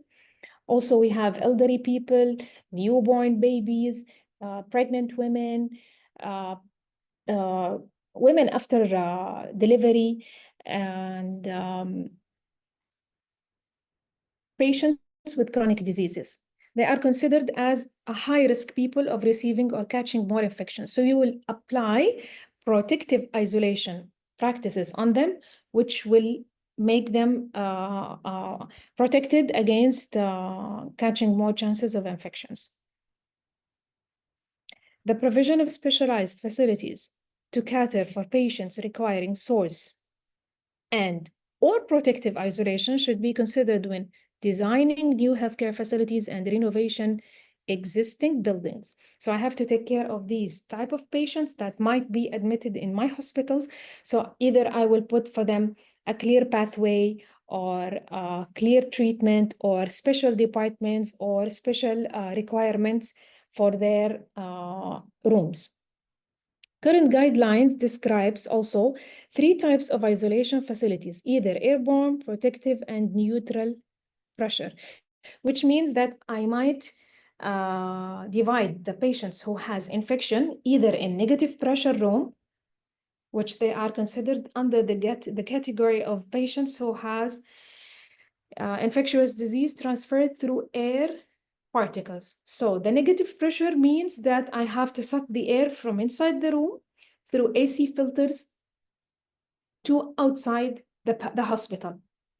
So any particle inside, any air particle inside the patient's room will be eliminated. The protective pressure rooms or the positive pressure rooms, that means I have to push the pressure from the AC filters into the room or inside the room, moving to the corridor outside, because the patients that might be admitted in these type of isolation rooms are under the category of immunocompromised patients. That the 10 types or the 10 mentioned categories who I said that they are considered as immunocompromised patients. And number 3, which is neutral pressure, that means the balance between the pressure inside the room and outside the room will be equal, which is for screening room or dental procedure rooms, endoscopies, everywhere. Everywhere regular should be a neutral pressure room, administration offices, etc.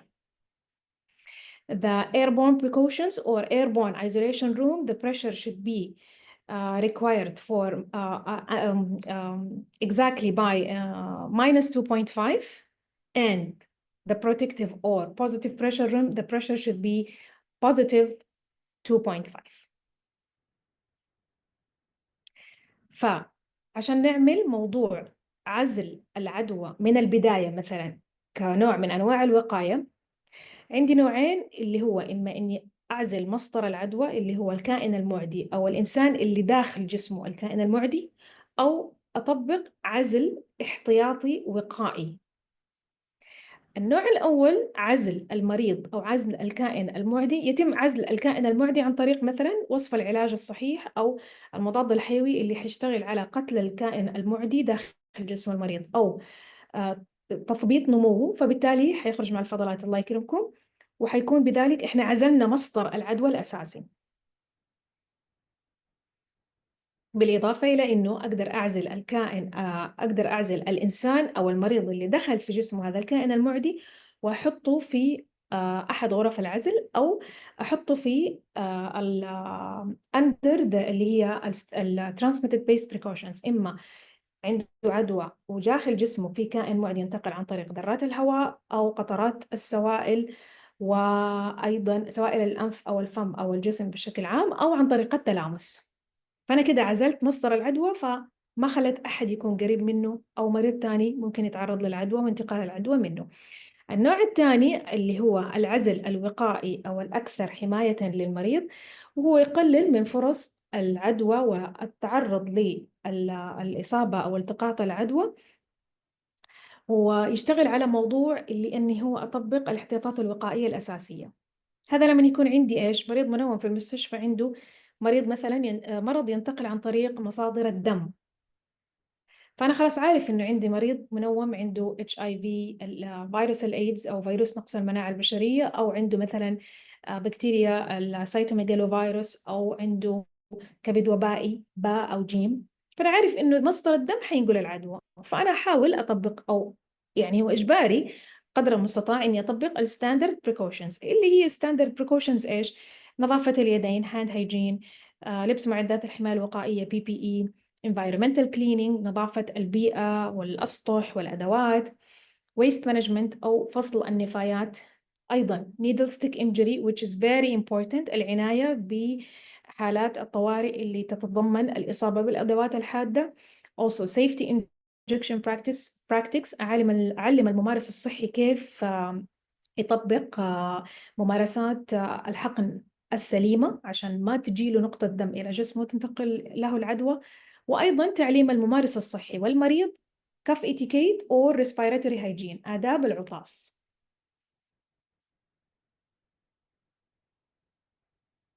هذه هي تطبيق الاحتياطات الوقائية الأساسية والستاندرد precautions. مهم عندي جدا إنه أعزل مصادر العدوى، سواء الكائن المعدي أو الإنسان اللي عنده عدوى أو الإنسان اللي عنده أو يحتاج أو يتطلب عزل وقائي احتياطي إضافي. لما أجي أبني مستشفى جديدة أو عيادة أو قسم جديد أو جناح إضافي، أهتم بإني أنا فين ححط هذه الفئة من المرضى. اللي مسوي عملية وما عنده عدوى، سواء عملية تجميل، عملية ولادة عادية، عملية اللي هي الرباط الصليبي، أي عملية عادي ما عنده عدوى ححطه في الغرف العادية. لكن الناس اللي حتكون عندهم فرصة للإصابة بالعدوى أو التقاط العدوى أو أصلا عندهم عدوى، يحتاج إنهم ينحطوا مثلا في قسم يعني خاص فيهم، مع يعني الأخذ بالاعتبار بالتنبيه للبس معدات الحماية الوقائية قبل الدخول إلى هذه الغرف. في جميع الأحوال أنا عندي 3 أنواع من غرف العزل، أو الغرف اللي تتخصص في موضوع الحماية البيئية داخل غرف المستشفى. إما غرف سالبة العزل أو موجبة العزل، أو يعني النيوترال اللي هو محايد الضغط، محايد فيها. الغرف سالبة عفوا الغرف سالبة الضغط غرف أو موجبة الضغط، وغرف الضغط فيها محايد. إيش فكرتها؟ إنه الغرف سالبة الضغط يكون مقياس الضغط فيها -2.5، بمعنى إنه الضغط الهواء حيتشفط من داخل الغرفة إلى فتحات التهوية إلى خارج المستشفى، عشان ذرات الهواء اللي موجودة ومحملة بالكائن المعدي داخل الغرفة ما تنتقل إلى أي مريض أو أي قسم ثاني داخل المستشفى. يهمني أعرف هذه الفئة اللي حتتنوم في هذه الغرف، اللي هي المرضى، أنواع المرضى اللي عندهم عدوى تنتقل عن طريق ذرات الهواء، زي patients with pneumonia, with measles, with TB. الممارس الصحي لما يجي يدخل عليهم حيلبس N95 ماسك عشان يحمي نفسه بزيادة. كمان مناطق الكونستراكشن and renovation should be negative pressure areas، عشان هذه لما أجي أعمل عمليات البناء أو هد جدر أو painting walls أو أي حاجة moving furniture, it should be negative pressure areas. On the other side also we have positive pressure rooms، اللي هي غرف موجبة الضغط زي غرف العمليات، والغرف اللي حنوم فيها مين؟ الفئة اللي يدرجوا تحت عندهم نقص في المناعة. مين هذه الفئة؟ اللي عندهم علاج كيميائي أو تحت يعني جلسات العلاج الكيميائي، مناعتهم ضعيفة. الأشخاص برضو اللي يولدوا بمناعة أصلا ضعيفة أو نقص في المناعة، الأشخاص أو المرضى في أقسام الحروق، الأشخاص بعد المرضى بعد عمليات نقل الدم، أو هذا إجراء نقل الدم، أو عمليات زراعة الأعضاء، كبار المرضى أو كبار السن، أو الأطفال حديثي الولادة، السيدات خلال فترة الحمل أو الحوامل، وأيضا السيدات بعد الولادة، والمرضى اللي عندهم أمراض مزمنة. فهذه الفئة حنحطهم في positive pressure room. الفكرة فيها إنه الضغط يتم ضخه من فتحات التهوية إلى الغرفة مرورا إلى الممر إلى خارج الغرفة، عشان الجسم مناعته ضعيفة فيحتاج positive pressure room. حيكون المقدار تبع الضغط plus 2.5. النيوترال also the third type neutral pressure rooms أو الغرف محايدة الضغط، فيكون ضغط الغرفة داخلها مساوي للضغط في الخارج. تكون في باقي غرف أو العيادات المتاحة، مثلا غرف الاستقبال، مناطق الاستقبال، غرف الفحص العادية، إجراءات الأسنان والمناظير، غرف أو مكاتب الإدارة وإلى آخره، يكون الضغط محايد. فهذه مهمة في منع العدوى أو الوقاية من العدوى أيضا في المستقبل.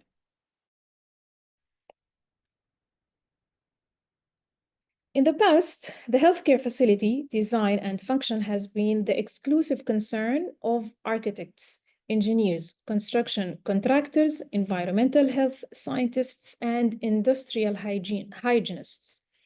And because of the growth of the number of susceptible patients and the increase of construction projects, it's now well recognized that the design team should also include hospital personnel, particularly the infection prevention and control team, because they will have to add some practices and some instructions, some requirements to break the chain of infection and prevent the infections from happening during this process. The expertise of those professionals in hospital building and renovation projects will help to minimize the impact of the environment on the incidence of hospital-acquired infections.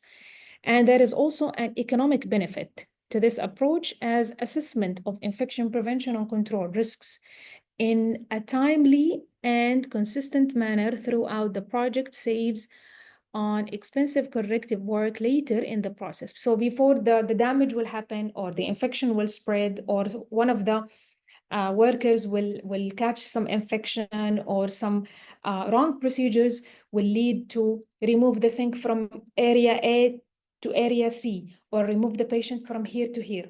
We have to implement some practices or requirements before the project, during the project, after the project, to prevent infections. To minimize this or to summarize this slide.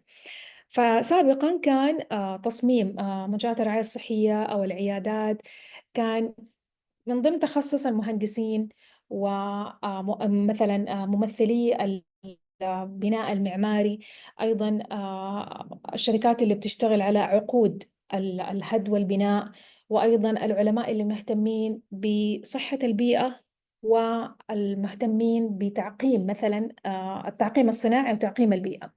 الآن عشان صار عندي مثلا عدد مرضى أكثر، فرص عدوى أكثر، كائنات دقيقة تسبب العدوى الأخطر أكثر من الماضي، فصار في مشاريع البناء والهد تعليمات وتوصيات خاصة تمنع العدوى، ومهتمة بوجود فريق أو موظف على الأقل واحد من قسم مكافحة العدوى عشان يشتغل على موضوع الهوسبيتال هايجين اللي هي تعقيم ونظافة بيئة المستشفى، عشان كمان ما يتعرض المريض إلى العدوى بسبب هذا النوع من الإجراءات. راح يطبقوا تعليمات واضحة قبل وأثناء وبعد عملية الهد والبناء، سواء كانت من الصفر أو جديدة أو قديمة قاعدين نعدل فيها، مثلا ترميم جدر أو ضرب بوية أو نقل معدات أو نقل قسم كامل وإلى آخره.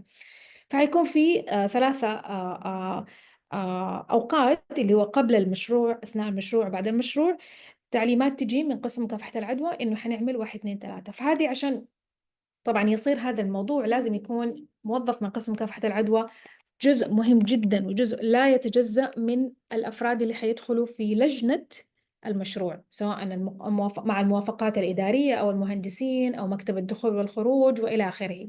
ضروري يكون أحد يمثل قسم مكافحة العدوى ويكون well educated مع certified infection control يعني certificate or degree. So he knows the information or the at least the practices or the main practices to prevent infections during the construction or renovation process. عشان كمان نتفادى واحد يكون مؤهل لقسم أو للعمل في قسم مكافحة العدوى، عشان كمان نتفادى حدوث الأخطاء في نفس المشروع، أو نتفادى حدوث أشياء نحتاج نصلحها لاحقا تؤدي إلى المزيد من العدوى، مثلا نقل حوض من منطقة ألف إلى منطقة باء، أو نقل قسم كامل، نغير غرف العزل ونحطها في مكان تاني فتحتاج فتحات تكييف جديدة، فتحات تصريف مياه، وهكذا، عشان نقلل من الأخطاء التي قد تحدث وتؤدي إلى انتقال العدوى في مثل هذا النوع من المشاريع.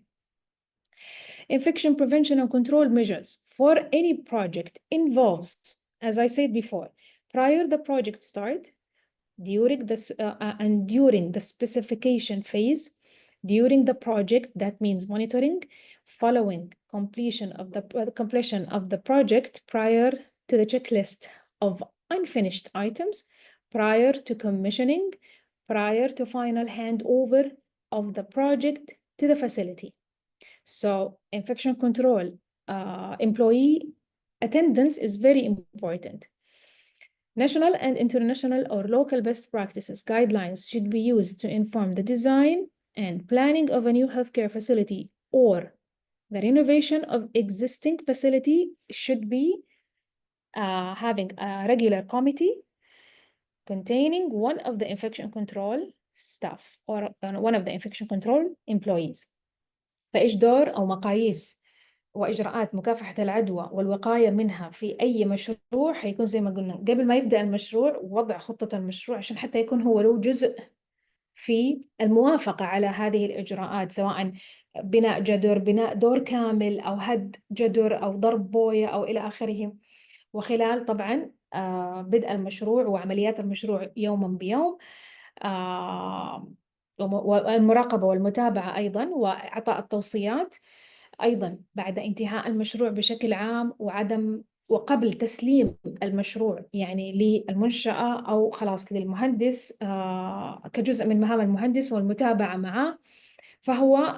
فهذا الإجراء طبعا من التوصيات الوطنية والعالمية في اكتمال المشاريع الخاصة بمنشآت الرعاية الصحية أو العيادات أو مراكز التجميل، عشان نقي من انتقال العدوى، اللي من ضمنها طبعا مصادر المياه والغبار اللي تحمل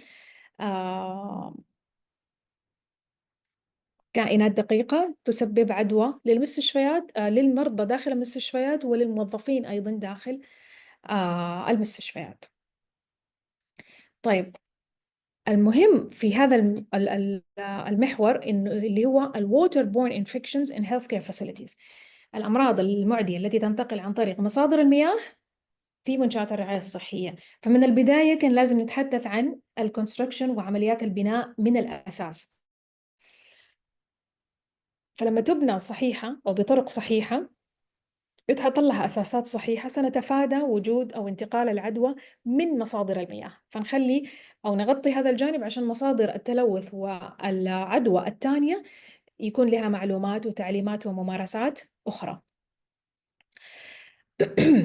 Moist environments and water-based solutions have the potential to serve as reservoir for waterborne organisms or microorganisms. Healthcare water distribution and supply systems have frequently been identified as a source of hospital-acquired infections, especially among those who are, as we said, immunocompromised or immunosuppressed and critically ill patients in augmented care units or intensive care units in general. So they are considered under the category of immunocompromised patients. Water safety must be given a high priority at all stages of hospital development, from the beginning of the planning process through design, construction, renovation, and refurbishment. In recognition of the importance of water safety, it's widely recommended that every healthcare facility develop and maintain a water safety plan So this is how we will follow what will happen with our water sources, and what should we do to as it is disinfection procedure, or either close the water sources, or add some new chemicals, or do anything to protect ourselves. Inclusive of a risk assessment of the water distribution system. So this is one of the tasks regarding the construction and renovation or protecting the water sources in our facilities. We do have something called ICRA, Risk Assessment Infection Control. It's a checklist for the requirements to maintain the water sources disinfected and ready to use, and considered as non-transmission media for infectious disease or waterborne diseases. And it will identify potential hazards, consider practical aspects, and detail appropriate control measures for protecting the water from infections. And the water safety plan is developed by a multidisciplinary committee, as we said before, whose focus is to prevent and control waterborne hospital-acquired infections. The most famous disease from waterborne hospital-acquired infections, as I said before, Legionella or Legionellorez diseases. فمهم عندي الانتباه لمصادر المياه والعدوى اللي موجود أو محتمل تنقل عن طريق هذه المياه إلى المرضى. فالبيئة أو خلينا نقول البيئة الرطبة اللي فيها مويست، أو الإجراءات اللي تعتمد على استخدام المياه وتقدم كخدمات رعاية صحية للمريض، طبيعي إنه يكون في احتمالية إنها تحتوي على كائنات معدية أو كائنات تعيش في بيئة المياه وتتكاثر وتحدث الضرر عندما تنتقل إلى أجساد المرضى، عن طريق الأنابيب، عن طريق المضخات، عن طريق صنابير المياه، عن طريق حتى مياه الشرب إذا ما كان أحد مهتم بتعقيمها. حتكون خطر أكبر على المرضى المنومين في المستشفى تحت فئة ذوي نقص المناعي اللي قلنا عليهم 10، أو المرضى المنومين في مراكز أو أقسام الرعاية المكثفة ال ICUs in the ICUs، ICU, NICU, CCU و PICU، اللي هو الرعاية المكثفة أو الرعاية الحرجة للكبار ICU Intensive Care Unit for Adults، PICU Pediatric Intensive Care Unit الرعاية الحرجة للأطفال، NICU Neonates Intensive Care Unit الرعاية الحرجة لحديثي الولادة، والCCU اللي هي الرعاية الحرجة للأشخاص اللي عندهم مشاكل في القلب الكاردياك. فهذولا يعتبروا يعني ضيوفنا المنومين عندنا في المستشفى، وأكيد حنستخدم أي شيء فيه موية ينتقل إلى أجسادهم، بالإضافة زي ما قلنا إلى immunosuppression or immunocompromised patients 10 الفئات اللي قلنا عليهم في الشريحة السابقة. هذول معرضين للإصابة بالعدوى من الغبار والمياه والأجهزة والأدوات وكل شيء، وحالاتهم حرجة وهم اللي يحتاجوا عناية أكثر. لذلك مصادر المياه تحتاج وضعها في أهمية كبرى من بداية المشروع وبداية بناء العيادة أو المستشفى أو مركز التجميل، وخلال عملية البناء وبعد الترميم وحتى عند إعادة الترميم. لازم انتبه لمصادر المياه، لنفس المصدر وكيف بينتقل إلى العيادة أو إلى كل غرفة، وأيضا مراجعة الأنابيب والمواد الكيميائية اللي بنستخدمها لتعقيم هذه الأنابيب، والمواد الإضافية اللي أجلس أحطها في مصادر المياه إلى ما تنتقل إلى يعني الخدمات اللي هستخدمها على جسم المريض، عشان هذه المواد الإضافية تقتل الجراثيم اللي داخل البكتيريا اللي تعيش في المياه. ولذلك يفضل إني أنا أحط خطة اسمها Water Safety Plan، خطة سلامة المياه، تتضمن قائمة اسمها إدارة المخاطر، وهي يعني تشيك ليست أو جدول عبارة عن مثلا بنود نتتبعها أو نعمل عليها تشيك لما تكون تم تطبيقها أو when it's implemented في الواقع. ف يعني عند الانتهاء منها تكون فيها سياسات واشتراطات سلامة المياه المستخدمة على أجساد المرضى، في الوقت الحالي وفي المستقبل أيضا. وعملنا كمان من خلال هذه الخطة أخذ عينة من عينات المياه عشان نتأكد من سلامة المواصفات والاشتراطات لهذه المياه ومصادرها المستخدمة على أجساد المرضى. فعندي نسب معينة من البكتيريا مسموح لها بالتواجد في مصادر المياه، وعندي عينات ملوثة من مصادر المياه لازم أتفاداها وأشتغل على تعقيمها بالطريقة الصحيحة. فهذا كله يكون ضمن Water Safety Plan أو خطة سلامة المياه، فيها تفاصيل وإجراءات قياسية وإجراءات احتياطية وإجراءات للسيطرة على العدوى من الكائنات المعدية التي تنتقل عن طريق وسائط المياه. ويتم وضع هذه الخطة زي ما قلنا في اللجنة الخاصة بمثلا أول شيء إدارة المستشفى مع مكافحة العدوى والعدد من الأطباء أو الخبراء في الأمراض المعدية، والمهندسين يكونوا أيضا في هذه اللجنة. وأيضا مكتب الدخول والخروج، عندي كمان الأشخاص المختصين في تعقيم البيئة ونظافة البيئة. طبعا كل هذا للوقاية والسيطرة على الwaterborne hospital acquired infections، العدوى المصاحبة للمستشفيات التي تنتقل عن طريق مصادر المياه. نرجع نعيد sample membership of a water safety committee. Water safety committee. It could be the same infection control committee, but we have to add some additional members.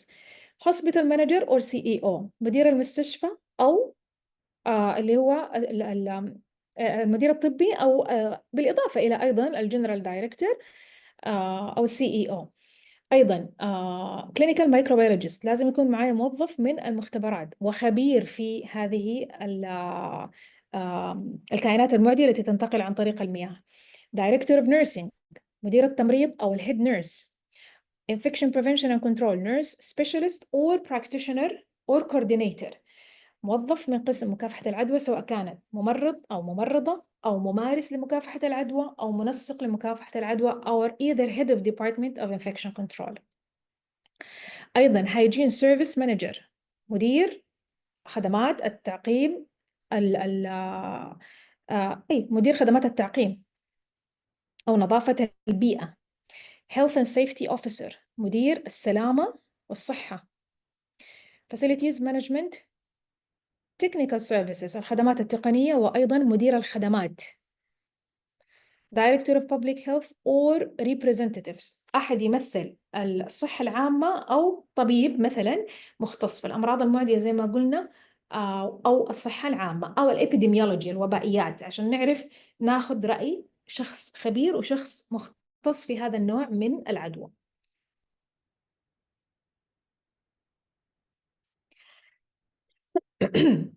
The most commonly acquiring pathogenic microorganisms in healthcare facility water systems include، مين هي الكائنات المعدية الدقيقة اللي حتنتقل عن طريق المياه؟ تحب تعيش في بيئة المياه وتقدر تعيش فيها لوقت طويل حتى لو ارتفعت درجات الحرارة أو انخفضت درجات الحرارة، وتتكاثر وتنتقل من المياه إلى أجساد المرضى وتحدث الضرر. So these microorganisms love to live in the water sources. It can reproduce, it can do the damage to the patient's body, and it could be resistant to high or low temperature. First of all, as we said, Legionella species, Pseudomonas aeruginosa, in some water sources, we approve for Pseudomonas to be in a certain percentage for the water. في بعض مصادر المياه نقدر نسمح بأننا نخلي نوع من أنواع بكتيريا سودوموناس إنها تكون متواجدة في بيئة المياه، فمسموح بنسب معينة.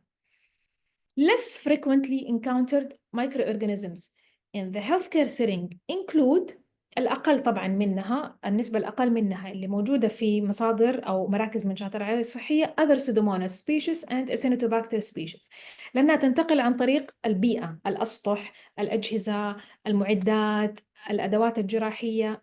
هذه الأذر Pseudomonas species and Acinetobacter species تحب البيئة، ما تحب يعني توجد في المويه لكن ما تحدث نفس الضرر زي الليجونيلا والستومانس. Other non-fermentative gram-negative bacteria also including يعني water sources, Burkholderia species, also Stenotrophomonas species. وفي عندي الانتيروبكتيرياسيس، هذه اللي احنا نعرفها الأكثر شيء كموظفين مختبرات أو ناس تشتغل في العدوى وتعرف إنها هي موجودة أصلا في الجهاز الهضمي. It's in the colon. It's famous in the GI tract. Enterobacteriaceae, which will cause damage for the colon in some cases. Enterobacter species, Serratia species, non-tuberculosis, mycobacteria, and Cryptosporidium species. They are in the water systems, but they will be less frequently or less available in the water sources inside hospitals in general. So the most famous will be either Legionella species or Pseudomonas species. وهذه اللي تسبب العدوى الحقيقية. في أحد مستشفيات الرياض كان في outbreak for Pseudomonas infection caused or was found in one of the medications. So they purchased a new medication and by mistake from the company, this medication had a large number of Pseudomonas in the liquid veil, and it did cause a large number of patients who received this type of infection. في أحد مستشفيات الرياض كان عندهم تفشي وباء ببكتيريا السودوموناس، لأنها وجدت في أحد الأدوية اللي تم شرائها حديثا كسائل وبيستخدم على المرضى. طبعا هذا خطأ غير مقصود، لا من الشركة ولا من الشخص اللي أتباع ولا من المستشفى ولا من وزارة الصحة ولا من أي أحد، لأنه ما كنا حنعرف إنه السائل أو المرض أو عفوا العلاج اللي بنستخدمه كسائل على أجسام المرضى هو اللي سبب انتقال وتفشي هذا الوباء. فبشكل عام هذه البكتيريا تحب بيئة السوائل أو تنتقل فيها وتتكاثر وتحدث العدوى والضرر، ويعني تدهور حالة المريض بسرعة.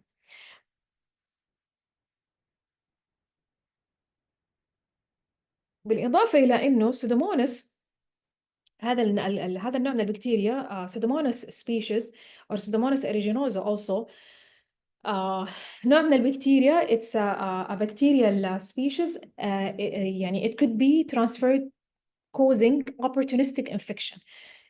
ممكن تتحول من كثر عدائيتها لأنها تفرز توكسينز اللي هي سموم داخلية وخارجية، وعندها أصوات تتحرك فيها وتنتقل بسرعة في رئة المريض، فتتحول لعدوى انتهازية تستغل وتنتهز الفرصة وتدمر خلايا الرئة في المريض. So it will take the chance and the opportunity to transfer to opportunistic infection and live in the lung of each patient and can start to eat the cells inside the upper respiratory tract and leading to fast deterioration of the patient also that might lead to death.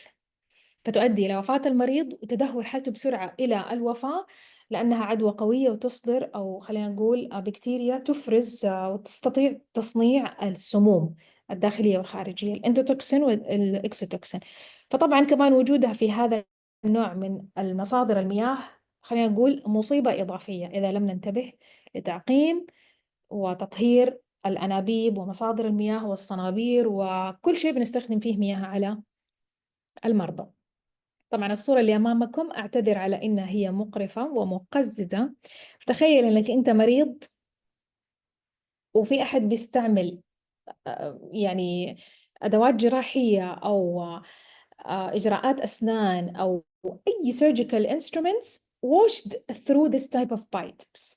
يعني استخدمنا تنظيف الأدوات الجراحية اللي بنستخدمها عليك، والمياه اللي استخدمنا منها أو غسلنا فيها هذه الأجهزة أو الأدوات مرت من هذه الأنابيب اللي فيها بايوفيلمز.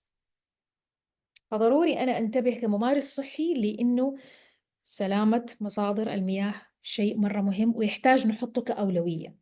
فاللي ترضاه على نفسك كمريض لا ترضاه على الناس، أو عفوا اللي ترضاه على نفسك أرضاه على الناس. it's a very important issue. هذا شيء مرة مهم. So if you imagine yourself as a patient who has received a procedure or a surgery with instruments used on your body washed through this type of pipes, what do you think is the conclusion? For sure you will receive infection. شيء طبيعي إنك تلقط نوع من أنواع العدوى، لأن مصادر المياه كما نراها ملوثة، وهذا الشيء اسمه biofilms.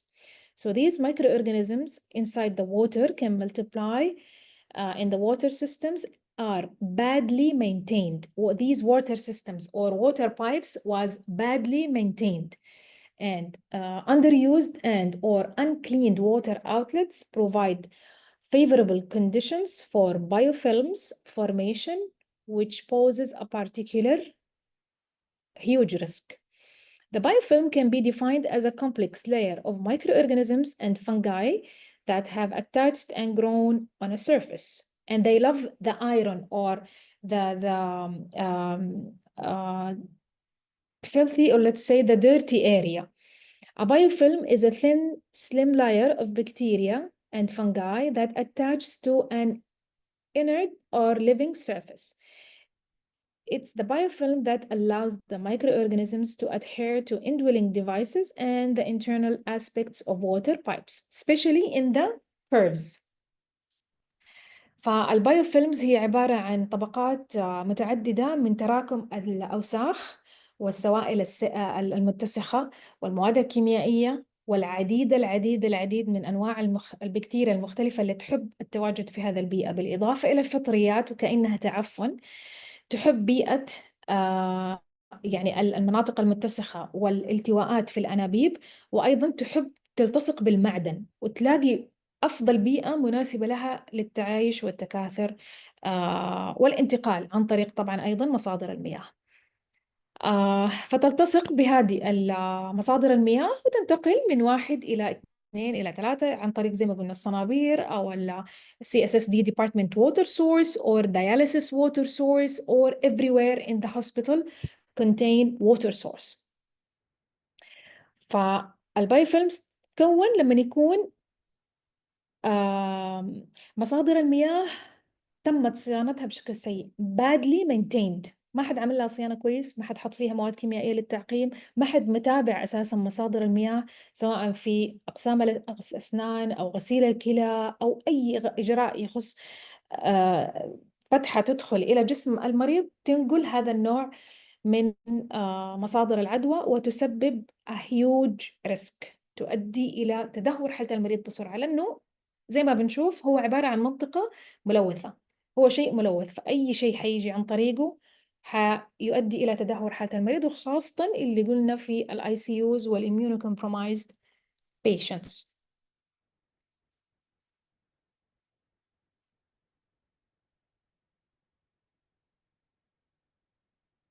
Generally, biofilms develop in chronological phases involving surface conditioning, reversible attachment, irreversible attachment, عفوا colonization و detachment. فكيف تتكون طبقات البكتيريا هذه؟ أول شيء تكون البيئة مناسبة حقة المعدن نفسه، وبعدين قدرة الكائن الدقيق على التواجد والالتصاق بهذا المعدن، وأيضا الانتقال من أول مثلا الأنبوب إلى منتصف الأنبوب، فيصير فيه reversible attachment and irreversible attachment، يعني تلصق في المعدن بعدين تتفك وتروح مكان تاني وتتكاثر وتستمر. بعدين يصير فيه colonization، يعني مستعمرات أكبر من الطبقات الخاصة بهذه البكتيريا والفطريات، وبعدين detachment، فتترك المعدن وتنتقل عن طريق المياه إلى مصادر المياه اللي بنستخدمها في خدمات الرعاية الصحية. So first of all, it will find the biofilms will be happening or will be created in the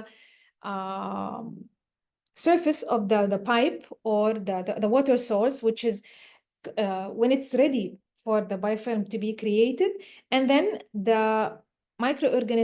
ability of the microorganisms to be reversible, attaching to the surface of this pipe and then move to other department or other area in the same pipe. So it will has the ability of reversible attachment and irreversible attachment, and then they will multiply through colonization, making a huge number of fungi and bacteria with the dust or the filthy water or bad chemicals, and then they will do a detachment phase which means that they will move from the pipe to or through the water sources to the patient body.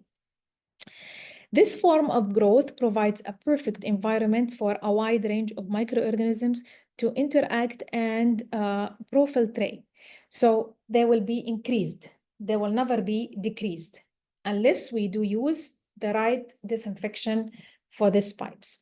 The secretions also of expopolysaccharides, complex carbohydrate structure by bacteria, will form an extracellular matrix for both bacteria and other uncellular organisms, such as اللي هي الأميبا and flagellates, to remain in a protected state. Illustrates biofilm build-up in a portion of an underused water pipe. فالمشكلة فيها إنه زي ما قلنا لما تتكون هذه خلاص البايوفيلمز تصير فرصة لزيادة عدد الطبقات، حيزيد عدد التلوث والصدى والوسخ في هذه الأنابيب وما راح يقل. فمن المنطق إنه الكائنات الدقيقة حتتكاثر في هذا المكان. ففي طبعا لها عدة مكونات اللي هي البولايساكرايدز اللي هي جدران الخلية، وأيضا يصير فيها إضافة لإنه تتكاثر وتجيب أنواع جديدة من البكتيريا اللي يكون في عندها الفلاجيلا. الفلاجيلا هذه عبارة عن شعيرات في أطراف جدار الخلية البكتيرية تساعدها كمان على الحركة وتحميها من إنه يعني مو أي مادة كيميائية تدمرها وتشيلها أو تزيلها من هذا المكان. فبعد ذلك حيصير إنه البايوفيلم مستعمر المكان وقاعد فيه، وحيعمل لي تدمير أو حيعمل لي خلل في عمل أو استفادة من الأنبوب كأنه منطقة لمرور المياه أو مصادر المياه المعقمة الكافية اللي هي طبعا بعدين حتنتقل إلى جسد المريض. إذا جينا نتحدث عن الليجنالوزس اللي هو أشهر الأمراض اللي تنتقل عن طريق المياه الملوثة داخل منشآت الرعاية الصحية، طبعا في كثير من الأمراض المعدية اللي تنتقل عن طريق مصادر المياه لكن ما هي موجودة مثلا في مصادر الرعاية أو منشآت الرعاية الصحية. ممكن تنتقل عن طريق يعني أمراض أخرى تنتقل مثلا في بيئة الفنادق، الشركات، المناطق الاستوائية وإلى آخره. بس يهمنا الحديث عن الأمراض المعدية التي تنتقل عن طريق مصادر المياه داخل منشآت الرعاية الصحية، واللي زي ما قلنا أهمها والأشهر اللي هو الليجنالوزس. It's a disease and waterborne transfer through water like cholera and typhoid. But the bacteria appear in the water as a result of a natural rather human population. So it's considered as part of the natural water components in the healthcare settings. While we are not disinfecting this type of source of water inside our healthcare facilities. So at least 50 different species of Legionella have been described, around 20 of which can infect humans. Legionella pneumophila is the first species to be discovered in the USA in the 1976, is the cause of 70 to 90% of all of the cases of Legionella disease where the causative organisms was identified. And it was through one of the wars in the USA, and most of the fighters, or let's say the people who were fighting in the war and they got infected with this type of Legionella was having sudden death. So high number of deaths due to this Legionella disease.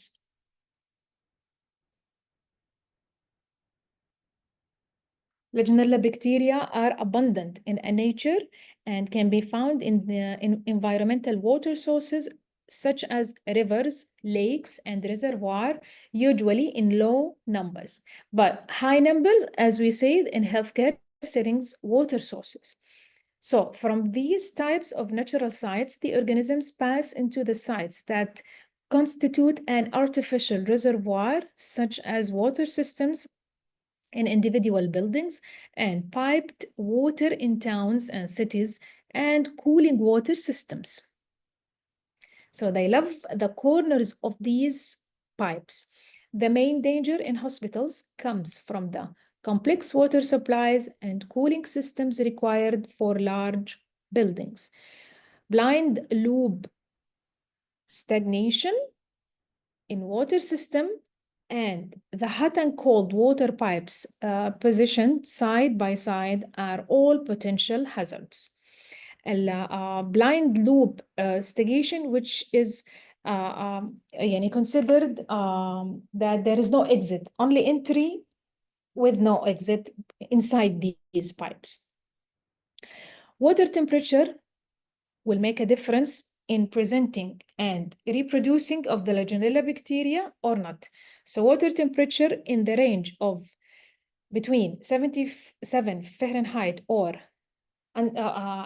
to 107.6 Fahrenheit favor growth of Legionella bacteria. So we have to maintain our water sources in the hospitals either below this range or above this range to prevent Legionella from reproducing or to be around the water sources or inside the water sources in our hospitals.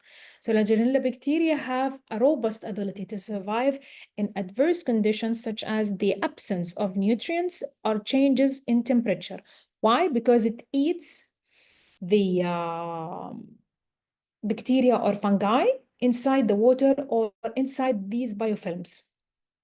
Legionella can multiply in large numbers, especially when in biofilms, which can promote their survival despite thermal and chemical disinfection. That's why it's considered a huge problem in the pile of waterborne infectious disease in the hospital or in the healthcare settings. So this is the pipe wall and the free-floating Legionella.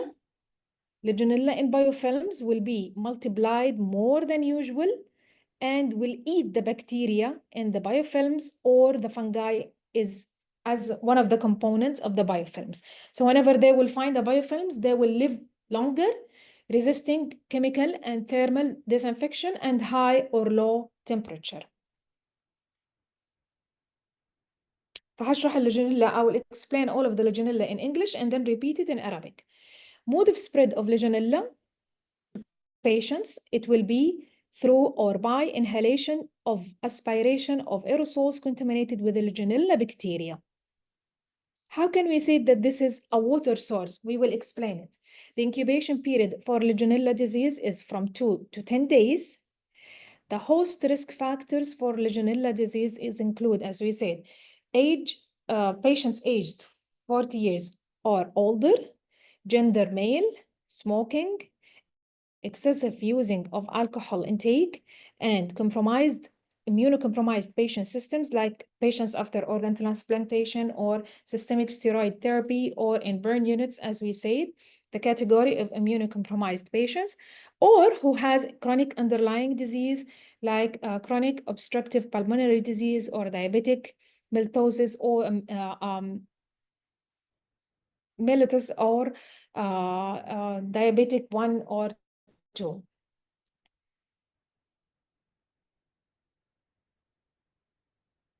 So we said that this is a waterborne bacteria.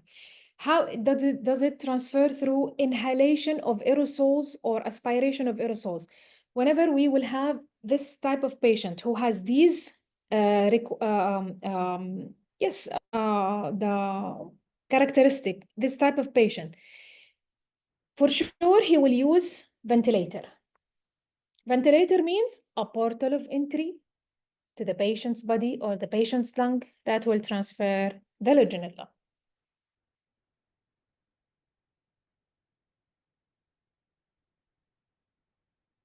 Okay.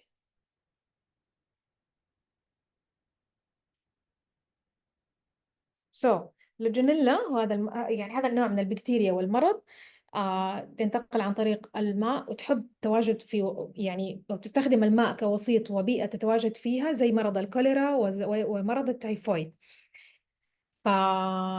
يعتبر الليجونيلا أو بكتيريا الليجونيلا موجودة في مصادر المياه كمكون طبيعي أكثر من مصادر التلوث، مثلا في مثال على الكوليرا اللي تنتقل عن طريق مثلا مصادر المياه الملوثة من المجاري أو الأكل الملوث. فمتى تتواجد الليجونيلا؟ في مصادر المياه الملوثة، يعني إما بال الوسخ بشكل عام، أو الموجودة فيها البيوفيلمز أو طبقات البكتيريا والفطريات. في أنواع كثيرة من الليجونيلا، أو أكثر يعني أو أقل يعني أقل شيء 50 نوع منها، ولكن 20 نوع ممكن تؤثر على إصابة المرض أو إصابة الإنسان بالعدد من الأمراض الخطيرة. من أشهرها إذا بحثتوا أو كتبتوا في جوجل عن Legionella disease which is يعني هو كان من أحد الأمراض اللي انتشرت في أحد الحروب داخل الولايات المتحدة الأمريكية، وفي عام 1976، وكانت مسببة ل70 أو 90% من الحالات التي أدت إلى وفاة الجنود اللي كانوا بيحاربوا في هذه المياه وبيتعرضوا إلى الهواء من المكيف الصحراوي الغير معقم، وفيه موية وملح وبايوفيلمز وليجونيلا سبيشيز، وانتقلت لهم عن طريق استنشاق هذا النوع، أو عفوا الهواء اللي خارج من هذا المكيف. بالإضافة إلى أنه هذا النوع من البكتيريا أصلا يعني في البداية ما كان ينتشر عن طريق الموية، لا، كان ينتشر عن طريق كمان ذرات الهواء الملوثة بهذا الكائن. فكمان جات المكيفات الصحراوية جزء من انتشار أو سبب من أسباب انتشار هذا الكائن المعدي. هذه كانت أول الحالات. فإحنا بشكل عام أقدر ألاقي اللوجينيلا في مصادر المياه بأعداد قليلة، مثلا في الأنهار وفي البحيرات، ولكن بنسب قليلة. فأقدر ألاقيها، هذا النوع من البكتيريا اللي هي اللوجينيلا، ألاقيها بنسب قليلة في مصادر المياه الملوثة، لكن هي تحب بيئة أو مصادر المياه اللي موجودة داخل المستشفيات، وتنتشر أو تحب الأنابيب، وخاصة الأطراف، أو خلينا نقول انحناءات الأنابيب، فهي تتواجد غالبا هنا في الطرف حق الأنبوب أو التواء الأنبوب. وأيضا في اللي هي المراوش، اللي هو رأس الدش اللي يتحول لبارد وحار، فإذا ما تم تعقيمه كويس الليجونيلا تحب تتواجد هناك، فتنتقل كمان عن طريق هذه اللي هي فتحات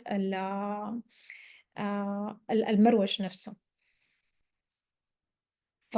وأيضا الخطر الكثير أو الأكبر في منشآت الرعاية الصحية لوجود هذا النوع من مصادر العدوى، زي ما قلنا الكولينج سيستم required for large building. كمان هذا النوع أو هذه النقطة كانت موجودة زي ما قلنا في المكيفات الصحراوية القديمة. الآن مرة ما عندنا هذا النوع من أنواع التكييف.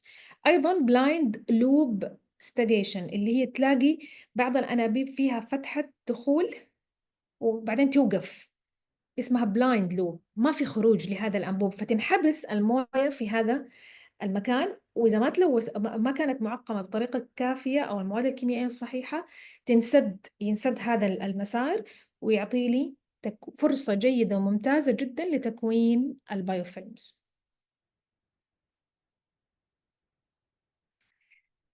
يعني القوة عند بكتيريا اللوجينيلا إنها تقاوم درجات الحرارة والبرودة، ولا يفرق معاها إذا في غذاء أو ما في غذاء. تتغذى على البايوفيلمز إذا كانت موجودة في الأنابيب، وإذا ما هي موجودة عادي كأنها تجتر الأكل اللي موجود فيها وتتكاثر وتعيش وتحدث الضرر وتنتقل من المياه إلى الهواء وذرات الهواء، وعلى طول تدخل لرئة المريض وتسبب upper respiratory tract infection. درجة الحرارة المناسبة واللي هي المفضلة لنموها 77 فهرنهايت إلى 107.6 فهرنهايت. فأنا إذا أبغى أحافظ على مصدر المياه خالي من اللوجينيلا، يا إما أخلي مصادر المياه أقل من هذه الدرجة أو أعلى من هذه الدرجة. وزي ما قلنا تقدر اللوجينيلا إنها تتكاثر بأعداد كبيرة، وخاصة إذا وجدت البكتيريا في البايوفيلمز أو الفطريات، فتتغذى عليها وما تتأثر وتصير أقوى طبعا، وما تتأثر برغم استخدام المعقمات الحرارية أو الكيميائية أو أي مواد نحطها لتعقيم هذا النوع من البيئة أو مصادر البيئة أو مصادر المياه داخل هذه البيئة اللي هي أهمها الأنابيب. تنتقل اللوجينيلا عن طريق استنشاق ذرات الهواء والقطرات من جهاز التنفس اللي حنحطه داخل المريض المنوم عندنا. عشان كده في list of factors or risk factors، عوامل خطر في فئة معينة من المرضى المنومين عندي داخل المستشفى معرضين للإصابة بالليجونيلا، وعلى طول تؤدي إصابتهم بهذا النوع من الأمراض إلى التدهور سريعا وإلى الوفاة. فترة الحضانة تكون من 2 إلى 10 أيام، وعلى طول تطلع فيها الأعراض. الفئة الأكثر عرضة للإصابة بهذا المرض الأشخاص بشكل عام من 40 سنة وفوق، المدخنين، وفئة الرجال أو جنس الرجال أكثر من السيدات، وأيضا اللي يستخدموا أو يشربوا الكحول بشكل مكثف، والمرضى اللي عندهم نقص في المناعة، نفس هذيك الفئة اللي قلنا عليهم أول، خصوصا اللي عملوا organ transplantation أو زرعوا أعضاء وبيستخدموا مثلا أدوية فيها ستيرويدز، أو عندهم مرض مزمن، أو من مرضى اللي هم السكري، وأيضا اللي عندهم مرض أو أمراض صدرية بشكل عام مزمنة. فهذولا فئة معرضين للإصابة أو تدهور الحالة سريعا بسبب الإصابة بالليجونيلا. طبعا في طرق علاج وطرق وقاية. الوقاية زي ما قلنا في الأول standard precautions, transmitted based precautions، عزل المريض، ما في تطعيم لكن في علاج للأعراض ومضادات حيوية تقدر تشتغل على هذا النوع من العدوى. النوع الثاني من العدوى اللي تنتقل عن طريق مصادر المياه، the second type of waterborne infections inside our healthcare facilities, as we said before, the Pseudomonas aeruginosa. It's the type of a bacteria. It might be associated with a broad range of infections, including septic arthritis, wound infection, urinary tract infection, pneumonia, bacteremia, and, as I said before, opportunistic infections. Individuals at greatest risk of infection include those who are also immunocompromised or have extensive burns and high dependency patients in critical care units. Morbidity and mortality rates in these vulnerable patients groups associated with Pseudomonas infection are very high. And in addition, Pseudomonas aeruginosa is inherently resistant to many antibiotics, which make the treatment for these type of infections are very difficult. So that means we need either a stronger antibiotics or broad spectrum antibiotics, which might lead to the reduction or the weakening of the immune system again. This challenge has been increased by the current ongoing emergence and spread of multi-drug resistant strains, which limit treatment options. And this is out of our hands. Sometimes in some critical cases, the healthcare provider cannot do anything unless he is praying for this patient or following the medication, the treatment plan as it's prescribed, and trying to encourage the patient to maintain his health. The mode of spread for these bacteria, which is the Pseudomonas aeruginosa in healthcare environment, it's spread by contact. So that means direct contact with the skin, usually on the hands of healthcare providers or contaminated equipment or instruments or surgical instruments. Aquatic environmental sites most likely also to harbor the bacteria includes taps, showers, and respiratory therapy equipment, which is the main one through mechanical ventilator. As I said earlier, in the opportunistic infection cases.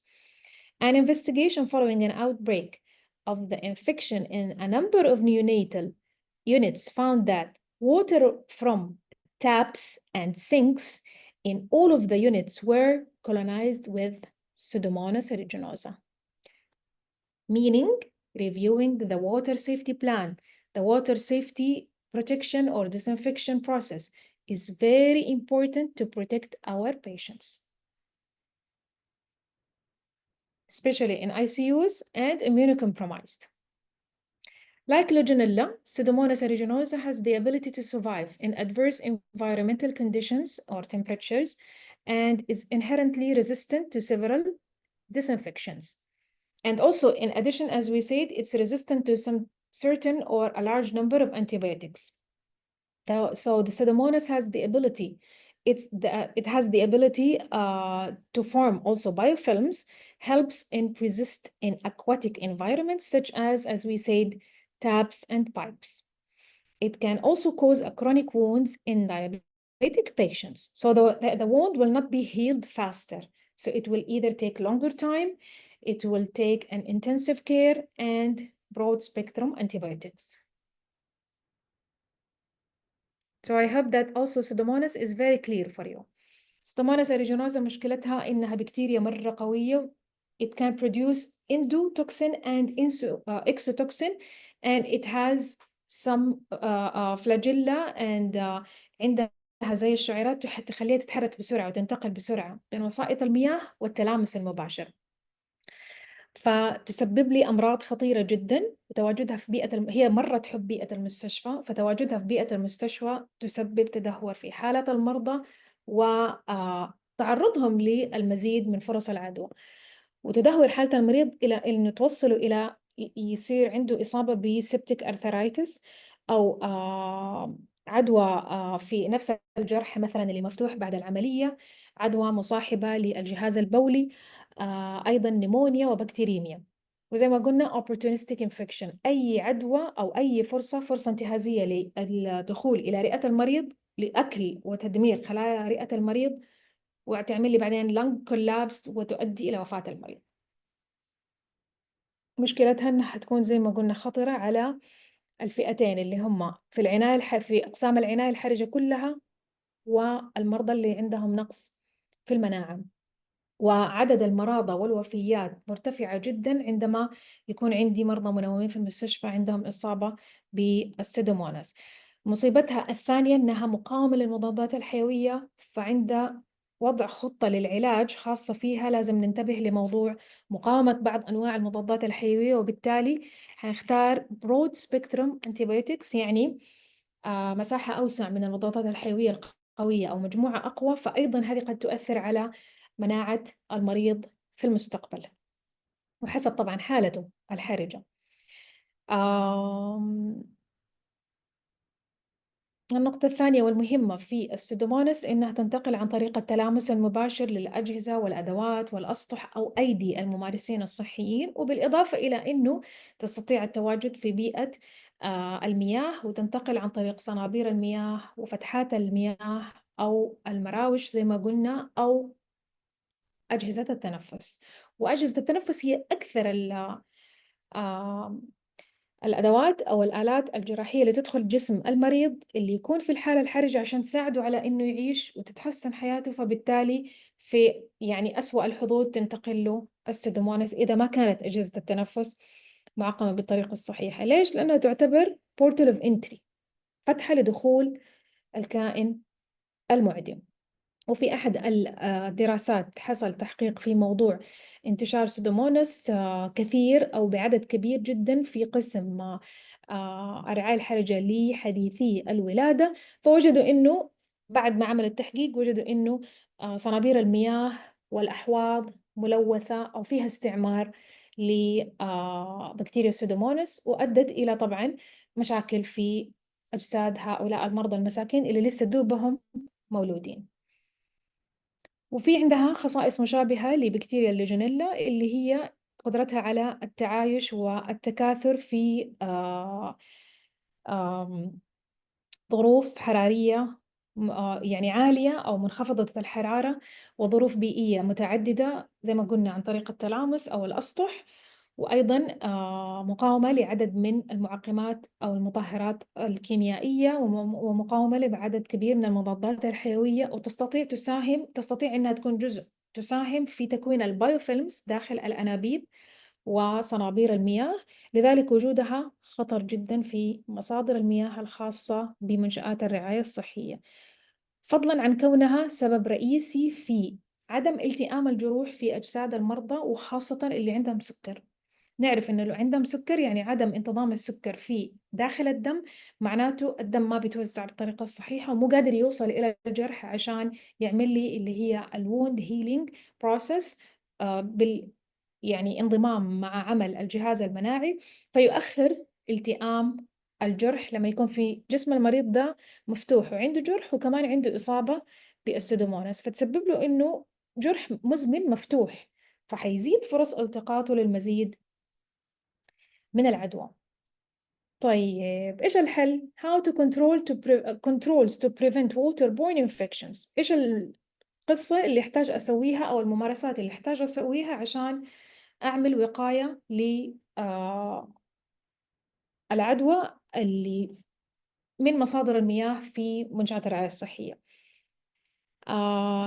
The controls necessary to minimize the risk of waterborne infection in healthcare environment can be divided into 3 categories: engineering controls, infection prevention and control, and microbiological sampling. فهيكون عندي ممارسات أو تطبيقات تخص الهندسة، وبعدين ممارسات وتطبيقات للسيطرة عن طريق ممارسات مكافحة العدوى، وأيضا أخذ العينات المختبرية من الماء ومن السطح. فحنفصل في كل منها، وبكده حيكون خلصنا هذا المحور الأول. أعرف إني طولت عليكم، بس هو فعلا هو الأهم، هو المحور الأهم. engineering controls, these controls are primarily concerned with the prevention and elimination of potentially contaminated environmental reservoirs by dead legs, areas of pipes that rarely see water flow or rarely used, and blind ends, as we said earlier, a redundant length of pipe closed at one end through which water cannot flow. Again, it's not used that much. The design or modification, installation, and commissioning of the water distribution system should be in accordance with national or internationally recognized and validated guidelines. In addition to all healthcare facilities should have a water safety program, as we said, based on risk assessment. Water safety program and risk assessment should be reviewed regularly through the committee members. These documents should include an up-to-date engineering drawing of the current water distribution system for the facility. So now we covered the engineering controls. هذه الممارسات من قسم الهندسة أو أشياء هندسية تحتاج نحط لها قواعد أساسية وسياسات عشان نشتغل على موضوع تعقيم مصادر المياه المستخدمة في منشآت الرعاية الصحية تعاونا مع باقي الفريق. فعندي إجراءات سيطرة هندسية، طبعا من أهمها تقليل تلوث مصادر المياه، وخاصة في الأنابيب اللي هي تعتبر dead legs، يعني أنابيب ما تمر عليها الموية أبدا، وما فبتسبب لي انسداد مع تراكم مثلا الغبار والوسخ وإلى آخره. وزي ما قلنا البلايند اندز، مناطق في الأنبوب ما بيوصل لها موية أبدا وما استخدمت أبدا، فبالتالي الموية ما بتمر منها، فبالتالي حتسوي لي بيئة مناسبة لتكوين البايوفيلمز. فتصميم الأنابيب وتركيبها ومعداتها وتجهيزها ونقلها وإلى آخره الخاصة بنقل مصادر المياه جزء مرة مهم، وموضوع يحتاج أولوية ولازم ننتبه له ونحطه حسب السياسات الوطنية والعامة والعالمية، والإجراءات أو الجايد لاينز أو التوجيهات اللي هي تقلل من انتشار العدوى، والتعاميم اللي يتم نشرها مثلا أو إرسالها إلى منشآت الرعاية الصحية. بالإضافة إلى أنه زي ما قلنا أنه كل منشأة رعاية صحية أو حتى عيادة أو مركز تجميل أو بس عيادة أسنان لازم يكون عندهم water safety plan or water safety program، اللي هي خطة لسلامة المياه تعتمد على إدارة المخاطر اللي موجودة في هذه المنشأة، بناء أيضا على إيه؟ نوع الخدمة المقدمة، سواء تجميل، عمليات تجميل، خدمات ليزر وتجميل، ولا أسنان، ولا منشأة رعاية صحية كاملة ومستشفى فيها تنويم، ولا long term care facility. رقم 2، هذه الخطة الخاصة بسلامة المياه وإدارة المخاطر لازم يتم متابعتها وتحديثها بشكل عام من قبل اللجنة اللي قلنا عليها أول. رقم 3، وأيضا هذه الخطة لازم تكون طبعا documented، يعني مكتوبة وموثقة وموافق عليها من جميع لجان أو أفراد اللجنة، وأيضا محدثة بشكل دوري عشان في حال حدوث أي أخبار جديدة أو إضافات جديدة أو يعني إصابات لعدوى جديدة، والله وحده أعلم.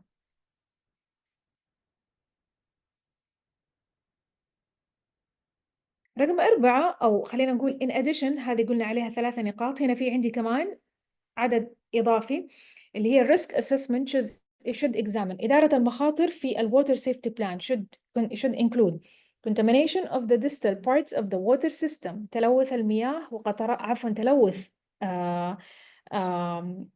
أقسام المياه أو مصادر المياه.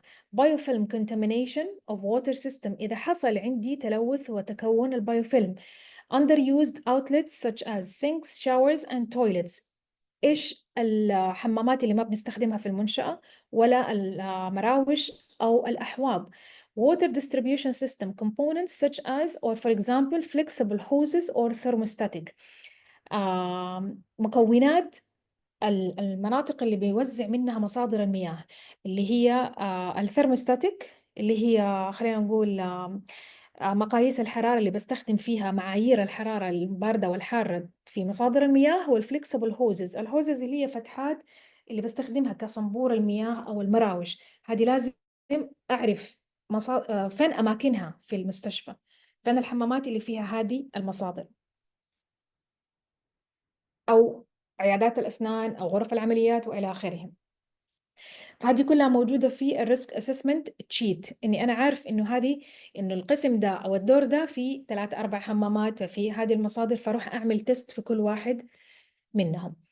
Number 5, correct temperatures must be maintained throughout the water distribution system. So hot water should be above 60% centigrades, should not return to the coolifier below 50 centigrades or to be circulated in the system flow at 55 centigrades. And cold water should be stored and distributed below 21 centigrades. فشيء مهم برضو من الانجينيرينج كنترولز إني أحافظ على درجة المياه.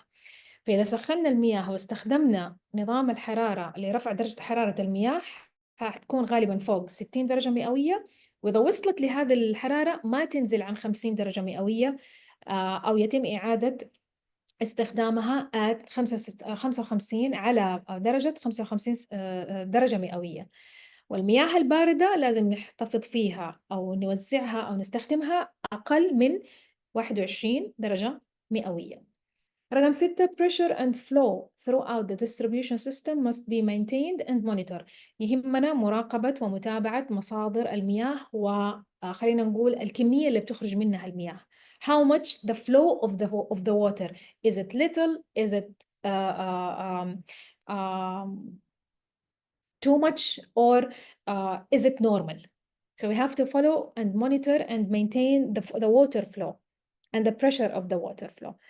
Cleaning regimens must be maintained to reduce biofilms and scale build up. فمهم عندي متابعة تعقيم مصادر المياه والمواد الكيميائية المستخدمة، وهذا يعني بند مرة مهم. وضع الكلور أو إزالة الكلور، والسماح بنسب معينة من السودوموناس وغيرها من أنواع البكتيريا حسب الاشتراطات والسياسات العالمية والوطنية. هذا شيء جدا مهم. رقم 8 intelligent water or number 8 intelligent water management system and automated flushing regimens should be considered. يهمني برضو متابعة الإدارة الخاصة أو البرنامج الخاص بwater safety plan. Number 9 materials, fixtures and fittings that supports biofilms and microorganisms growth and colonization should be avoided whenever possible. نعرف إنه كده بشكل عام ممنوع وضع الكنب أو البساط أو الموكيت أو أي مواد مفروشات ممكن تكون لي غبار وممكن تنقل لي عبر ذرات الهواء إلى مصادر المياه أي نوع من أنواع المايكرو أورجانيزمز اللي قد تسبب العدوى. Infection prevention and control measures حيكون اللي هي تطبيق أو معلومات أو تعليمات السيطرة على مكافحة العدوى عن طريق waterborne infections. حيكون implementation of standard and transmitted precautions و adherence to hand hygiene، لبس معدات الحماية الوقائية والحفاظ على نظافة اليدين. Provision of adequate hand hygiene facilities and manage regular audits of hand hygiene practices. طبعا متابعة مرافق المياه ونظافة اليدين ومتابعة مراقبة الممارسين الصحيين لتطبيق نظافة اليدين. identification by water safety system, water safety, sorry, of clinical areas where patients might be increased the number or the risk of waterborne illnesses. نعرف فين الأماكن اللي حيكون فيها المريض معرض للإصابة بمصادر المياه الملوثة زي ما قلنا بعد متابعة الأنابيب اللي لم يتم استخدامها.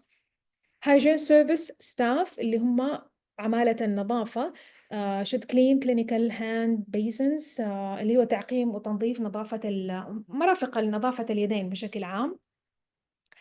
Water outlets in clinical areas, especially critical care units that are not used frequently each day, should be flushed on a daily basis. صنابير المياه والمراوش اللي استخدامها قليل في الكريتيكال كير يونتس أو في وحدات الرعاية الصحية أو وحدات الرعاية الحرجة، أقسام الرعاية الحرجة، أحتاج بس أفتحها كده شوية دقيقة وأرجع أقفلها بس عشان تمر الموية من خلال الفتحات ونتأكد من ضغط دفع المياه وإنه الموية ما تراكمت فيها أو صدت وكانت مكان لتكوين البايوفيلمز. The infection prevention control team must have an active surveillance program in place in each healthcare facility to detect alert organisms, clusters of infection, outbreaks, and unexpected antimicrobial resistance mechanisms and unexpected infections regarding or related to waterborne infections. كفريق مكافحة العدوى في منشأة الرعاية الصحية أو عيادة التجميل هذه أو المركز الصحي لازم يكون عندهم برامج مراقبة تتابع أعداد الأشخاص أو المرضى اللي عندهم عدوى من مصادر المياه، وأيضا متابعة ومراقبة تطبيق ممارسات مكافحة العدوى بشكل عام، وإذا كان في تفشي لوباء معين أو كائن دقيق معين أو مقاومة لمضادات الحيوية وعدوى غير متوقعة. آخر نقطة في هذا المحور اللي هي الميكروبيولوجيكال سامبلينج، إني أخذ عينة من مصدر المياه وأخذ عينة من مصدر البيئة. So the microbiological examination of water from healthcare facilities environment is necessary both in the route monitoring and of decontamination procedures and in the investigation of contamination incidents and outbreak haze، اللي هو خطوة مرة مهمة في حال تفشي الوبائيات. إحنا نعملها مثلا كإجراء في الأخير لما نعرف مصدر العدوى ونتابع الأعراض والمرضى وطريقة الانتقال والى آخره، بس هي فعلا مهمة جدا إني أخذ عينة للمختبر. The international guidelines have identified the principal recommendations in relation to sampling as follows. Ensure reliable results. Sampling should be done using the correct aseptic technique to minimize the risk of contamination during the process. عشان أجري عملية أخذ عينة مخبرية أو مختبرية بالطريقة الصحيحة لازم أخذها بتقنية الأسبتيك تكنيك، إني أنا أغسل يدي، ألبس الجلوفز، وأخذ أداة أخذ العينة سواء أنبوب أو مسحة مخبرية بالطريقة الصحيحة عشان أتفادى وجود كائنات دقيقة في العينة والنتائج تطلع لي سليمة، اللي هي أتفادى وجود كائنات دقيقة غير مرغوب فيها. أنا بس بعرف إيش في عندي عدوى في هذه البيئة فأخذ عينة منها. الكائنات الثانية الدقيقة اللي حتطلع في العينة غير مهمة بالنسبة لي، فلازم أخذها بالطريقة الصحيحة عشان تطلع لي النتائج صحيحة. Number 2 pre-flush and post-flush water samples، اللي هو زي ما قلنا أفتح الصنبور قبل شوية، أفتح الصنبور لمدة معينة دقيقة أو دقيقتين عشان أخلي الموية تمشي منه، وبعدين أعبي الأنبوب وأخذ عينة الموية الصحيحة عشان أعرف إنه هي دي اللي حستخدمها على المريض. Number 3 personnel with the necessary expertise such as consultant clinical microbiologist should be interpret in the results. لازم أحد يترجم لي النتائج المختبرية بناء على الخبرة، فمين حيترجمها إلا موظفين المختبر. Number 4 all laboratories carrying out environmental water testing should be accredited for the methods used. أكيد طبعاً إني أنا ما حطبق أي إجراء من هذه الإجراء الخاصة بالمختبرات إلا لما يكون تم اعتماده والموافقة عليه. Number 5 laboratory testing requirements for all water samples and interpretation of results should be in accordance with best practice controls. which is something يعني basic and mandatory. لازم أطبق أفضل البروتوكولات والممارسات حسب النظام والسياسات في منشآت الرعاية الصحية عشان أقدر أخذ العينة السليمة من مصادر المياه وأترجم النتائج الخاصة بمصادر المياه بالطريقة الصحيحة. كيف أخذ العينات؟ من سرير المريض، من سرير غرفة العمليات، من أي مكان. زي ما قلنا تعقيم اليدين، لبس القفازات، واستخدام الأداة الخاصة بأخذ العينة. والماء بس أحتاج أفتح الموية دقيقة أو دقيقتين وبعدين أخذ عينة من الماء وأرسلها للمختبر.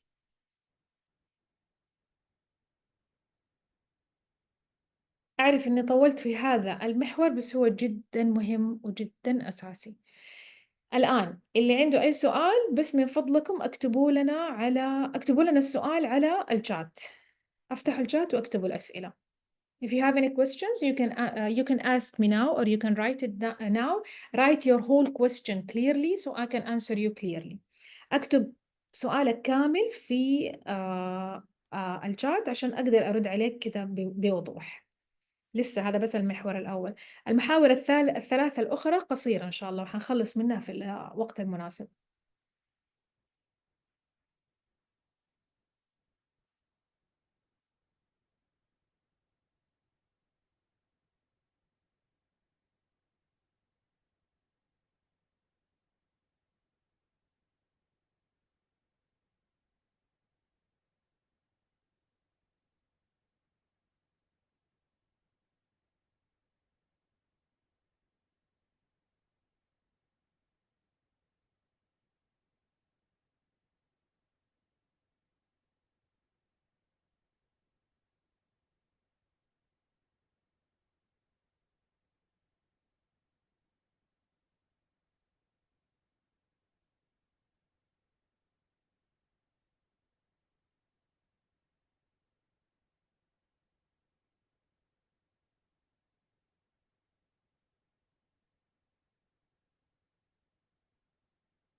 هل في جزء كان يعني ما هو واضح أرجع أعيد شرحه؟ تحتاجوا توضيح أكثر؟ عندكم أسئلة هنا أو مريتوا بتجربة for patients who had infectious disease from water sources؟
أسئلتكم تساعد الآخرين يعني في الإجابة برضو على بعض الأجوبة إذا يعني في أشياء نسيوها.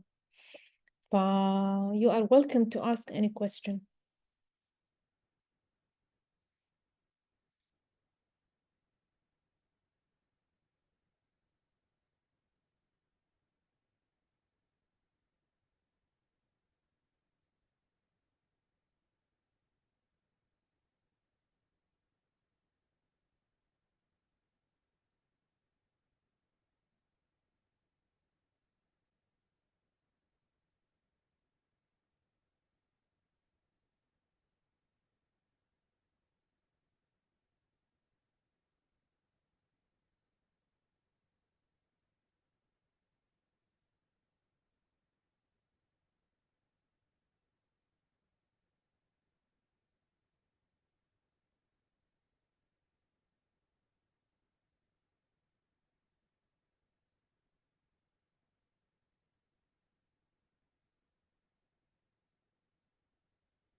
طيب if we don't have any questions let's continue.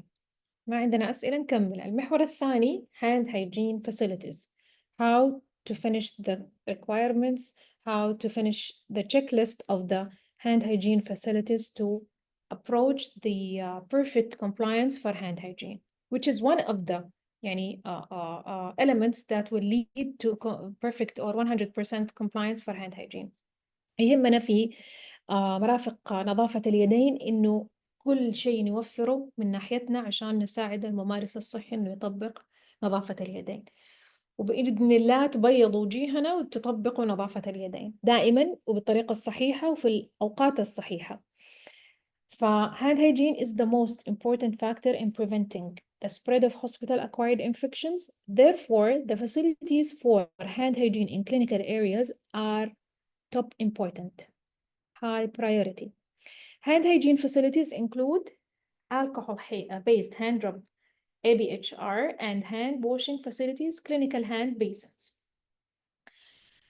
Priorities or properties of a compliant clinical hand basin, الحوض نفسه, the sinks, adequate size to prevent splashing, so we will not stop spreading more splashes. Number 2, water should not flow directly into the plug hole, so it should be like a little side. Number 3, no plug or overflows. Wall mount mixer tapes. Hands-free taps, for example, sensors or elbow operated. Washable, backsplash, and sealed joints. In general, بشكل عام مرافق نظافة اليدين جدا مهمة، لأنه انتقال الكائنات الدقيقة المعدية عن طريق اليدين هو أكثر وأسرع وأسهل طريقة تنتقل فيها العدوى من الممارس الصحي إلى المريض ومن المريض إلى الممارس الصحي. فأنا لازم أهتم زي ما قلنا من جهتي وأقدم كل اللي أقدر عليه فيما يخص تجهيز مرافق نظافة اليدين، اللي هي إما الأحواض وتوابعها، وأيضا أجهزة تعقيم اليدين باستخدام الجل الكحولي. فبالنسبة للأحواض مهم عندي إنه يكون حجم الحوض في المكان الصحيح مناسب وموقعه على الجدر مناسب. أول شيء كمان إني أتأكد من سلامة مرور المياه من خلال الصنابير. أيضا ما يكون عندي ضخ مباشر للمياه من الصنبور مباشرة إلى البلاعة، الله يكرمكم، أو فتحة خروج مثلا الماء لازم يكون شوية مايلة على اليمين أو على اليسار أو إلى الأمام، وحيتدفق ضخ المياه من نفس فتحة الصنبور إلى رخامة الحوض أو منطقة قريبة من البلاعة. طبعا لازم كمان أتأكد من سلامة مرور المياه خلال فتحات الأنابيب وعدم انسداد البلاعات. لازم أحط أجهزة الصابون، ويفضل أجهزة الصابون إنها تكون يعني محطوطة على الجدر، ما استخدم الصابون العادي عشان تشتغل بالسنسور أو بالحساس. وحتى فتحات الصنبور أو استخدام المياه اللي تؤدي إلى فرص عدوى أقل اللي تكون شغالة عن طريق الحساسات، بس أمرر يدي أخذ صابون وأمرر يدي أخذ أو أغسل بالماء، فإما تكون sensor with hands or elbow. Also كمان عندي يكون كل الأشياء اللي محيطة بالحوض جاهزة للاستخدام وسهلة في التنظيف، مثلا أطراف الحوض، نهاية الحوض، معدات الحماية الوقائية إذا كانت جنب الحوض، إذا في عندي دولاب صغير، إذا في عندي مناديل، سلة المهملات، ملصقات الخاصة بتطبيق الطريقة الصحيحة لغسل اليدين. هذا كله يعتبر components لازم تكون موجودة. We do have to provide posters to practice or implement hand hygiene steps correctly, napkins or towels, basins also, and if we do need like a small drawer or something to hang for some PPEs or trolley or anything. All of the hand washing sinks facilities should be designed easy to access, available, and easy to clean, which is very important.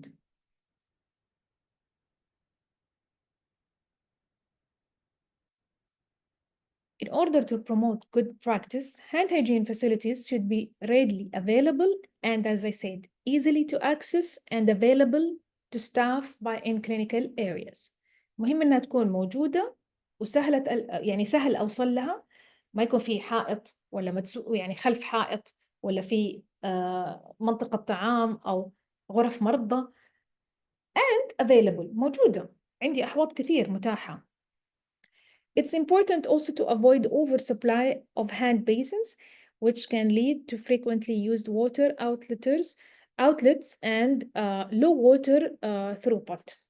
In order to prevent the hand basin from becoming a source of infection, they should be used for hand washing only and should be independent of patient in suite and utility sinks.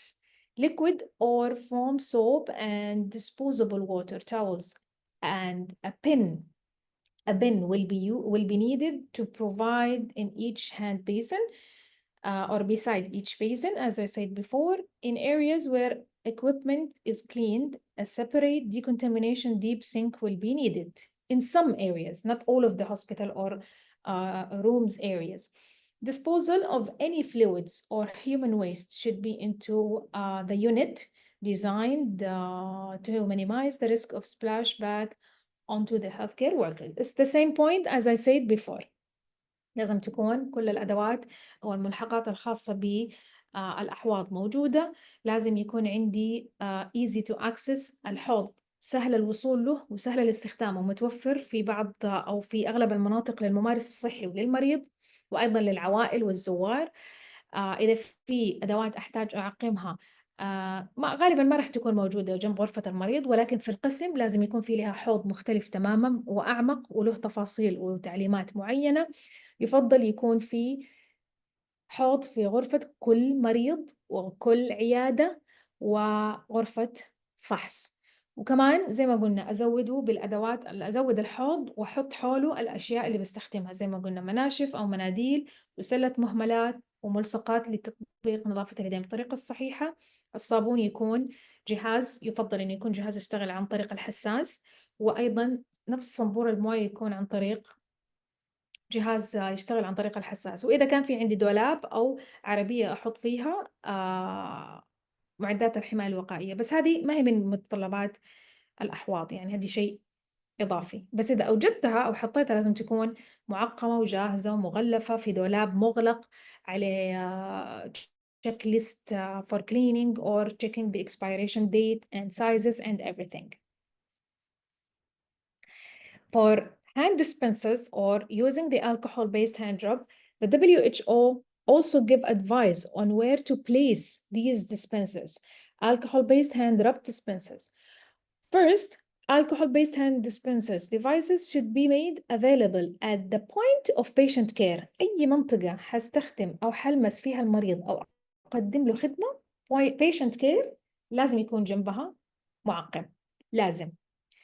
Number 2, dispensers should not be placed above or close to potential sources of ignition, such as light switches or electrical outlets, or next to oxygen or other medical gas outlets due to the increased risk of vapors ignition.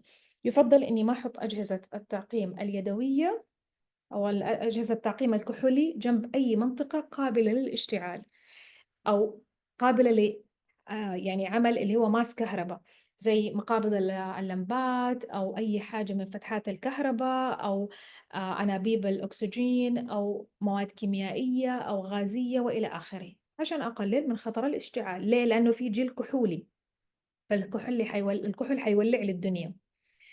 Number 3, dispensers should not be placed in any corridor that forms part of a mean to escape or of escape outside the ward.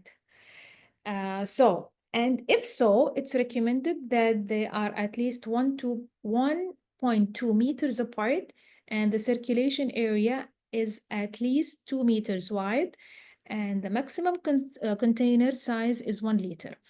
فيفضل كمان إني أحط هذه أجهزة تعقيم اليدين في يعني أماكنها المخصصة لها واللي هي point of care of patient care، وما تكون قريبة من المخارج اللي هي outside the ward أو خارج القسم. أنا هحطها في المكان اللي أحتاجه، ما هتكون خارج القسم أو عند بوابات الخروج. إذا اضطريت وكانت المساحة صغيرة لازم تكون 1 أو 2 بينهم 1.2 متر مسافة، والمسافة كلها أصلا ما تكون أكبر أو أقل من ما تكون أكبر من 2 متر. وكمان نفس الجهاز ما يشيل أكثر من 1 لتر من الجل الكحولي عشان المكان صغير ولا يستدعي وجود المعقم.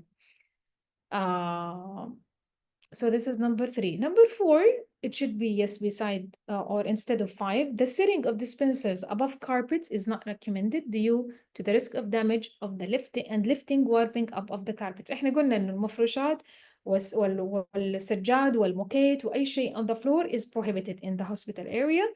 So also, in addition information, we should not add any alcohol-based hand rub dispenser above the carpet or any furniture. Number 5, consideration should be given to the risks associated with spillage onto floor coverings, including the risk of pedestrian slips. طبعا يهمنا إني أنا ما أترك جهاز إذا عندي جهاز if it was broken and it's leaking, so I have to fix it or remove the alcohol at least.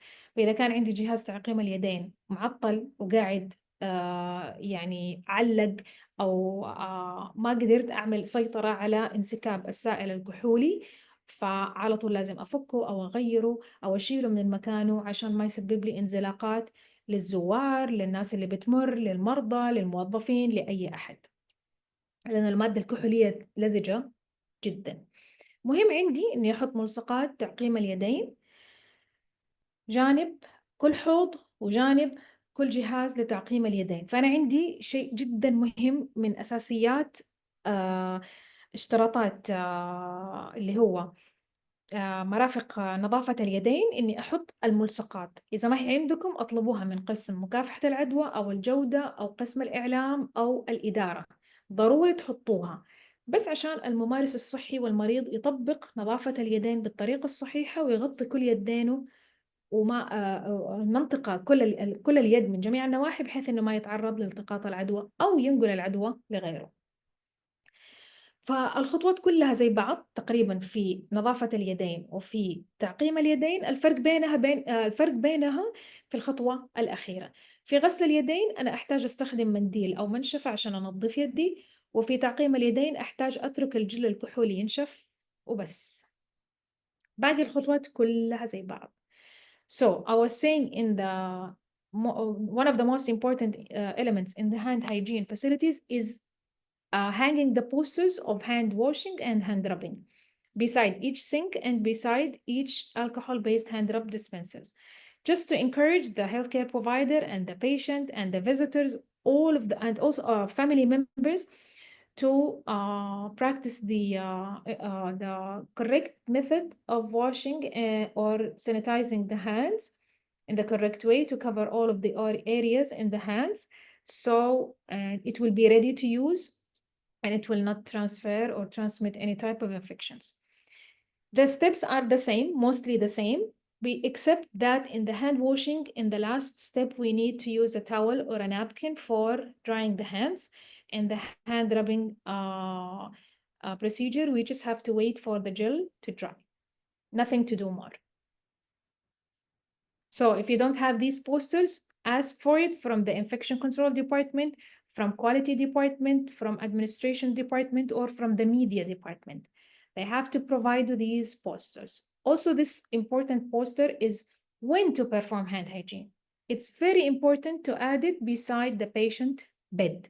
مهم وجود أيضا هذا الملصق بجانب سرير كل مريض عشان أعرف متى لازم أطبق نظافة اليدين.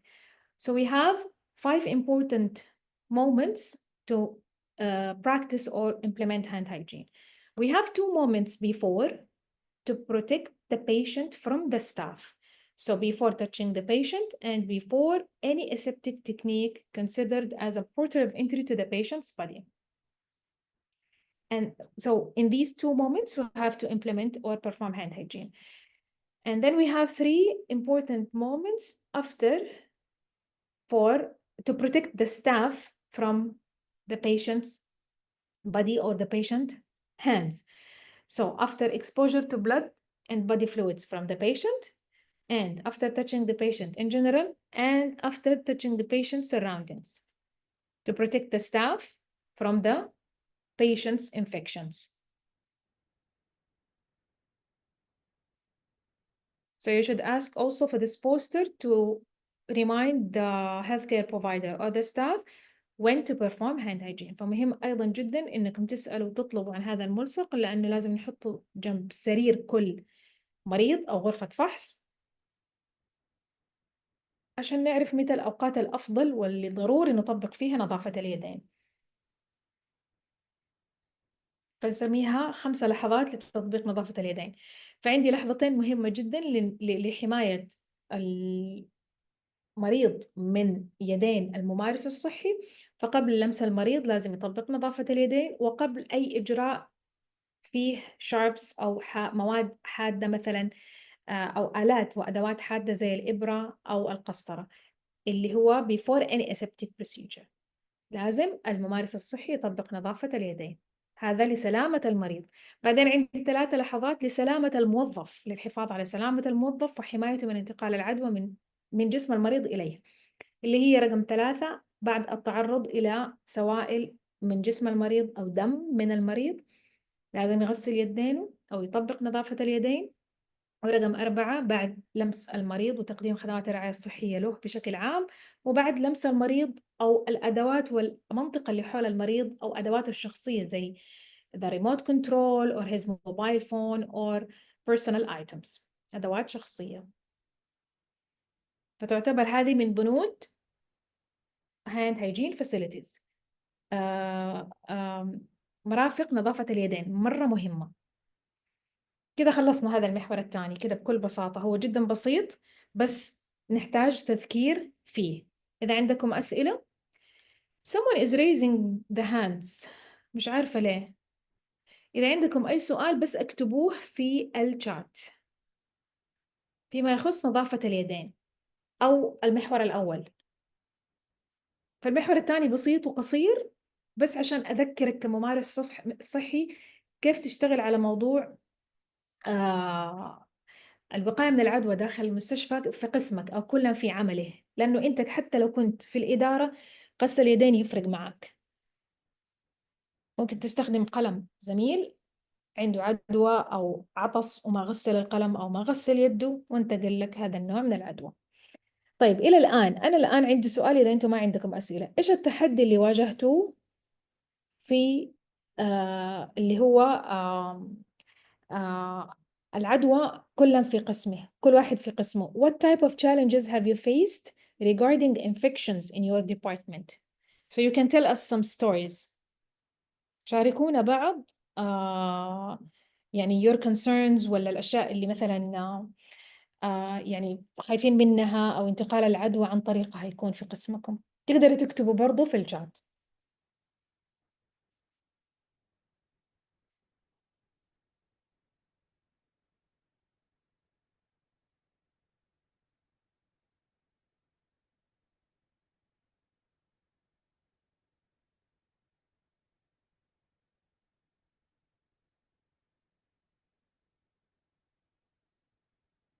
And how can we prevent it? طيب في مستر أو دكتور عبد الرحمن saying أكثر شيء الفلو هذه الأيام اللي هو الإنفلونزا. Yes, the season of influenza from November until March. So how can we prevent it as healthcare providers? Generally through vaccine. So it's a mandatory vaccine. You have to take the vaccine. ضروري ناخذ التطعيم. لأنه شيء خارج عن إرادتنا إنه نعمل كنترول أو سيطرة للإنفلونزا في كل العالم، لكن جوا المستشفى أنا أقدر أسيطر على الإنفلونزا عن طريق أخذ التطعيم للممارس الصحي. لاحظ إني أنا كمان ما أقدر أجبر المريض إنه ياخذ التطعيم. التطعيم ما هو إجباري للمرضى، لكن إجباري للممارس الصحي، عشان لا قدر الله إذا تنوم عندي عدد كبير من المرضى اللي عندهم إنفلونزا أو حتى عدد قليل، أنا أقدر أقطع سلسلة العدوى على أساس إني أنا محصن ضد هذا النوع من الأمراض. فالتطعيم هو أفضل حل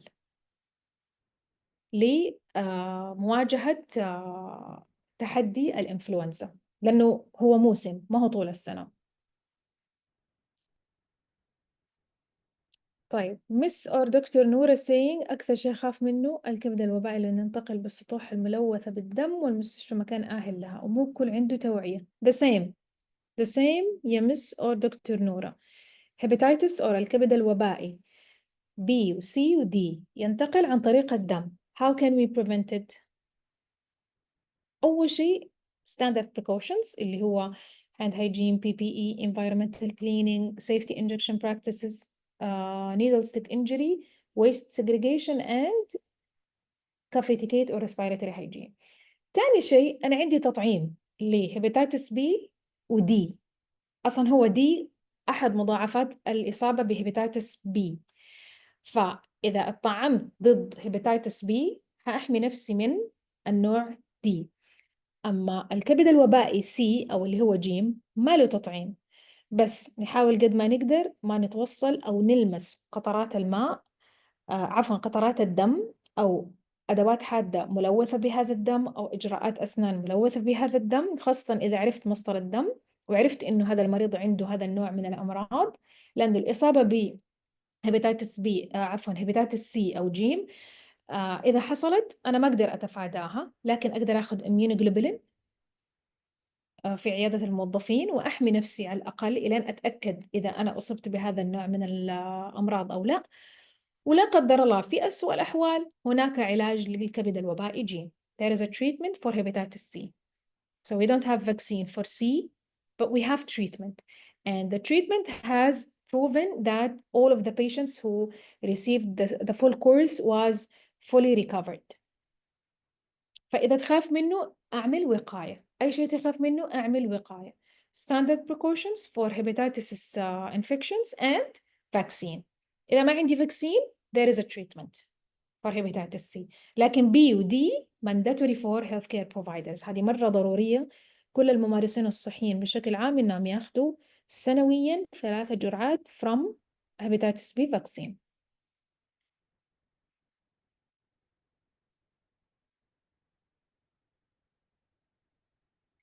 طيب Miss or Dr. Assis said we are more prone to get infectious disease due to lack of sterilization. So that's why we are presenting this type of lecture. Continuous education means you have to take care of yourself as يعني a singular creature. أنت كائن فردي. هذا دور المحاضرة الآن مثلا الخاصة بمكافحة العدوى. أنت لازم تحمي نفسك، تلبسي معدات الحماية الوقائية، تتبعي الإجراءات المطلوبة منك كممارسات مكافحة عدوى في قسمك مهما كان تخصصك، وبالتالي ما حتكوني عرضة للإصابة بالعدوى. لا تنسي التعليم المستمر، التطعيمات، الاهتمام بصرف العلاج الصحيح ومتابعة الكورس، وأيضا معدات الحماية الوقائية هي الإجراءات الأساسية في الوقاية من العدوى بشكل عام. فإذا يعني كنت على وعي كافي بهذه الأشياء لقطع سلسلة العدوى لن تكوني عرضة للإصابة ب يعني أي نوع من أنواع الأمراض المعدية عفوا. Lack of sterilization also يعني we can report it, we can call housekeeping, we can send to the CSSD etc. But for us we should do our part of the job. Miss Selma or Dr. Selma said needle stick injury in the lab. Yes, that's why we have to educate the staff about needle stick injury practices and safety injection practices to avoid this type of challenges, which is not that difficult. Yani we can do it all. مشبب, Mr. or Dr. مشبب, in healthcare facilities, the percentage of infection or volume potential is more than the outside. Yes, yes, we know that. That's why we are providing information or lectures. We know that. يعني بالرغم من إنه العدوى داخل المستشفيات عددها أقل من العدوى خارج المستشفيات، ولكن نحن حريصين على حماية المريض والممارس الصحي من العدوى، وهذا شيء إحنا ما نقدر نتحكم فيه. There is no hospital with zero infections. ما في ولا مستشفى أو مركز رعاية صحية أو عيادة فيها 0 عدوى.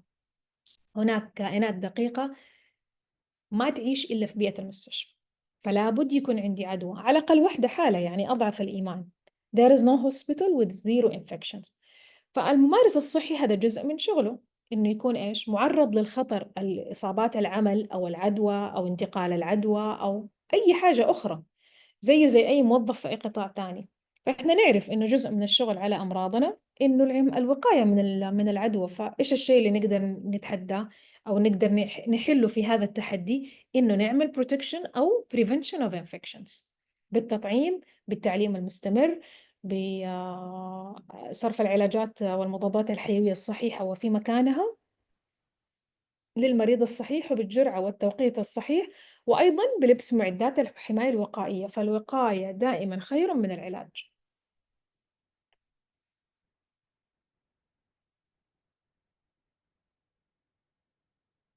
أوكي،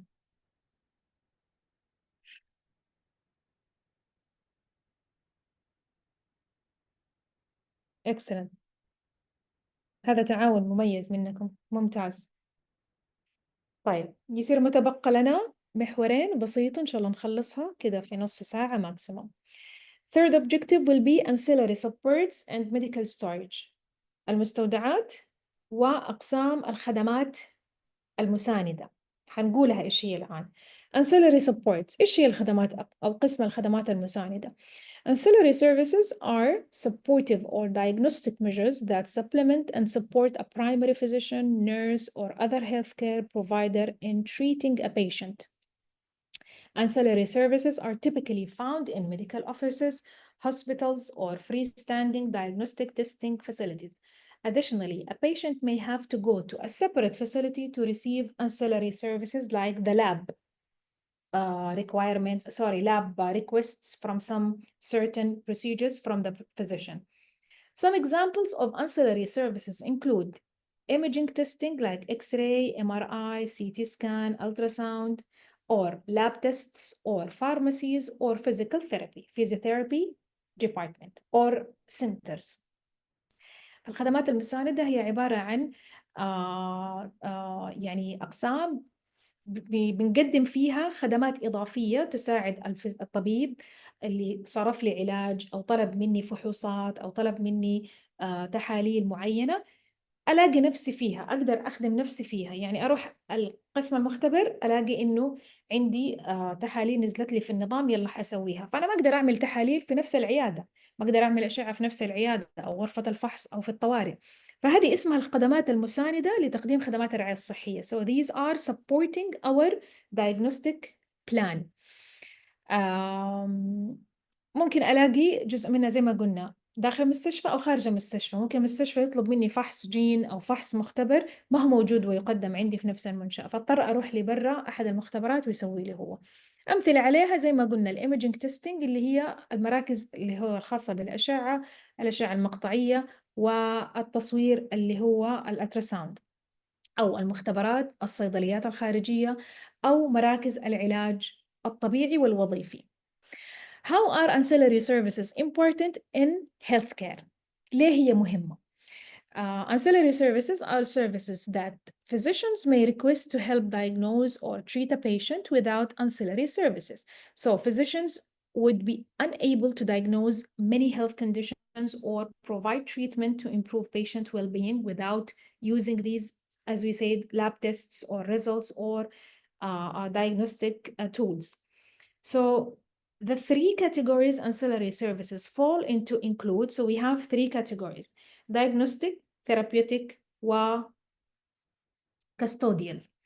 Diagnostic means these services or assist these support ancillary supports assist the physician or healthcare provider in diagnosing or detecting an illness or medical condition like audiology, radiology, clinical laboratory services, pulmonary testing services. Or it should be like type number 2, therapeutic, help to improve the health and well-being of the patient, like speech therapy, physical therapy, occupational therapy, or psychotherapy. Or custodial means assist patient as they recover from an injury or chronic illness, or are offered to patients for life because of disability or illness. For like example, long-term care facility or home health care or nursing homes. فالخدمات المساندة زي ما قلنا تساعد الطبيب أو الممارس الصحي في عملية تشخيص المريض بالطريقة الصحيحة وإظهار النتائج والفحوصات اللازمة لتشخيصه بالطريقة الصحيحة وإرفاق العلاج الصحيح المناسب لحالته اللي يساعده على تحسن صحته ويعطيني مخرجات جيدة. فهذه الأقسام تقسم إلى 3 أنواع: إما تشخيصية، مثلا تساعد الممارس الصحي أو الطبيب في قلنا عملية التشخيص زي الفحص اللي هو الأشعات، قسم الأشعة، قسم المختبر، قسم مثلا فحوصات جسدية، فحوصات رياضية، فحوصات للصدر وإلى آخره. أو النوع الثاني اللي هو علاجية، خدمات مساندة علاجية تساعد في تحسين حالة المريض وتؤدي إلى مخرجات أفضل في حالته، مثلا إذا يحتاج علاج نطق أو علاج فيزيائي أو علاج وظيفي أو علاج نفسي. ورقم 3 الكستوديول اللي هي تساعد المريض على التشافي من حالة صحية معينة، مثلا مرتبطة بإعاقة جسدية أو إصابة بعد حادث أو مرض مزمن أو علاج يحتاج رعاية في المنزل أو تمريض في المنزل وهكذا. فهذه اسمها الخدمات المساندة. Ancillary areas include clean utility, dirty utility, linen store, equipment cleaning room, هذه inside the healthcare facility, disposal hold, patient waiting areas, play areas, napping, changing, infant feeding areas, treatment room, medication room, drug preparation room, etc. So the design of these areas should facilitate through easy access, cleaning, and easy disinfection and maintenance. The finishes of walls, floors, and work surfaces will need to be robust through or enough with withstanding wear to tear and tear. Therefore, an unsealed wood finish is not suitable and prohibited. Hand hygiene facilities also should be available with appropriate and sufficient storage for supplies and equipment.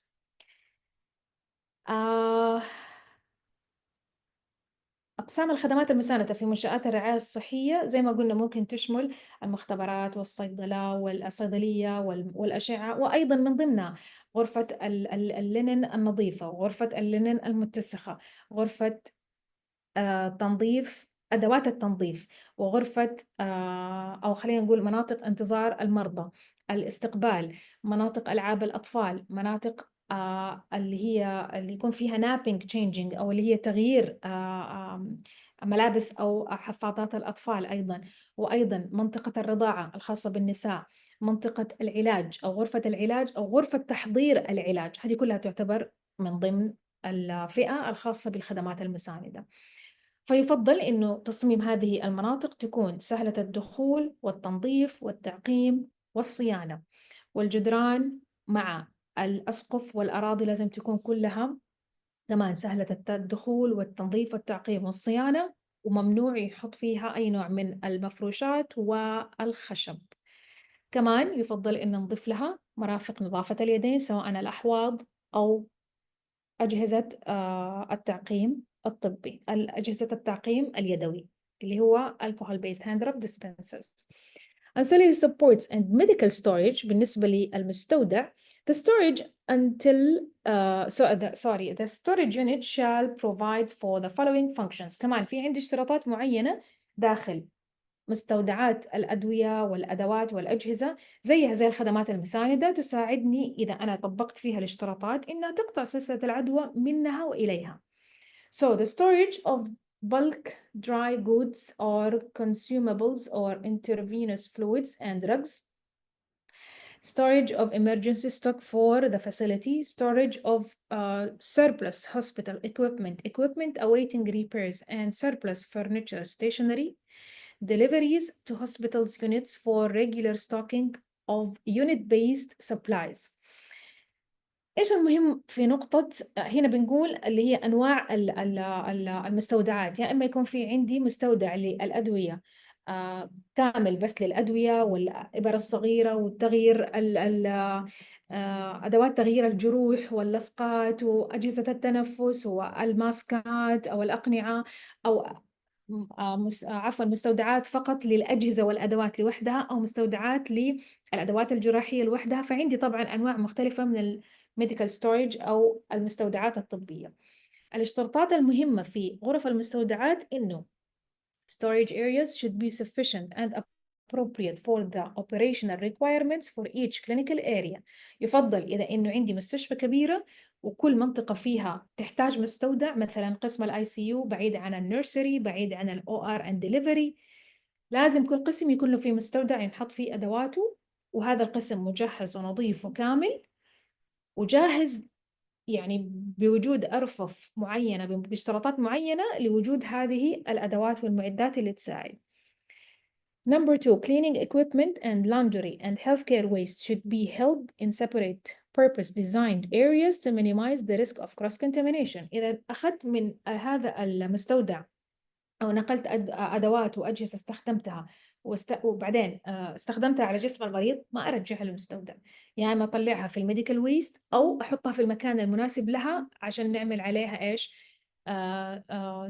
disinfection and sterilization for reuse.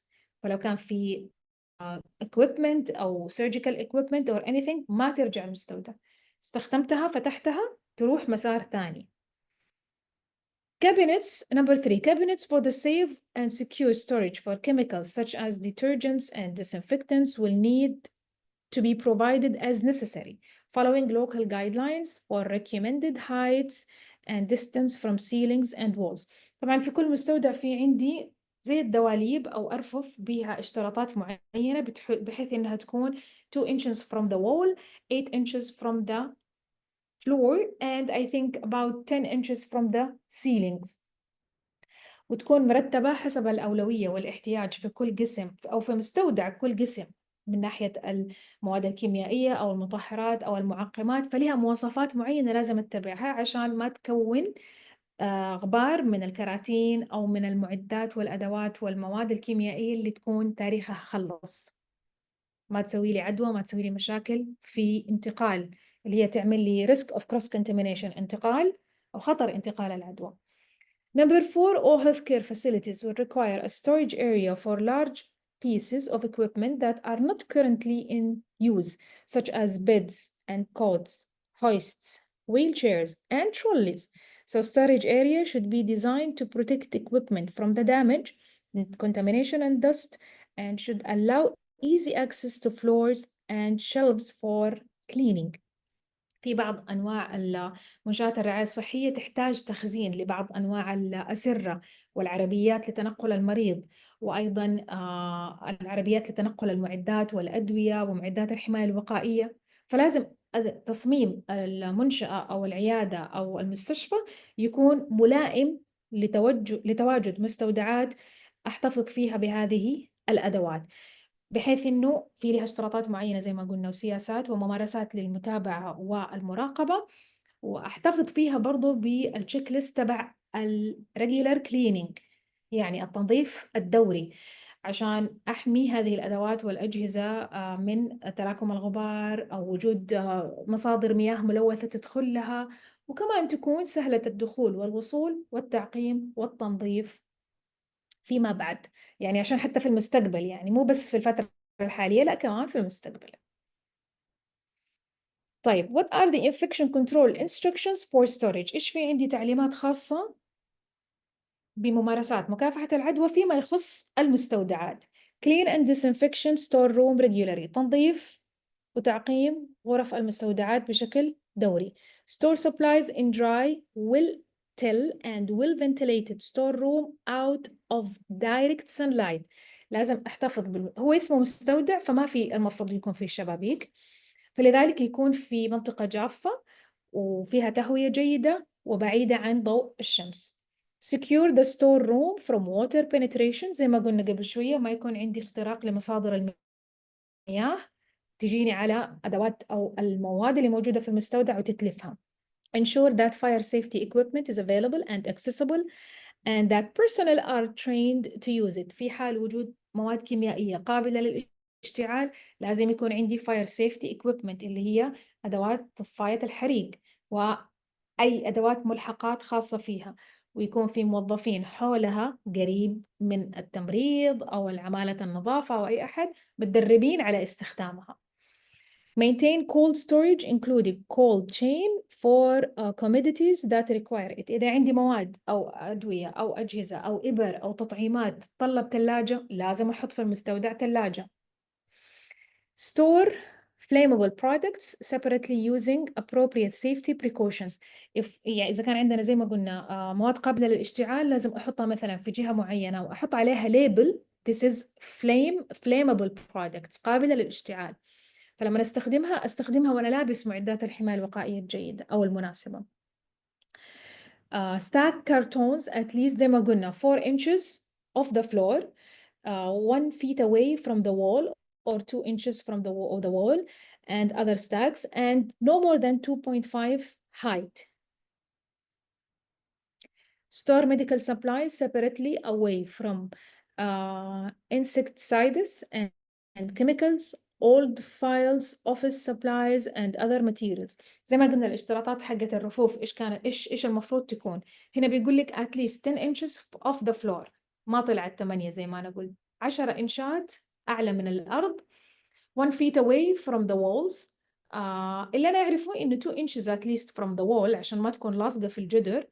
وبعدين from the ceilings 2.5 meters or 8 feet.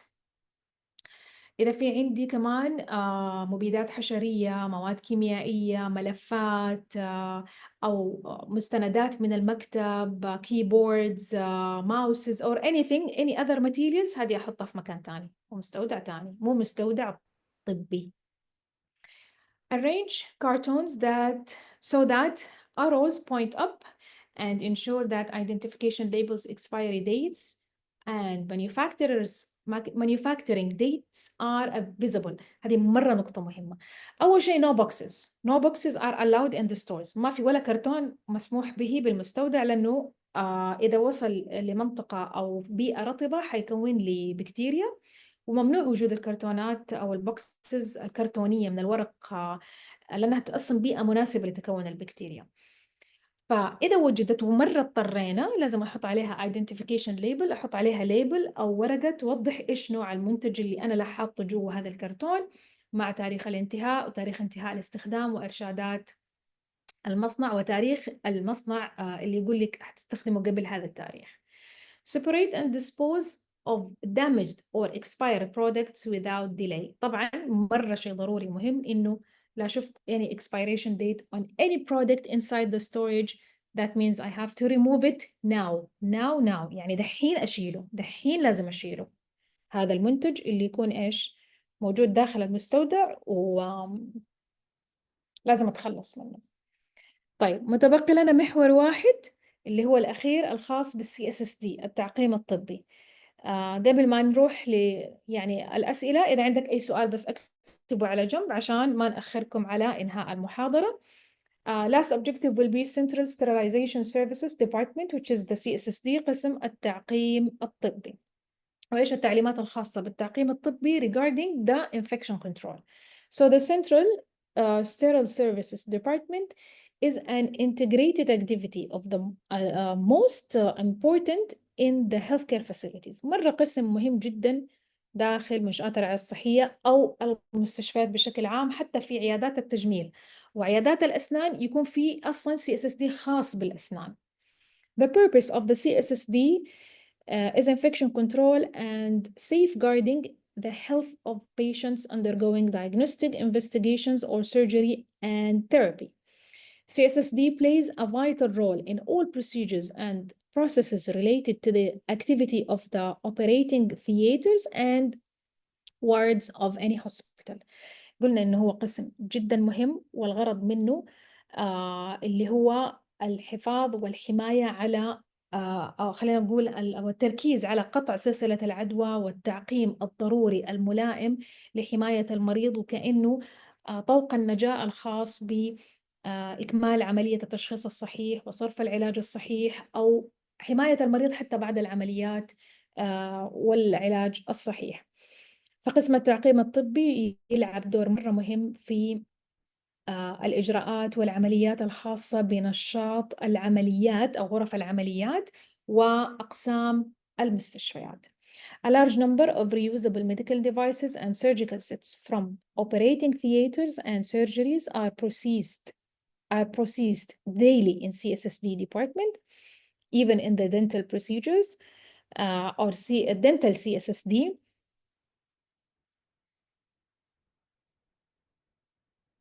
Each reusable medical device is washed, packed, and sterilized through procedures aimed at making it sterile and keeping it that away until it's used again. Inside the sterile processing department, the procedure is carried out by a number of professionals certified and with expert with appropriate equipment and technology protecting them and the facility from any risk, safeguarding the health of patients from the risk of healthcare associated infections. ففي عندي العديد من الأجهزة الطبية والأدوات الجراحية اللي بنستخدمها في غرف العمليات يتم إعادة استخدامها، لأنه مو كل يوم حشتري أو كل سنة حشتري 100 مقص أو 100 آلة حادة أقص فيها جسم المريض. فطبيعي إني حأرسل هذه الأدوات الجراحية إلى قسم التعقيم الطبي يعقمها ويرجع لي هي. فهذا دور قسم التعقيم الطبي، إنه يتأكد من إنه الأجهزة الطبية والأدوات الجراحية تم غسلها وتعقيمها وتطهيرها وأيضا تغليفها في الحاويات الخاصة فيها، والتأكد أيضا من عملية التعقيم لحد استخدامها في المرات القادمة. في قسم التعقيم الطبي برضو في موظفين مؤهلين ومتعلمين يعني حاصلين على شهادات ومدربين بطريقة كافية إنه يستخدموا التكنولوجي protecting the instruments and the devices، بحيث إنه يقطع أي نوع من أنواع سلسلة العدوى اللي محتمل تنتقل عن طريق الدم أو سوائل المريض أو أي حاجة على هذه الأدوات الجراحية والمعدات، وبذلك بيشتغلوا على موضوع الوقاية من انتقال العدوى المصاحبة للمستشفيات. The process in sterilization or CSSD department، أول شيء عندي أي جهاز أو آلة يجي نعمل له manual cleaning، أول شيء cleaning، إما manual cleaning by hands or by soaking. أول شيء نعمل نقع للأداة أو الآلة أو الأداة اللي بنستخدمها، أو نغسلها ب manual cleaning by hands. بعدين حنشتغل على موضوع washing and thermal disinfection اللي هو التعقيم في الأجهزة. نحطه في أجهزة، نحط الأداة أو الآلة أو المقص في جهاز للتعقيم، بعدين نغلفه في كيس أو حاوية ونحطه في أجهزة التطهير اللي هو sterilization and then storage for reuse. تمام كده؟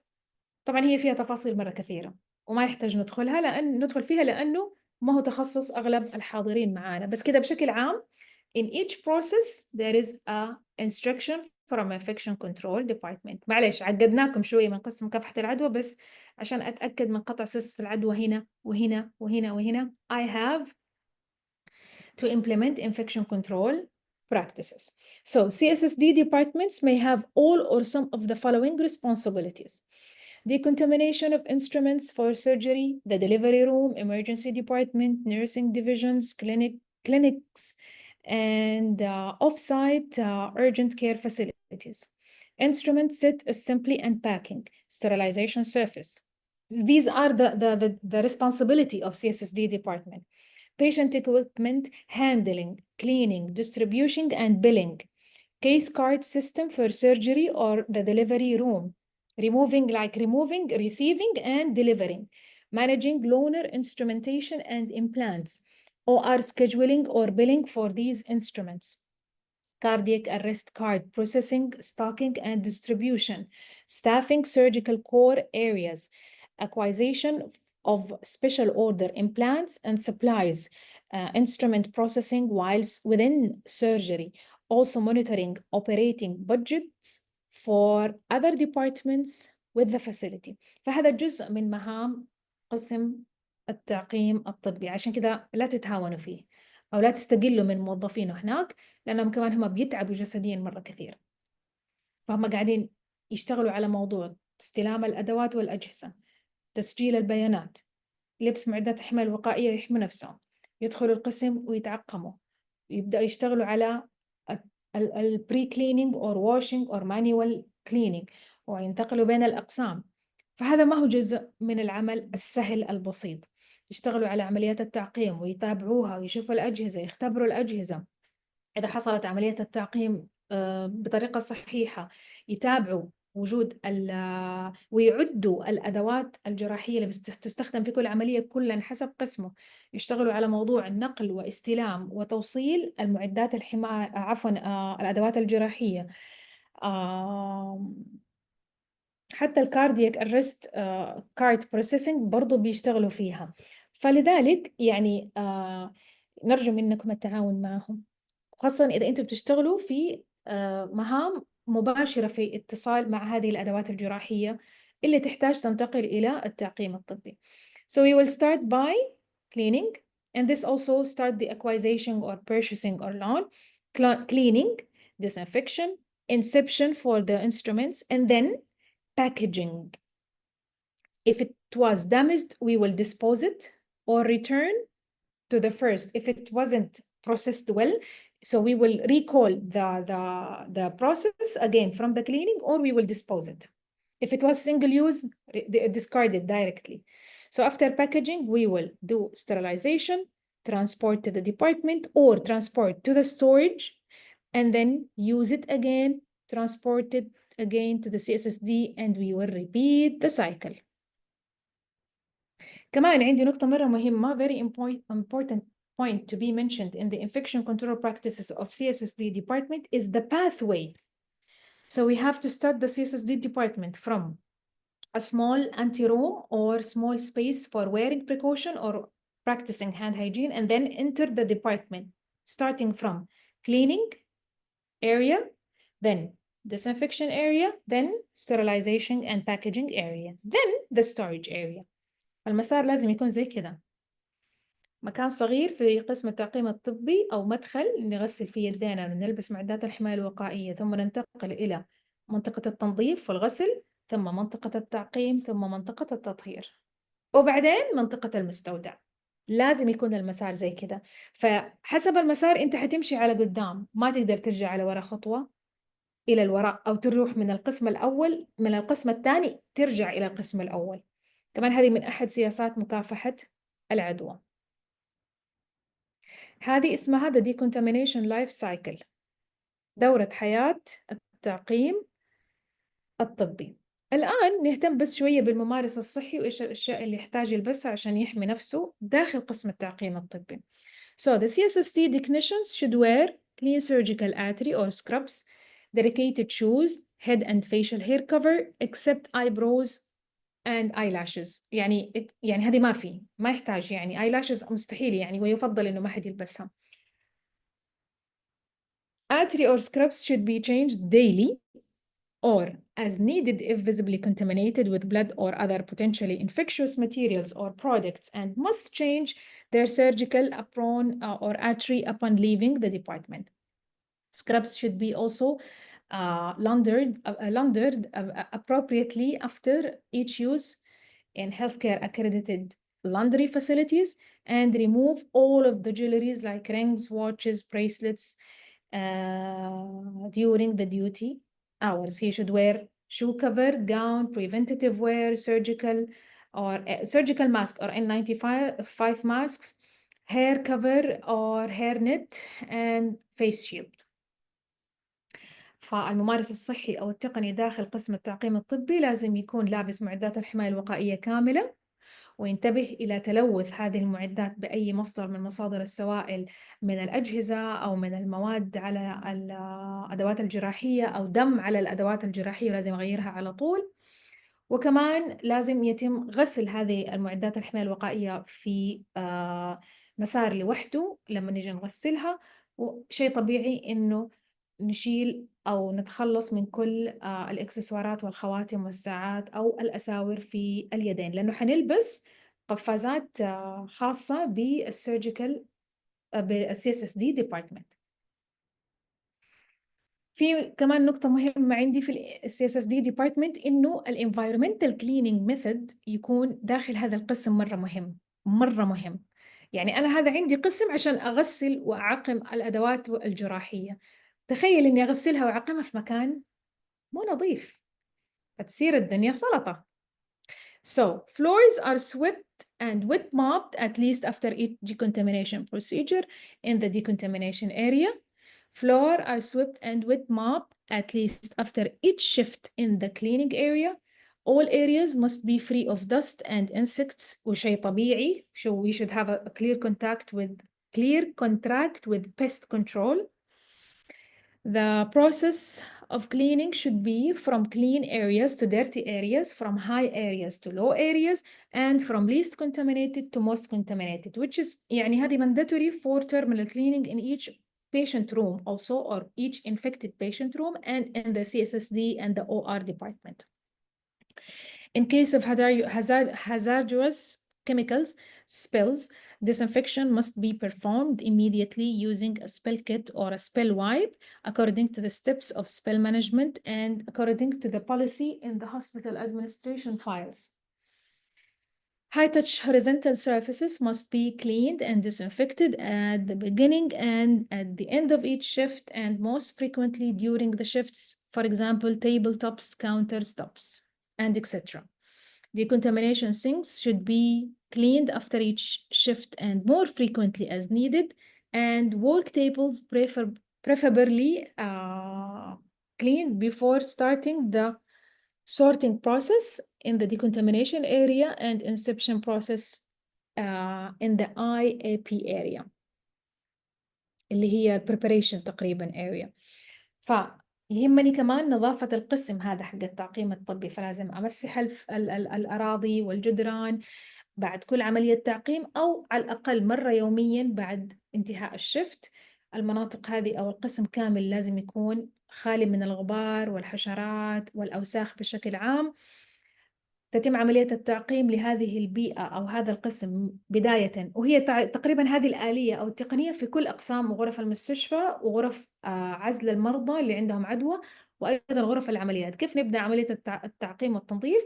نبدأ من المناطق النظيفة إلى الأكثر اتساخا، ومن المناطق العالية إلى الأقل أو المنخفضة، ومن المناطق الأكثر تلوثا إلى الأقل تلوثا، عشان نجمع كل الأوساخ في النص إلى الموست كونتامينيتد، إلى الأكثر تلوثا، ونشيلها كلها مع بعض بالمكنسة أو بالماب أو anything. في حال انسكاب مواد كيميائية أو سوائل لازم نستخدم طبعا زي ما قلنا نظافة اليدين والجلوفز، ونستخدم المسح في زي الآلية تبع environmental cleaning، نستخدم اللي هي السبيل وايب أو منشفة يكون فيها كيميكالز جاهزة لمسح والتخلص من السوائل المسكوبة. إذا في عندي أسطح مرتفعة وبستخدمها بشكل عام، أسطح بستخدمها بشكل عام اللي هي بشكل أفقي، لازم يتم تعقيمها وتنظيفها بداية ونهاية كل شفت، وخاصة اللي هي الطاولات اللي بحط فيها عليها صناديق العلب الجراحية، العلب اللي فيها الأدوات الجراحية. وبرضو بشكل عام بعد انتهاء كل شفت لازم يجي عامل النظافة. هذه الأشياء كلها من ينظفها؟ الموظف اللي بيشتغل في التعقيم الطبي. في نهاية الشفت حيكون دور عامل النظافة بأنه ينظف الأسطح مرة تانية والأراضي، وأي شيء غير نظيف حيكون شغال برضو على تنظيفه. والورك تيبلز اللي هي اللي بيشتغلوا عليها ويعقموا الأدوات أو يفرزوا الأدوات أو يعدوها، برضو نهتم بطريقة تعقيمها وتنظيفها واستخدام المطهرات أو المواد الكيميائية المطلوبة. يهمني للممارس الصحي اللي بيشتغل في التعقيم الطبي. This is important for staff who is working in CSSD department as a prevention measure of receiving or catching infections. Sorry for the هنا المشكلة الخطأ في الهاند هايجين، كتابة الهاند هايجين. يهمني نظافة اليدين هاند هايجين، PPE staff personal protective equipments، يهمني التطعيم vaccination، continuous education التعليم المستمر، clear instructions تعليمات واضحة، guidelines and recommendations and following policies يتبع الإجراءات والسياسات والتوجيهات العامة، apply process correctly تطبيق العملية الخاصة بالتنظيف صح، التعقيم صح، والتطهير والتغليف صح، reporting of medical incidents and safety related accidents إذا في حصل حادث، انكسر جهاز، انقطع عندي يعني مثلا شيء في ربر، في قطعة صغيرة في معدات أسنان، أتلفت الآلة أو الأداة الجراحية، لازم التبليغ للجهة المختصة أو للقسم المناسب. and follow up needle stick injury. هذول الأشخاص أو الموظفين هنا برضو معرضين للإصابة بالأدوات الحادة، فلا بد من متابعة الطريقة الصحيحة لقطع سلسلة العدوى وتفادي الإصابة أو العدوى تبعا للإصابة بالأدوات الحادة. طيب خلصنا محاضرة اليوم على خير وسلام والحمد لله. سامحونا طولنا عليكم. If you have any questions just write it down. يلا before we finish إذا عندكم أسئلة ابعتوا لنا هي أو اكتبوها في الشات. يلا عشان نطلع كلنا.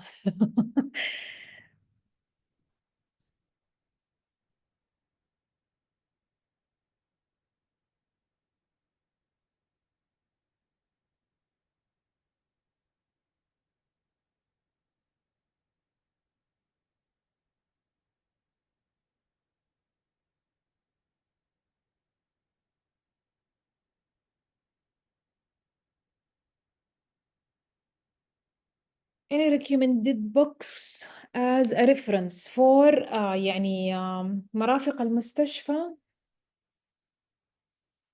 شوف بوكس يعني ممكن أكيد في بس أنا ما أعرفها، بس any يعني recommended reference يعني better than the CDC regarding infection control or infectious disease, you will never find better than CDC. Just write whatever you want in the CDC website, you will find the answer. For books, honestly, I don't know. حقيقة بالنسبة للكتب صراحة ما عندي فكرة، لكن المراجع أفضل من CDC ما حتلاقي، مرة ممتاز CDC. طيب بس عشان ما أفوت إذا في أسئلة.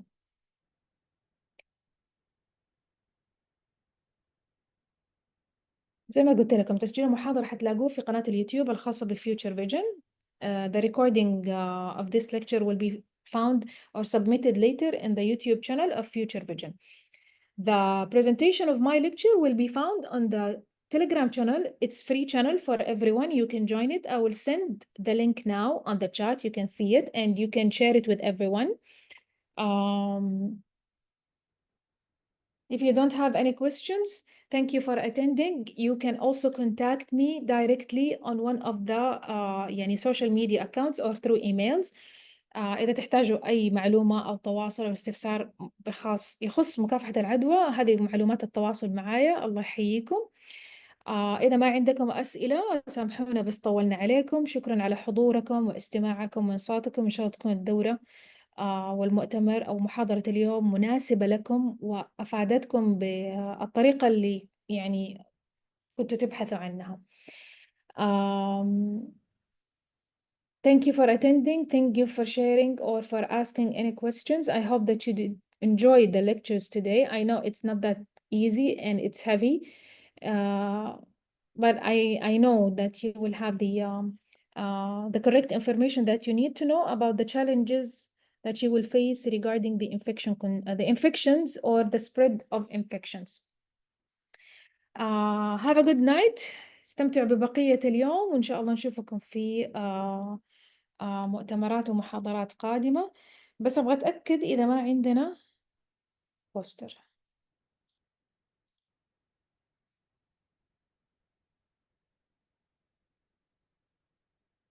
غالبا ما عندنا بوستر اليوم. شكرا لحضوركم واستماعكم وإنصاتكم. نتمنى لكم يوم سعيد ومع السلامة ونشوفكم في أحسن حال.